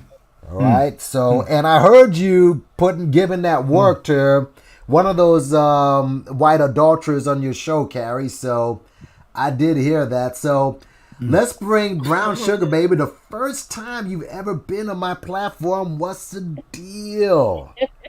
Hi, Debbie. What's going on? Hey, information man. How you doing, sister? Welcome. Yeah, Happy New Year to everybody. Thank you very much. Yeah, to everyone. Yeah, I'm sitting back. Hold on. Look at this big, beautiful black family, man. Look at this shit. Yes. Look at these sisters on here, man. Only I can do it. Only on Nappy Yankees platform. It's rather interesting tonight. Yeah, I'm gonna have to cut this show up. I mean, the biggest story in the NFL got freaking trampled by the subject matter today. So I'm gonna definitely. Antonio Brown's got a lot of problems, though, brother. Yeah, he's got tons of problems. But go ahead, Brown Sugar Baby. No, I just got up here on the platform because Carrie had something to say. I wasn't even talking to her. I was saying in general, because I've been married 27 years. Oh, wow. To the same man. And I have 2 girls by that man. So something is working right. And I think a lot of times, there you go. Even though like what Carrie was saying, sometimes kids don't see both sides of that. And, we have a lot of broken up homes and stuff like that. So I do agree with her. I think we need to start setting role models.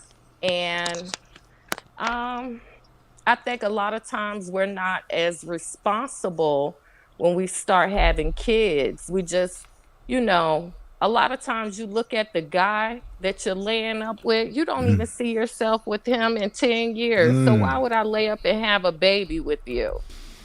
And so, like with my oldest daughter, she just got married. She's been married 2 years. And she didn't have any kids. She's career driven. She has her master's, all kinds of stuff. Really, really educated, both of my daughters. But she knew you don't bring any kids up in here unless you're married. And you need to bring, the man to the house so my husband can, get a feel of what you're with.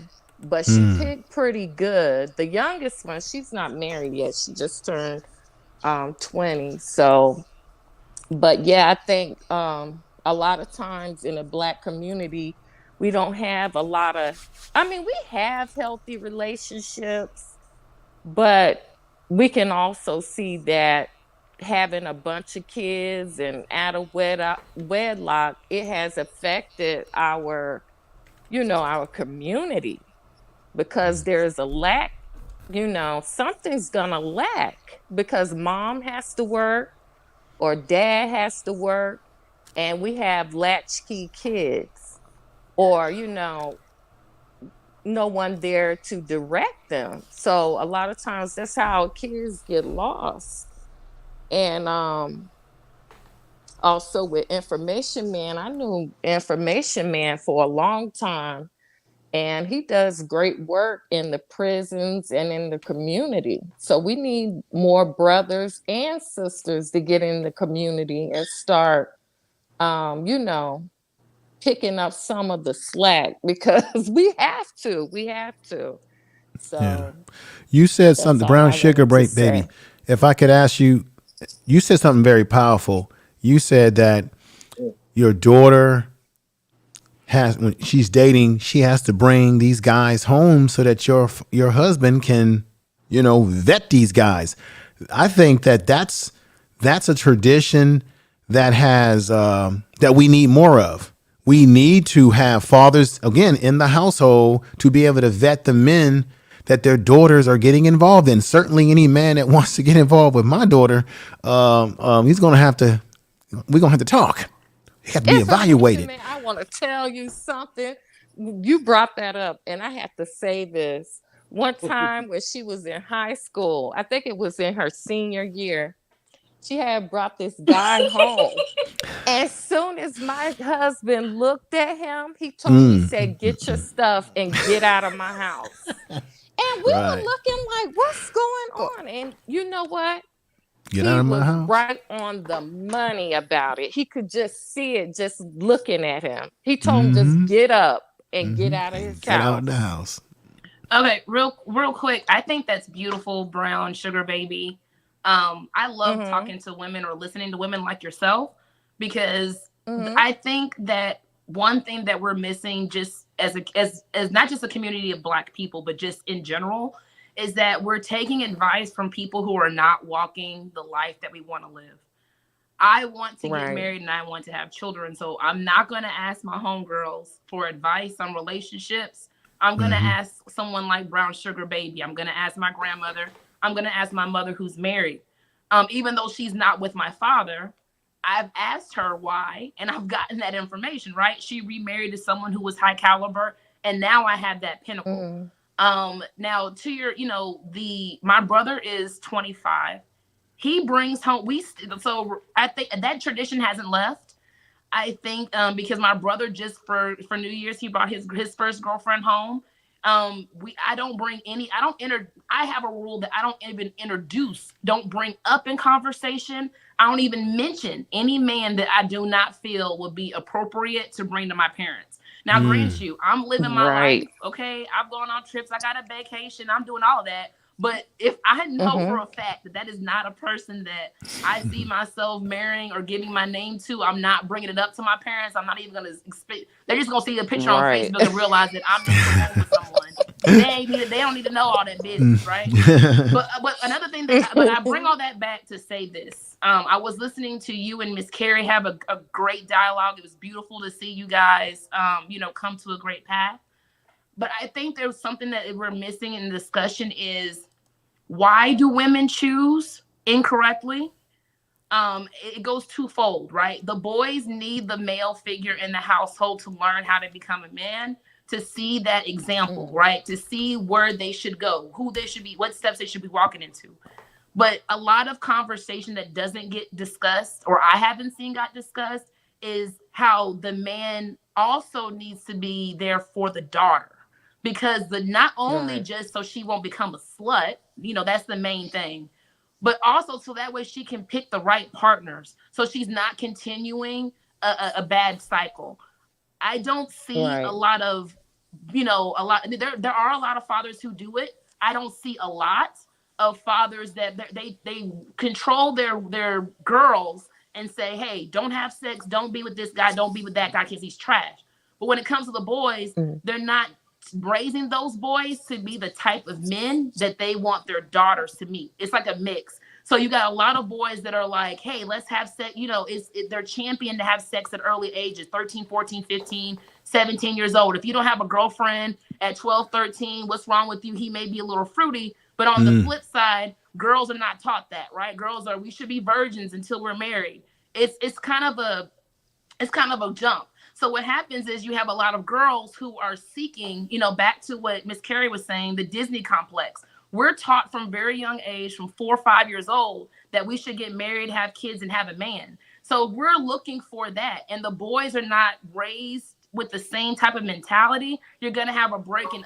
You're going to have a lot of women, girls who grow up to be women who are insecure and who are looking for male validation because they're not getting it in their home. So they look for it in the wrong places. They look for it in narcissists. They look for it in abusers. Then what happens is that when that woman who's looking for male attention, she meets the wrong guy, has a kid, she's still going to look for that male attention. So what happens? You have predators in our community who seek out these women for their children.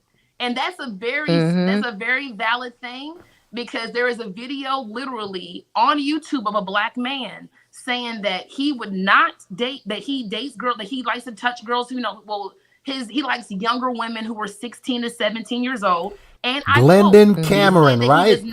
He said that he will not go to women, who will not go to children or girls who have fathers in the household. He deliberately said that. He said because that's not going to happen. They're not going to let me get down with that. So I purposely go. But it's what happens every day. This is what happens to girls who don't have fathers. It's true. It's true. And the reason why I say that is because my mom was a single parent with me for 10 years before she met my stepfather. And I'm not going to lie, there was plenty of boyfriends. I was developed at a young age. And there was plenty of boyfriends who were looking at me sideways, and she couldn't smooth out. As soon as she got wind of it, they were out of the picture. But it does happen, and it is a conversation that I think that men need to have. Now, when it comes to Carrie, I have to disagree with you on one thing. Okay. I do think that men need to have conversations with men.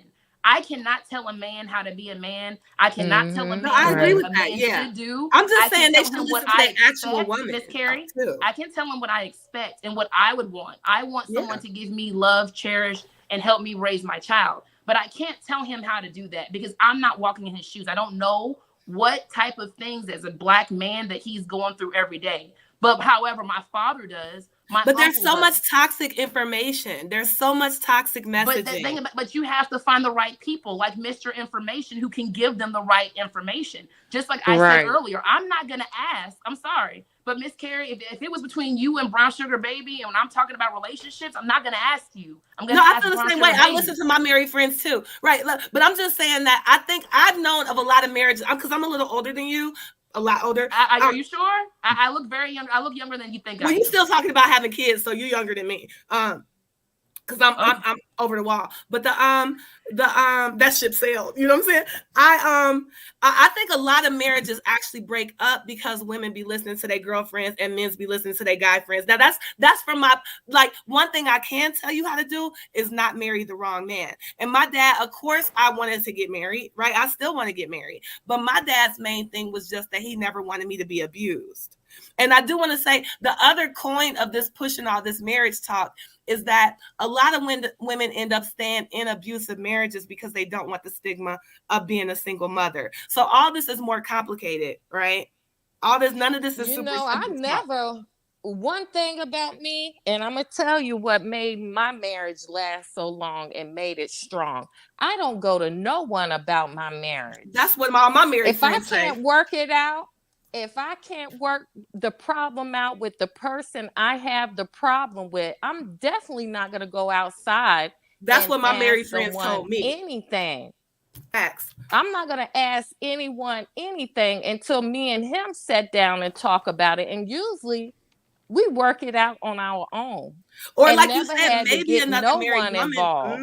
My happily married friends, I know that they're happy. I can tell that they're happy, but they don't talk to me about their relationships the way my single friends do. And they shouldn't. But I was using that as an example. But I'm just saying that there is a lot that we can gather from speaking to our counterparts about what we're doing. Because I can't see, like, for example, I can say that he may be a deadbeat, but the way that I'm going to communicate that is going to be different than if a brother communicates that to him.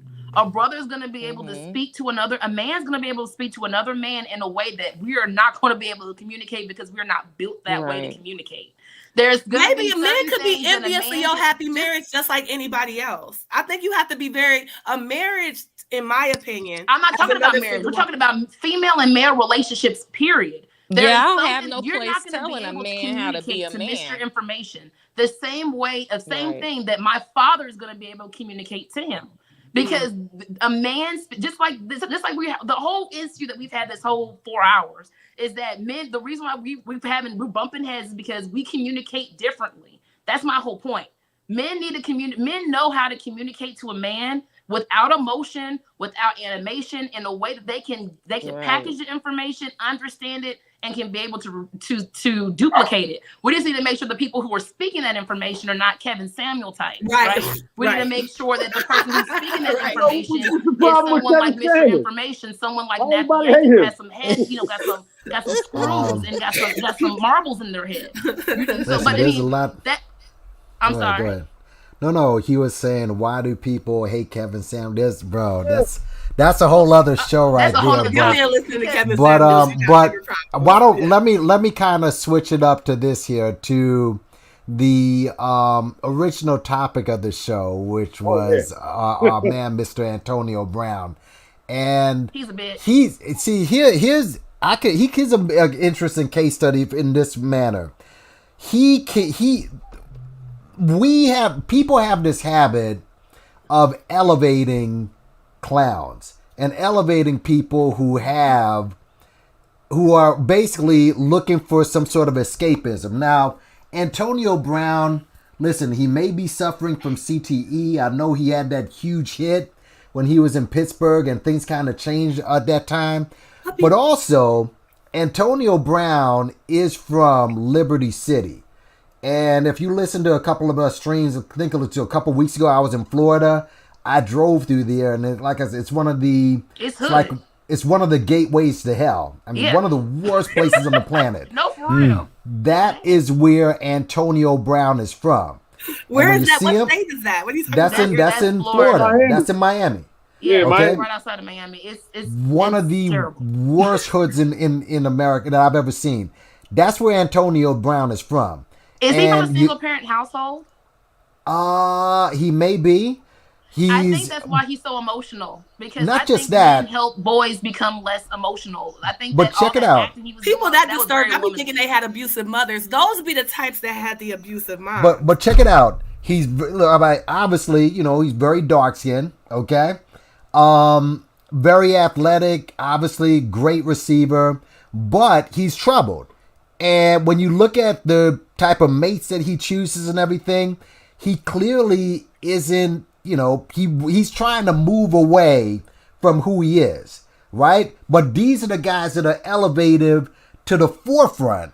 And when you look at how he lives and when you hear the rhetoric that comes from the manosphere, all right, I just think that we have a habit of elevating clowns and putting them in the forefront and following them, all right? And obviously the Umars, the Tariqs, and what have you. I think we have to stop elevating people who are into escapism.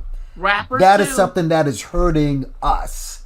All right, and he represents that. Well, escapist art is part of, like, what do you mean? No, just as far as just running away from his blackness. That's what he is doing. That's what I mean. But I mean, if we do that, Nappy, we're gonna have to get rid of majority of black entertainers and black men. Gorge. Listen, I am anti-celebrity and black celebrity. I've been rocking with you for a minute. I definitely the number one thing that's hurting black people is the black church. Yeah. Right under that, a close second, black celebrity. That's killing us. That is facts. Killing us. So, and we don't even go to like intelligent people. We always go to comedians and stuff to be our leaders. I'm like, wait I'm so sick of that. You never see that in the white community. That's white supremacy. That was set up on purpose. Sick of comedians. That was set up. They set up to put these celebrities in the forefront. Yeah, Reese, go ahead. Unless you're Dr. Umar, and that's because he's not a real scholar. No, Reese, go ahead. I heard are very interesting, because I would even argue that the behavior of the celebrities is damn near responsible for our present day condition. Even though we were already fucked up, 30 years ago. But you look at reality TV, right?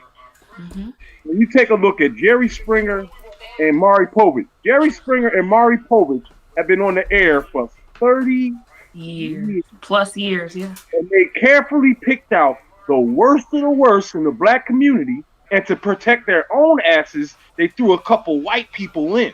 But the main premise was to show the worst of the worst to the world for two different reasons. One, so that everybody that comes over here will have a preconceived notion of how black people are. And number two, right? And number two, it'll affect our youth. And I'm going to give y'all a quick lesson and then I'm going to shut up. This is where our behavior comes from. You have something inside your brain called the phonological loop. Yes. This records all the information that comes in through your eyes and your ears.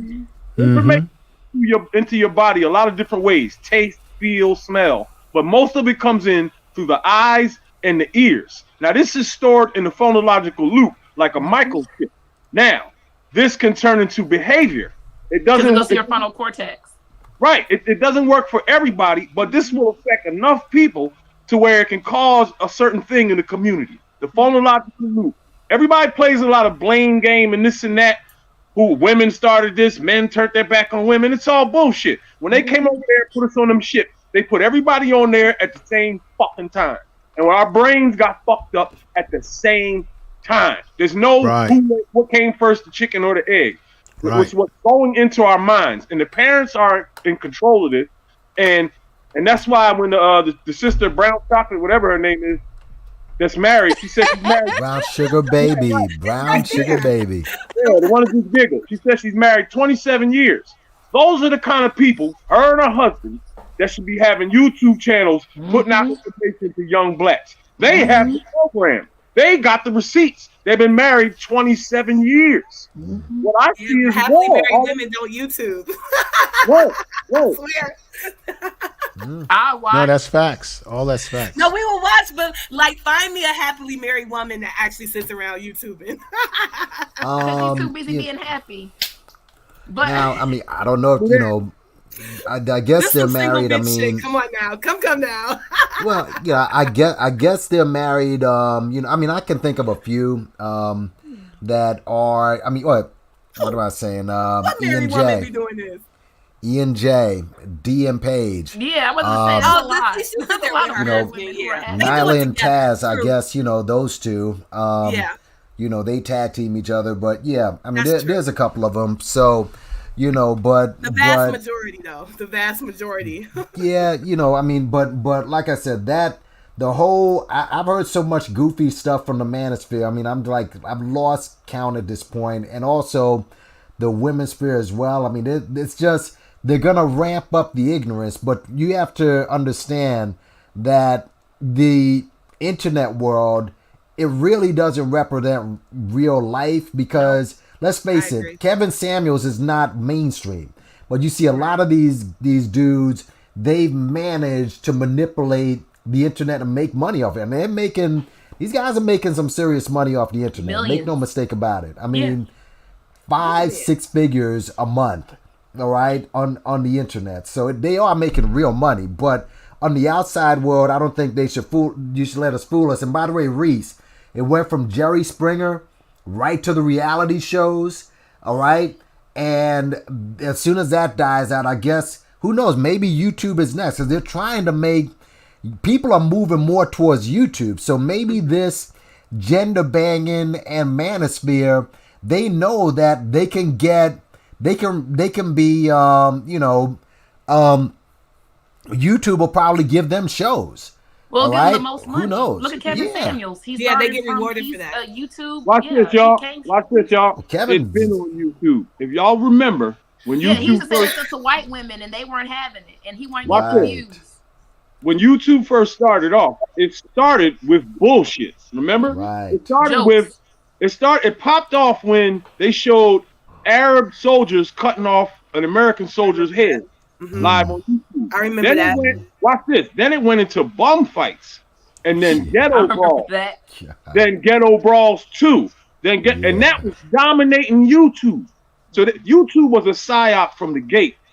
You know what I'm saying? An attack on the human psyche to get people to come out here and act crazy. And now you looking here in hindsight, we done had George Floyd and COVID. Everybody is 2 years stupider and crazier than they were 2 years ago. Right. No, Look, 10 years.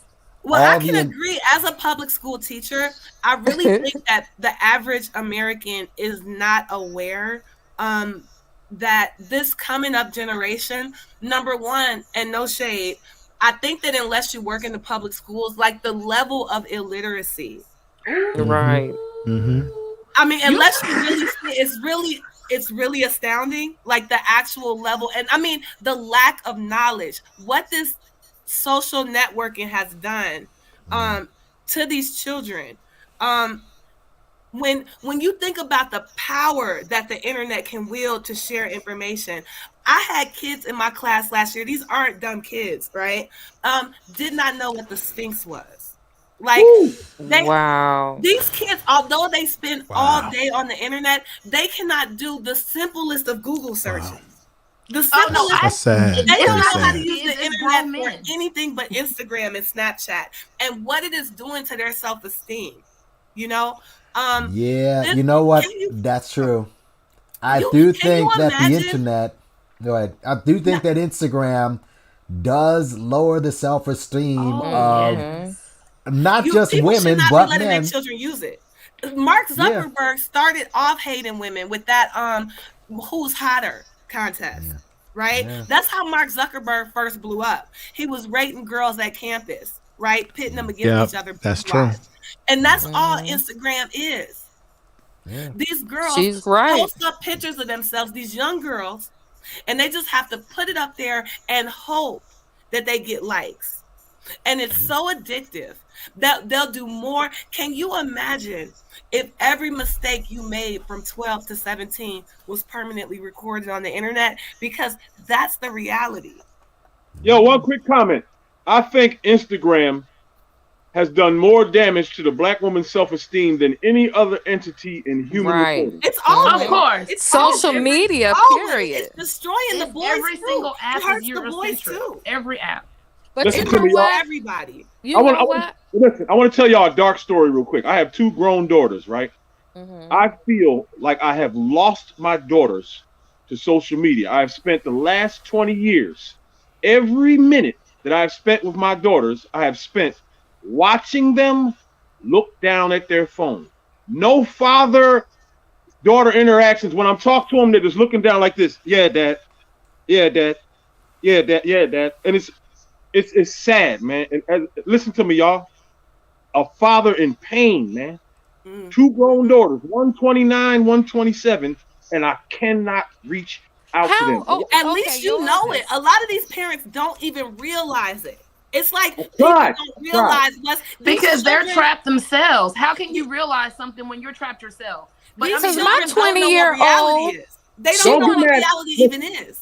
Don't get mad at me, y'all. Don't get mad at me, y'all. I argued with their mothers not to give them cell phones when they were in high school. They argued back.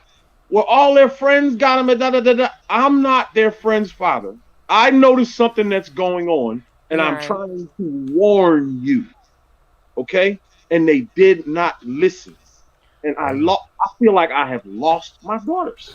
Well, okay. You know what? I I have a 20-year-old. I guess I'm the weird person in the mix because I'm 35, so I am the first generation of Facebook. So my Facebook login still has a college edu. MySpace. Back in 2004, that was the only way that you can get it. Facebook MySpace back was then, so much better. Go ahead. Yeah, Facebook back then was So much way better. different. You had to put you couldn't even put a picture. The only thing that you could put on there was like your professors, and the only people you could talk to was your professors. Mm-hmm. I remember when it switched over to everyone can use it. That was like 2007, and that's when pictures were able to get uploaded, and that's when things started to change. It was way before the hot or not thing. It was way before that. As soon as you could post pictures and comment, that was when people started. No, he did hot or not before the Facebook. No, well, the Facebook profile itself started in 2003. I opened up my account in 2004. The reason why I know that Zuckerberg's first website was this thing to haze women and to compete. I got it. I got it. But we're talking about, but Facebook, the app itself, that wasn't on the Facebook app itself. However, what changed Facebook was the commenting and the infinite scrolling. So you can scroll. At first, you could only go on Facebook for like 7 posts and you couldn't see anymore. Now you can infinitely scroll, right? So you got these people who are literally just scrolling, and you look down, you'll look up, and it's 8 o'clock. You look back down, you look back up again, it's noon. But the thing about it is that how can parents teach their children how not to be stuck on social media when the parents are also addicts? Yeah, when you go out and you see kids in Chuck E. Cheese, every parent is looking at their phone just as their kids are. True. They're buying their kids it's iPads so dangerous. not because of the educational. They're buying their kids iPads because that's their babysitters. That way they can be on their phone, so they can do more things, right? Brown Sugar Baby had something to say. What were you saying, Brown Sugar Baby? Okay, my daughter, well, it's probably not the typical, daughter, because she's 20 years old. And at in the 9th grade, she deleted all of her social media because she knew what she wanted. She deleted it. She is even deleted to this day. And I think she only has like TikTok. But in the 8th grade, she was taking her SAT with 40 and 50-year-old people. She scored as a genius on the bell curves test. She got a full ride scholarship to UNC Chapel Hill. She knew what she wanted, and it was not on social media. She knew what she wanted, and my oldest daughter stayed in her ear. She does not get on social media. It's either a book or she's doing something productive. See, that's productive. That's productive. Yeah. But my husband was a Marine. He's a retired Marine. And they knew I never had to go outside. I never had to make them go to the table. They knew when they walked in the door, you tuck your shoes off, you went and washed your hand, got a snack, and went to the table and start doing your homework. I never, and they are still like that. If it interferes with their college work or anything like that, they will not go. But it started with coming home from school, washing your hands, and doing your homework. And they are grown children, and both of them are like pure geniuses. I think my youngest one scored a 140 on the IQ test. But the thing about it, that's the thing, you have to mold them into that. Yeah, as children. And you have to they get them will to not learn to stray, love and it as a child. And I don't think they weren't boy crazy either. Yeah. My youngest, she did not date at all, and she's still not dating until she finishes up with her. She's going to be a what is it called, biomedical engineer. That's what I thought about. And she has a full ride scholarship. Everything is paid. And so it's all about how you structure them. And the phone, you look at them and you be like, wow, you're on the phone a lot today. But she would just be up there texting her friends, but she deleted all her social media because she knew what she wanted. And that was her first college. She even got accepted into Spelman, different colleges, but she had already set her goals, and that's what we should start doing. Parents. Go off, Mom. What else she do? Go on. What we should start doing. What else? But the thing about it, we should.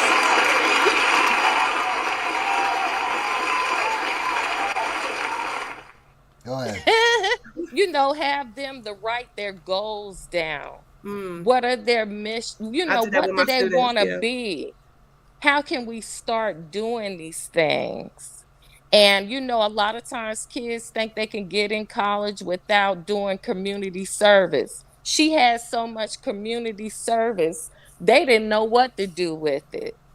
So it's all about having tunnel vision when it comes to what they want, and you help them get, meet those goals.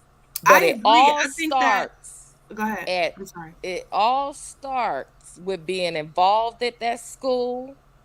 They know not to go outside the norm. You set that structure, and just going to that table every day when coming home from school. Look where they are now. That's really all it takes. We appreciate parents like that so much. It frustrates me so much to hear these parents blaming the schools for their children's. I mean, like at the end of the day, grades come from homework. You do your homework, you get good grades. Like that at the end of the day, nobody can do anything for your child if you're not going to get them to do their homework. It's not really a whole lot we can do. And I will say, like, if it's one thing, like Information Man was saying, what can we do? I find now I live in a diverse community now. Most of my students are still Black, but there's diversity at the school. And I can tell you and I've purposely always tried to teach at Black schools. This is one of the most diverse environments I've taught in. And I can tell you that other races of people, everybody but us, right? And I'm just speaking in generalizations. There are exceptions. Everybody but us tells their kids what they're going to do. Like my Asian kids don't really have a choice in like what college they're going to go to or even what degrees they're going to pursue. And the same thing is true. Like they have a plan. Like they done figured out it's cheaper to go to state school than transfer your credits. Like most of my other races of kids, their parents have a path already. Their kids don't have to do anything but like follow directions. Right. But a lot of Black parents be acting like their kids are grown at 12 and 13. I'll be calling them like, ma'am, he ain't done his homework. I'm trying to work with you. Can you do this? And they be like, I told him to do it. Like, well, that's because there's a difference between a parent. There's a difference between a parent. Brown Sugar Baby is a parent. She's an active parent. But we have a lot of people who are just birth givers, life givers. They just spit out a kid. There's a difference. And I think that a lot of people who have children are not parents. Like my aunt has children. She's not a parent. Never was. And her children are not parents. There are mothers. They're mothers. They've given birth to children, but they're not actively participant. And their kids show it, and their kids show it. Right. I see 3 generations of degenerates, sorry to say, because the grandma wasn't a parent who should have never had kids, but she had kids. Mm-hmm. Her daughter should have never had kids, then she had kids. And now you got these kids that they pass electronics to babysit and raise their children. Mm-hmm. You have to be an active parent. What Brown Sugar Baby is saying is the same thing that my grandmother did. Because I couldn't watch the TV at all or do nothing recurring to nothing unless my homework was done and it had to be checked. But that's because they were being active. We have to realize that our parents are not active parents. They're relying on the TV and their phones and iPads to raise their children, and then they're surprised when they come out when they want to be, because when we used to ask us, what did we want to be when we grew up? We said doctors, lawyers, astronauts. Now when you ask children, they say YouTubers, TikTokers, and rappers. I want to be an Instagram influencer. Why? Because you're not raising your children to see other opportunities. You're putting a tablet in their face, and that's all they're seeing. So that's what they're going to regurgitate. Going back to Reese's point, if you're seeing it's repetition. If you see this type of degeneracy, you're going to believe that degeneracy is normal and that's okay, and you're going to follow in that same path. And they show the winners, meaning, you look at someone like Amber Rose, who, was a stripper. And, she's basically, she goes from where she came from to getting married, having a kid. I mean, a lot of these women, like, they push them out there, or like Cardi B, again, another hoe, went down to the Dominican, actually pumped herself with cement, by the way. Now, there was a video just recently of a bunch of women who nearly died from doing that. They don't sit down and say that Cardi was one of the lucky ones, and she's still relatively young. She still could die in the future. Okay, so what they do is just show the winners. I think I was speaking about this with somebody regarding these basketball players that I think it was when I did the video on Kwame Brown. The basketball players that come out of high school, they only show the Kobe's, the KGs. There's a bunch of them that came out and failed. Right. But when they see someone like Amber Rose getting married, having a kid, becoming a millionaire, and so on, they think they're going to be that. And sometimes they're right. Some of these women actually, go this route, and they see whores getting married, and they're like, yo, why not go that route? But they don't see the other side. They don't see how few there are that actually jump over the top, and all the other ones that are out there. This is why you see all these the antics on Instagram, because they think that they're gonna be one of the guys that these goofy ballers are gonna pick. And believe it or not, a lot of these ballers, they do just that. Scroll through Instagram, knock up one of these clowns, and boom, they have an instant family. But there is it's very the chances are slim. It's more of than that just even reflecting, though. I think that's true, but in my experiences with my students, in general, YouTube and Instagram have given them the impression that they can become successful without having people skills, because those reality shows, they purposely pick out people who have personality disorders. It's very exploitative. So they think that a person can behave provocatively at work and everything else, and that they can still achieve success. Right. And I think it's very worrisome. And get it quickly. They're not showing, back to Nappy's point, they're not showing the failures. And like speaking, K Michelle has a new show out talking about the adversities of plastic surgery. Yeah. She's actually because like when I saw it, I was like, here she go with that bullshit. But actually the show is actually talking about the horrors of plastic surgery. She's interviewing people who literally had their butts fall off, talking to doctors and about and exposing the negative sides of that. So I think that is needed. Yeah. Because people that be walking far, around with them dead booties, we're not seeing the tragedy. I don't know. If half your body is dead and you still walking around, are you a zombie or not? A White Walker. Go ahead. Nappy Yankee, I'm gonna get ready to get off, but no I noticed this was coming a long time ago. What's happening is you have an intergenerational situation. Now, I was born 1969. I come from a generation where you still had to have verbal skills. You had to learn how to talk to people, look at people in the face. We weren't running around with our heads in foams as we are now. And when it comes to the opposite sex, as a man, you had to learn how to have the gift of gab and to be able to shoot your shot and be able to know how to come up to a woman properly and talk to her. Whereas today, everyone hides behind some glass screen on their phone. So, and what's happening is that our kids are being programmed. See, everything that you're seeing today is exactly what they want. And this is why. You make people feel that they're machines, make them slaves to machines, make the machines the gods. That's why our kids are programmed to rely on machines and not personal skills. Now, you being a teacher, Karen, you know this. These kids are texting and using all this shorthand, which is affecting their ability to write. They can't even write properly, do proper resource because it's all about, well, let me push a button here.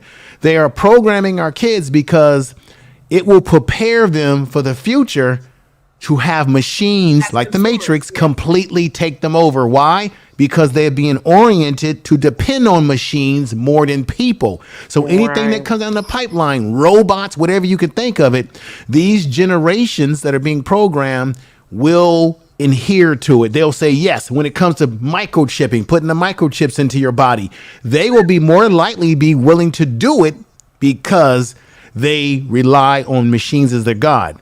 And we as Generation Xers, we are impacted by this because we're also responsible for creating some of this shit. Coming out of the first stage when we had home computers. I remember when you had the home computer, right?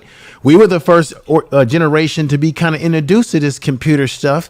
And then we decided, we had kids, and we decided to say, what? I'm going to give my kids things that I didn't have, and it becomes a glutton.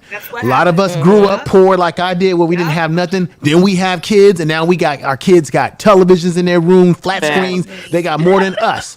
And we're actually overindulging them with machines.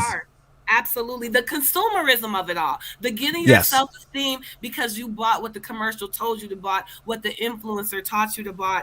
It is this consumerism, this mindless consumerism.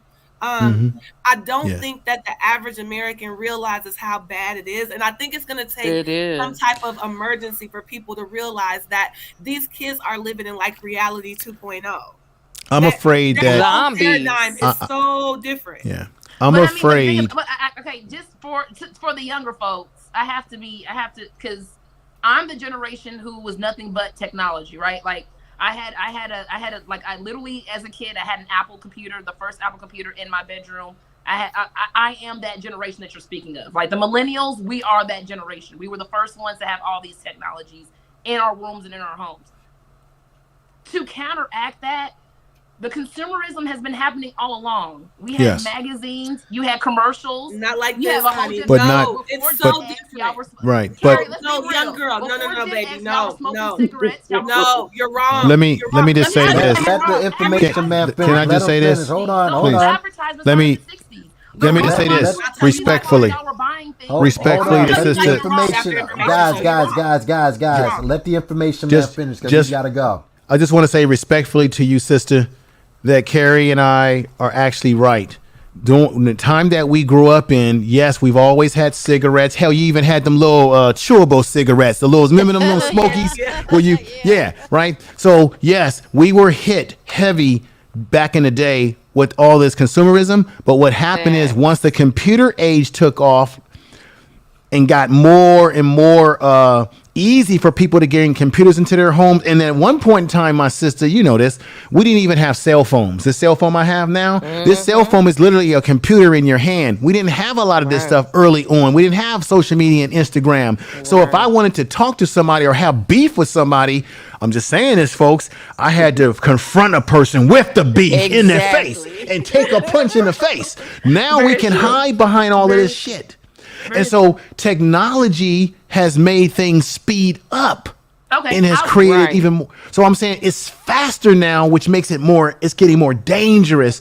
And I'm saying this, I don't think it's going to stop because this may be a conspiracy. I think that this is setting up the bigger plan down the line to allow you to be connected to that matrix, to make you adhere to the machine as your God. And we may not be alive to see that day, some of us that are older, but I think that's where it's leading to. I think that's where it's leading to. And I think we as parents want to stop it, but damn it, we almost can't stop it. It's like on automatic cruise. Everybody have a great night. Love you all. Thank you all. Yay, listen, I'll put information man. Thank you. I appreciate everybody. Put your link in the chat. Blessings. All right. I'll do that, brother. Check out the Information Man Thank show. you. Peace. Everybody up here is great. Absolutely. Peace. Okay. So, this was a good build. Go ahead, Carrie. Consumerism is different today, and it's much more insidious because we don't all have the same shared reality anymore. When I was a child, people watched TV. There were 5 shows to choose from. We all watched the same commercials. We all watched the same news. Whether it was true or a lie, we all shared the same reality. What Google has done with their targeted advertising. Algorithms. Hey, what just happened here was you're both right, right? You're right. When white people log on to Facebook, they see Trump shit. When black people log onto Facebook, they see police brutality. We literally don't see the same world. You're right. It's all aggregated by our demographics. We're not even in. That's why I say these kids are growing up in reality 2.0. The way Google works, you can go on the internet and spend 16 hours on there every day and never once hear an opposing opinion. And not just the AI. Remember AI, how that also fits in before you even touch the screen. Before you even know it. Yeah. Before you even and shit. Yeah, before you even press your keyboard, it tells you exactly what's coming out of your mind. So yeah. Reese, you were gonna say something? No, I was like the sisters they were both right. It's just that the younger sister, like, she has a different outlook on that because there might be a decade or so that the older sister has in her mind and experience and a different feeling. She understands what the world felt like in that decade before the younger sister. So they're going to always have like two different out views on that type of thing. You know what I mean? But they're both right. You know what I mean? Like technology affected her one way, and the older people like me, you know what we saw. We remember when a cell phone was $1,000 and $1 a minute. That's what mine was in '88. Yeah. So, and I wasn't born until '86, so I don't know nothing about that. He's talking about wow. But Carrie, I will say, Carrie, that you do have a very good point. You know, I forget because I am a younger person about algorithms because all I know is algorithms. That's all I know. So like, it's that's driving all I people know crazy. Algorithms. So it is. So when you do put a very good perspective that, you know, yes, we are all seeing different realities. We're all seeing a different feed algorithm based on what we like and what we correspond with. That is very different than what we had before. Before, the only algorithms that we really had were sectioned magazines. Like, for example, Ebony was for one demographic, People was from another demographic. Right. So that was the way you could choose your own algorithm. So you're choosing your own advertisements, but now it's fed to you. So yeah, cool. I'm going to say that I definitely agree with you in regards to that. It is different, but we just have to realize is that with every single generation, we're all fighting the same things. We're just fighting it a little bit differently.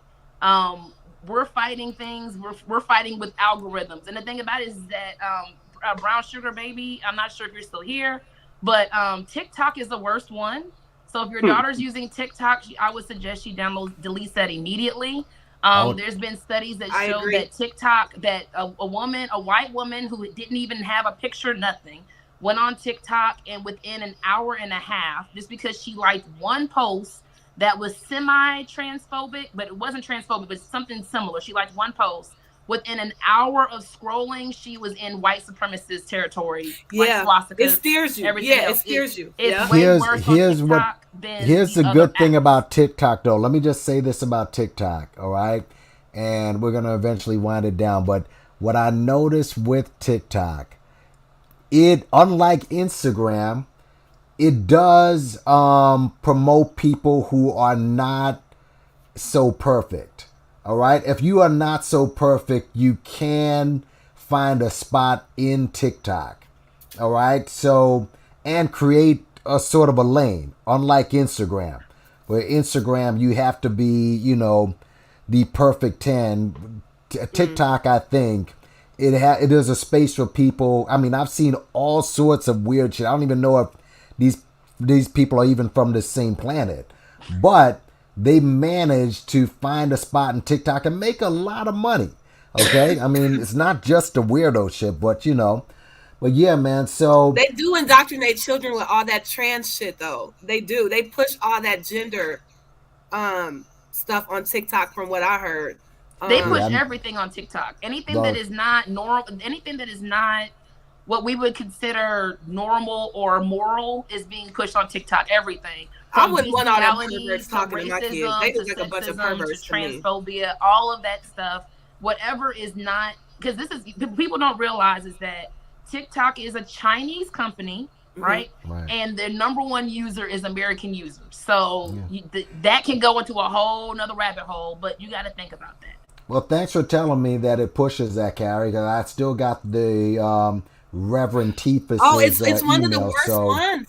Yeah, these kids they go on there and make up all these ridiculous gender claims, and it's like instant popularity because all those predators are on there trying to push that agenda. And I don't believe in all that trans shit. I don't care if it's politically correct or not. I don't believe in it. I find it. I think that those people should be kept away from children. I think they should have to put a PG-13 on the way they should have their own island. They should have their own island. But listen. But nobody indoctrinated children with all that. I don't agree with that. They should have their own nation. That way, nobody can discriminate against them or attack them or none of that stuff that they're complaining about. Let me tell you something, because I'm dealing with a YouTuber clown who will call all of what we just said heavily homophobic. So, yeah, he taking Nappy Yankee through hell, and it's not even fair for just expressing his own people don't opinion. have to agree with that. Yeah, that dude is a goofball. But we're gonna go around the room. Identity withheld. Are you still there, Dr. J? Are you still there? Yeah. Okay. So we're gonna go around the room.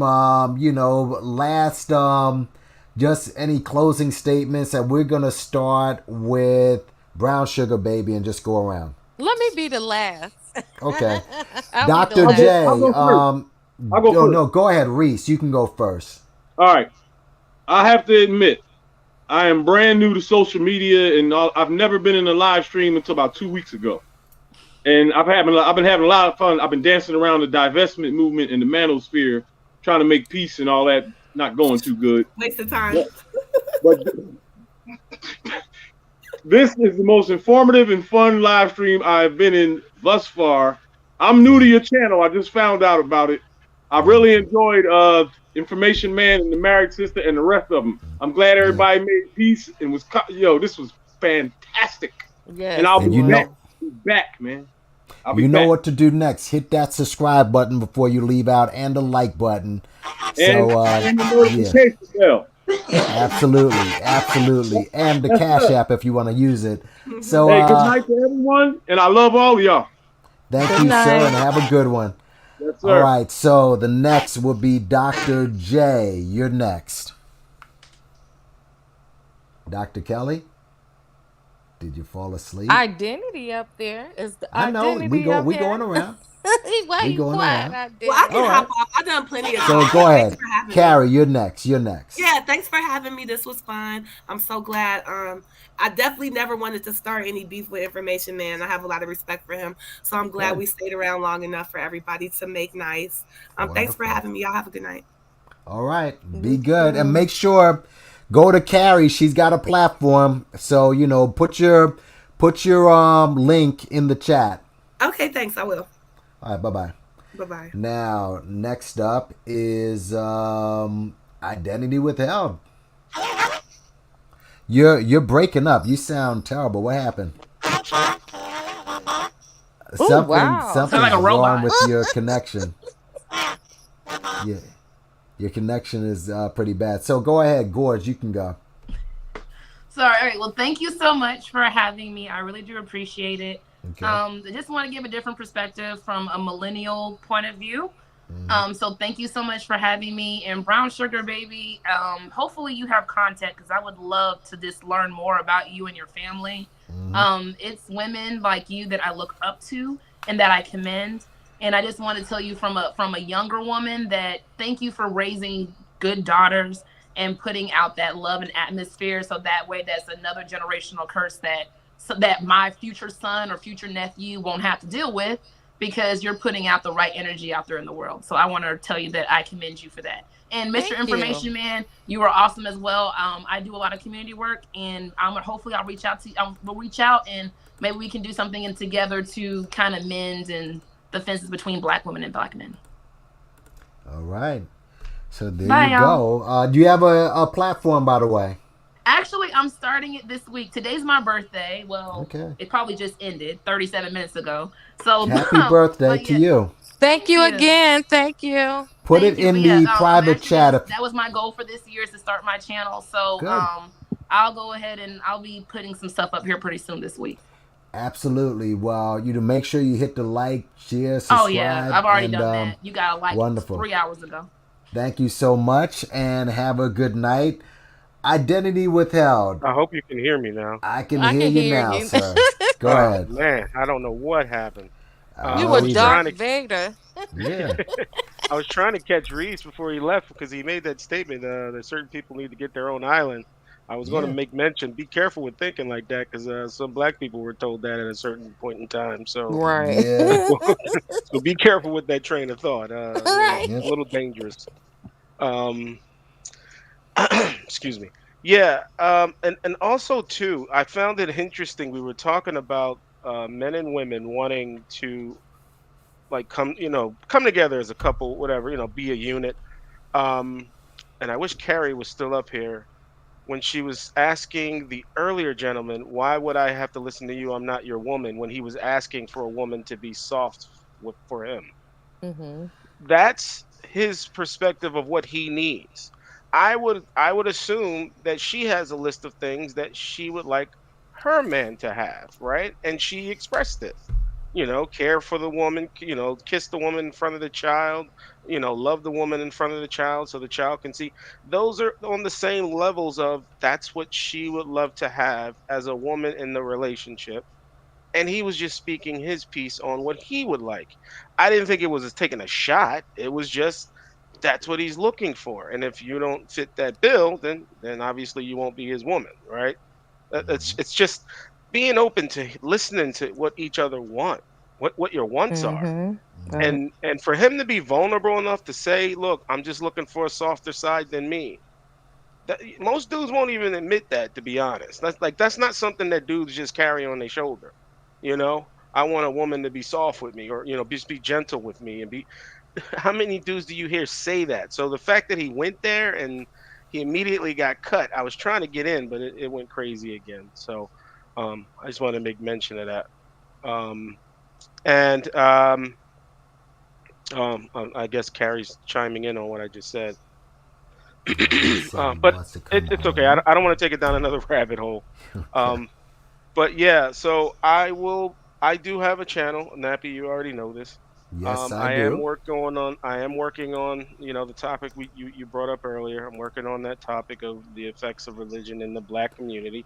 I Yep. really want to get into that, not from the perspective of get rid of religion. I want to hear why it is important, why it isn't, what are the causes of some of the things? Is it causing some of the things we're seeing as a detriment to the black family? Is it? If it is, let's talk about it. If not, then fine, we'll take it from there as well. I'm not looking to bash it. I am looking to learn because I have a shitload of questions. Excuse my language. Mm-hmm. Once that's ready, you'll see the notification pop up. Mm-hmm. Um, and that's all I got. But appreciate the time on the panel. Great build, as always. Absolutely. So Absolutely.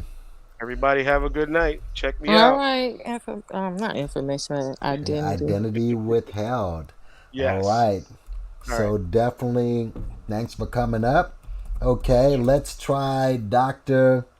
Kelly again. Are you there, sir? I guess not. So, I'm here. but no, brown sugar baby. I'm gonna let you be the last word, and then we'll shut it down.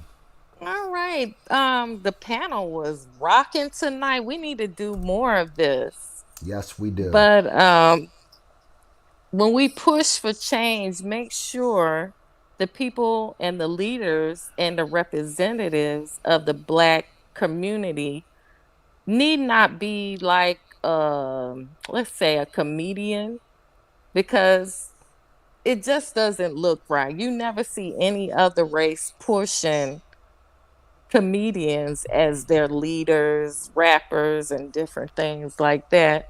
And also with our kids, we're going to plant a seed, but at the same time, you have to water it.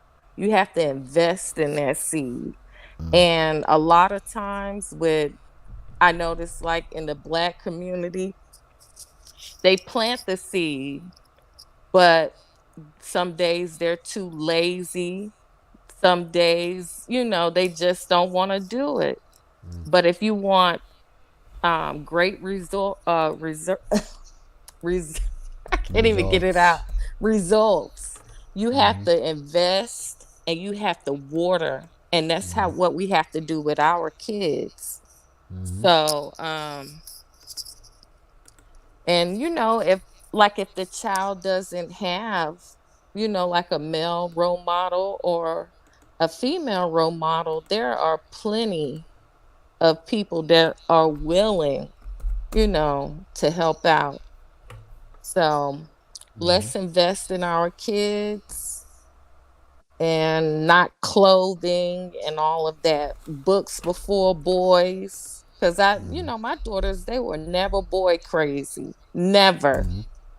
It was always about the books and wanting to maintain the same lifestyle that they were raised in. And that's what my daughter said. My mission is to have that same lifestyle you know, when she was growing up, like my household, she wants, you know, to live nice. We live Right. pretty comfortably over here. Yeah, man. So Yeah. everybody in this sector is not broke. Single mom, you know, is a lot of black people that, you know, they're striving just like everybody else. Yeah. And they want, you know, nice things. But we need to really invest in our kids and not secondhand them. Mm-hmm. Mm-hmm. You have 18 years, but it's even past 18 years. Mm-hmm. That's just that you have to keep watering for fertilizing, and then the next generation, you know, it'll go down into that one, and then the next and the next. So Mm-hmm. you have to break a lot of generational curses. And I noticed that in the black community, we have a lot of generational curses, but you have to say, not with mine, and, you know, take a different turn. And just love yourself. Love yourself first before you can go out and love someone else. That's very important, you know, Yeah. with the young single women and young girls. Take the time to learn yourself, you know yourself first. Be comfortable with yourself. And that will set the stage, because most of the time people always feel that they have to be in a person's face or they have to be in a relationship. But the best time, sometimes is just getting to know yourself and being comfortable with yourself. Because I know the first year my daughter, she was a freshman in college, and you know, she came from a nice neighborhood, had friends and stuff. But when she got there, she was like, "Mom, I don't know if this is gonna work." But I said, "You know what? You need to be comfortable with yourself. You don't have to be in a crowd of people, you know, all the time." And once she started doing that, her focus, you know, she was focusing on her goals and things that she needed to do in her life. So that's one important thing with the youth, even adults. Learn how to be comfortable with yourself. Yeah. It's a lifelong struggle for some of us, and definitely, as long as you're good with the person you see in the mirror, by all means, Hmm. I don't think anything else matters. And that's how my daughters are bold and they're confident. They're not the type that, you know, they're nasty. You'll never know that they came from a good home because they treat everybody the same. Good. You know, Yeah. they will go to the soup kitchens and stuff, clean up for homeless people, do all kinds of stuff because I taught them that you always reach back and help someone, you know. You're down in D.C., right? I That's where I'm from. You're from there, so you're not living Yeah. there now. I'm in the South now.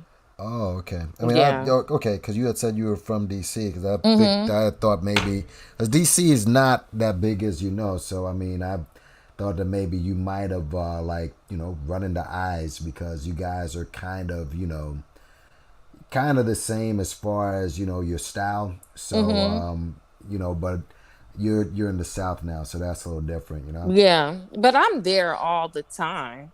You know, that's my home. But, you know, I'm in the South right now.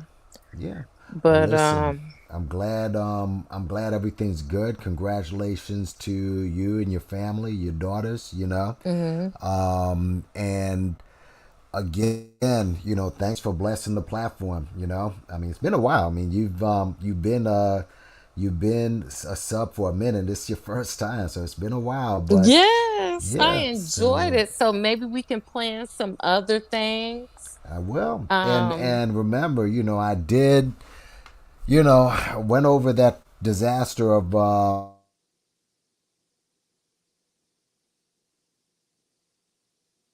that that link that you showed me about the the professor who said to cover more of that and organize some more stuff. But yeah, man, glad you were able to come up. This show And was I think fire. You know, you had absolutely. Carrie Ann, she brings something to the table. Then you got information, man. I mean everyone has something to Yeah. offer. And So that's everybody what I left, like. and everyone left as friends, which is important, you Right. know. And you, yeah, I mean, you and Carrie, everybody. I mean, this is good. This is what I want, with this platform. So thank you again for coming up. I You appreciate are it. so welcome. Happy New Year. Yep, Happy New Year to everyone in the chat. yep. And I'll And put your link to your platform in there too. all right. Thank you so much. Y'all have a good night. Absolutely. Thank All right. you. All right. Bye-bye. Dr. J, going once, going twice.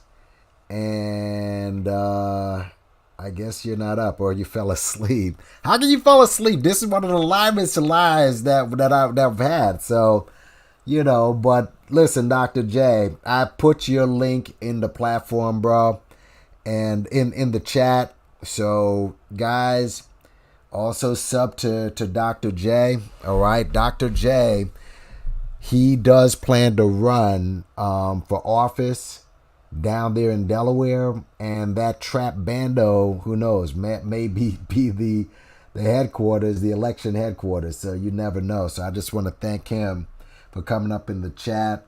I appreciate it. Hey, listen, I'm surprised that well, actually, the Antonio Brown thing. I'm gonna chop it up. I'm gonna chop up this video a bit because we spoke about Antonio Brown. Like I said, the fact that the biggest story in the NFL got buried really with a good conversation. I mean, it's pretty cool. I find that pretty good. So, we spoke about Umar. Like I said, he may be getting extorted. That's just another theory. It's another theory, man, that he might be getting extorted for that cash. And people came up here and you gave very good perspective as that why that may not be the case. And it was great that Reese came up and gave his perspective in that everybody keeps calling Lennon crazy and why you calling dude a drug addict and this and that. And you got a dude that was in the game who with his trained eye was able to peep certain things. And if you got one guy from all the way out in Utah, nowhere near the East Coast, he's able to peep it online. Okay, everybody else was able to peep it. Listen, there may be something there, but leave that open as far as him maybe getting extorted. Conscious Energy came in the building. Okay, Conscious Energy, that 800 is still gonna be hanging over your head for the rest of the year, bro. So the people are never gonna forget that. And yeah, just everybody that's come through, man, I appreciate it. And mods did well. Didn't have too many trolls that came in, which was interesting. I don't know if that's a good or a bad thing. There were a lot of dissenting views, which was good. This is actually good with the chat. And check out Carrie's platform. Like I said, Identity Withheld, Brown Sugar Baby, Information Man, Dr. J. Kelly, everybody that's come through. Hit the like, hit the share, hit subscribe. Get ready for the week, man. It should be good. Blessings for the new year, by the way. You made it to another one. And let's see many more. All right? Yeah, man. Big up on yourself. I'm out of here. Peace.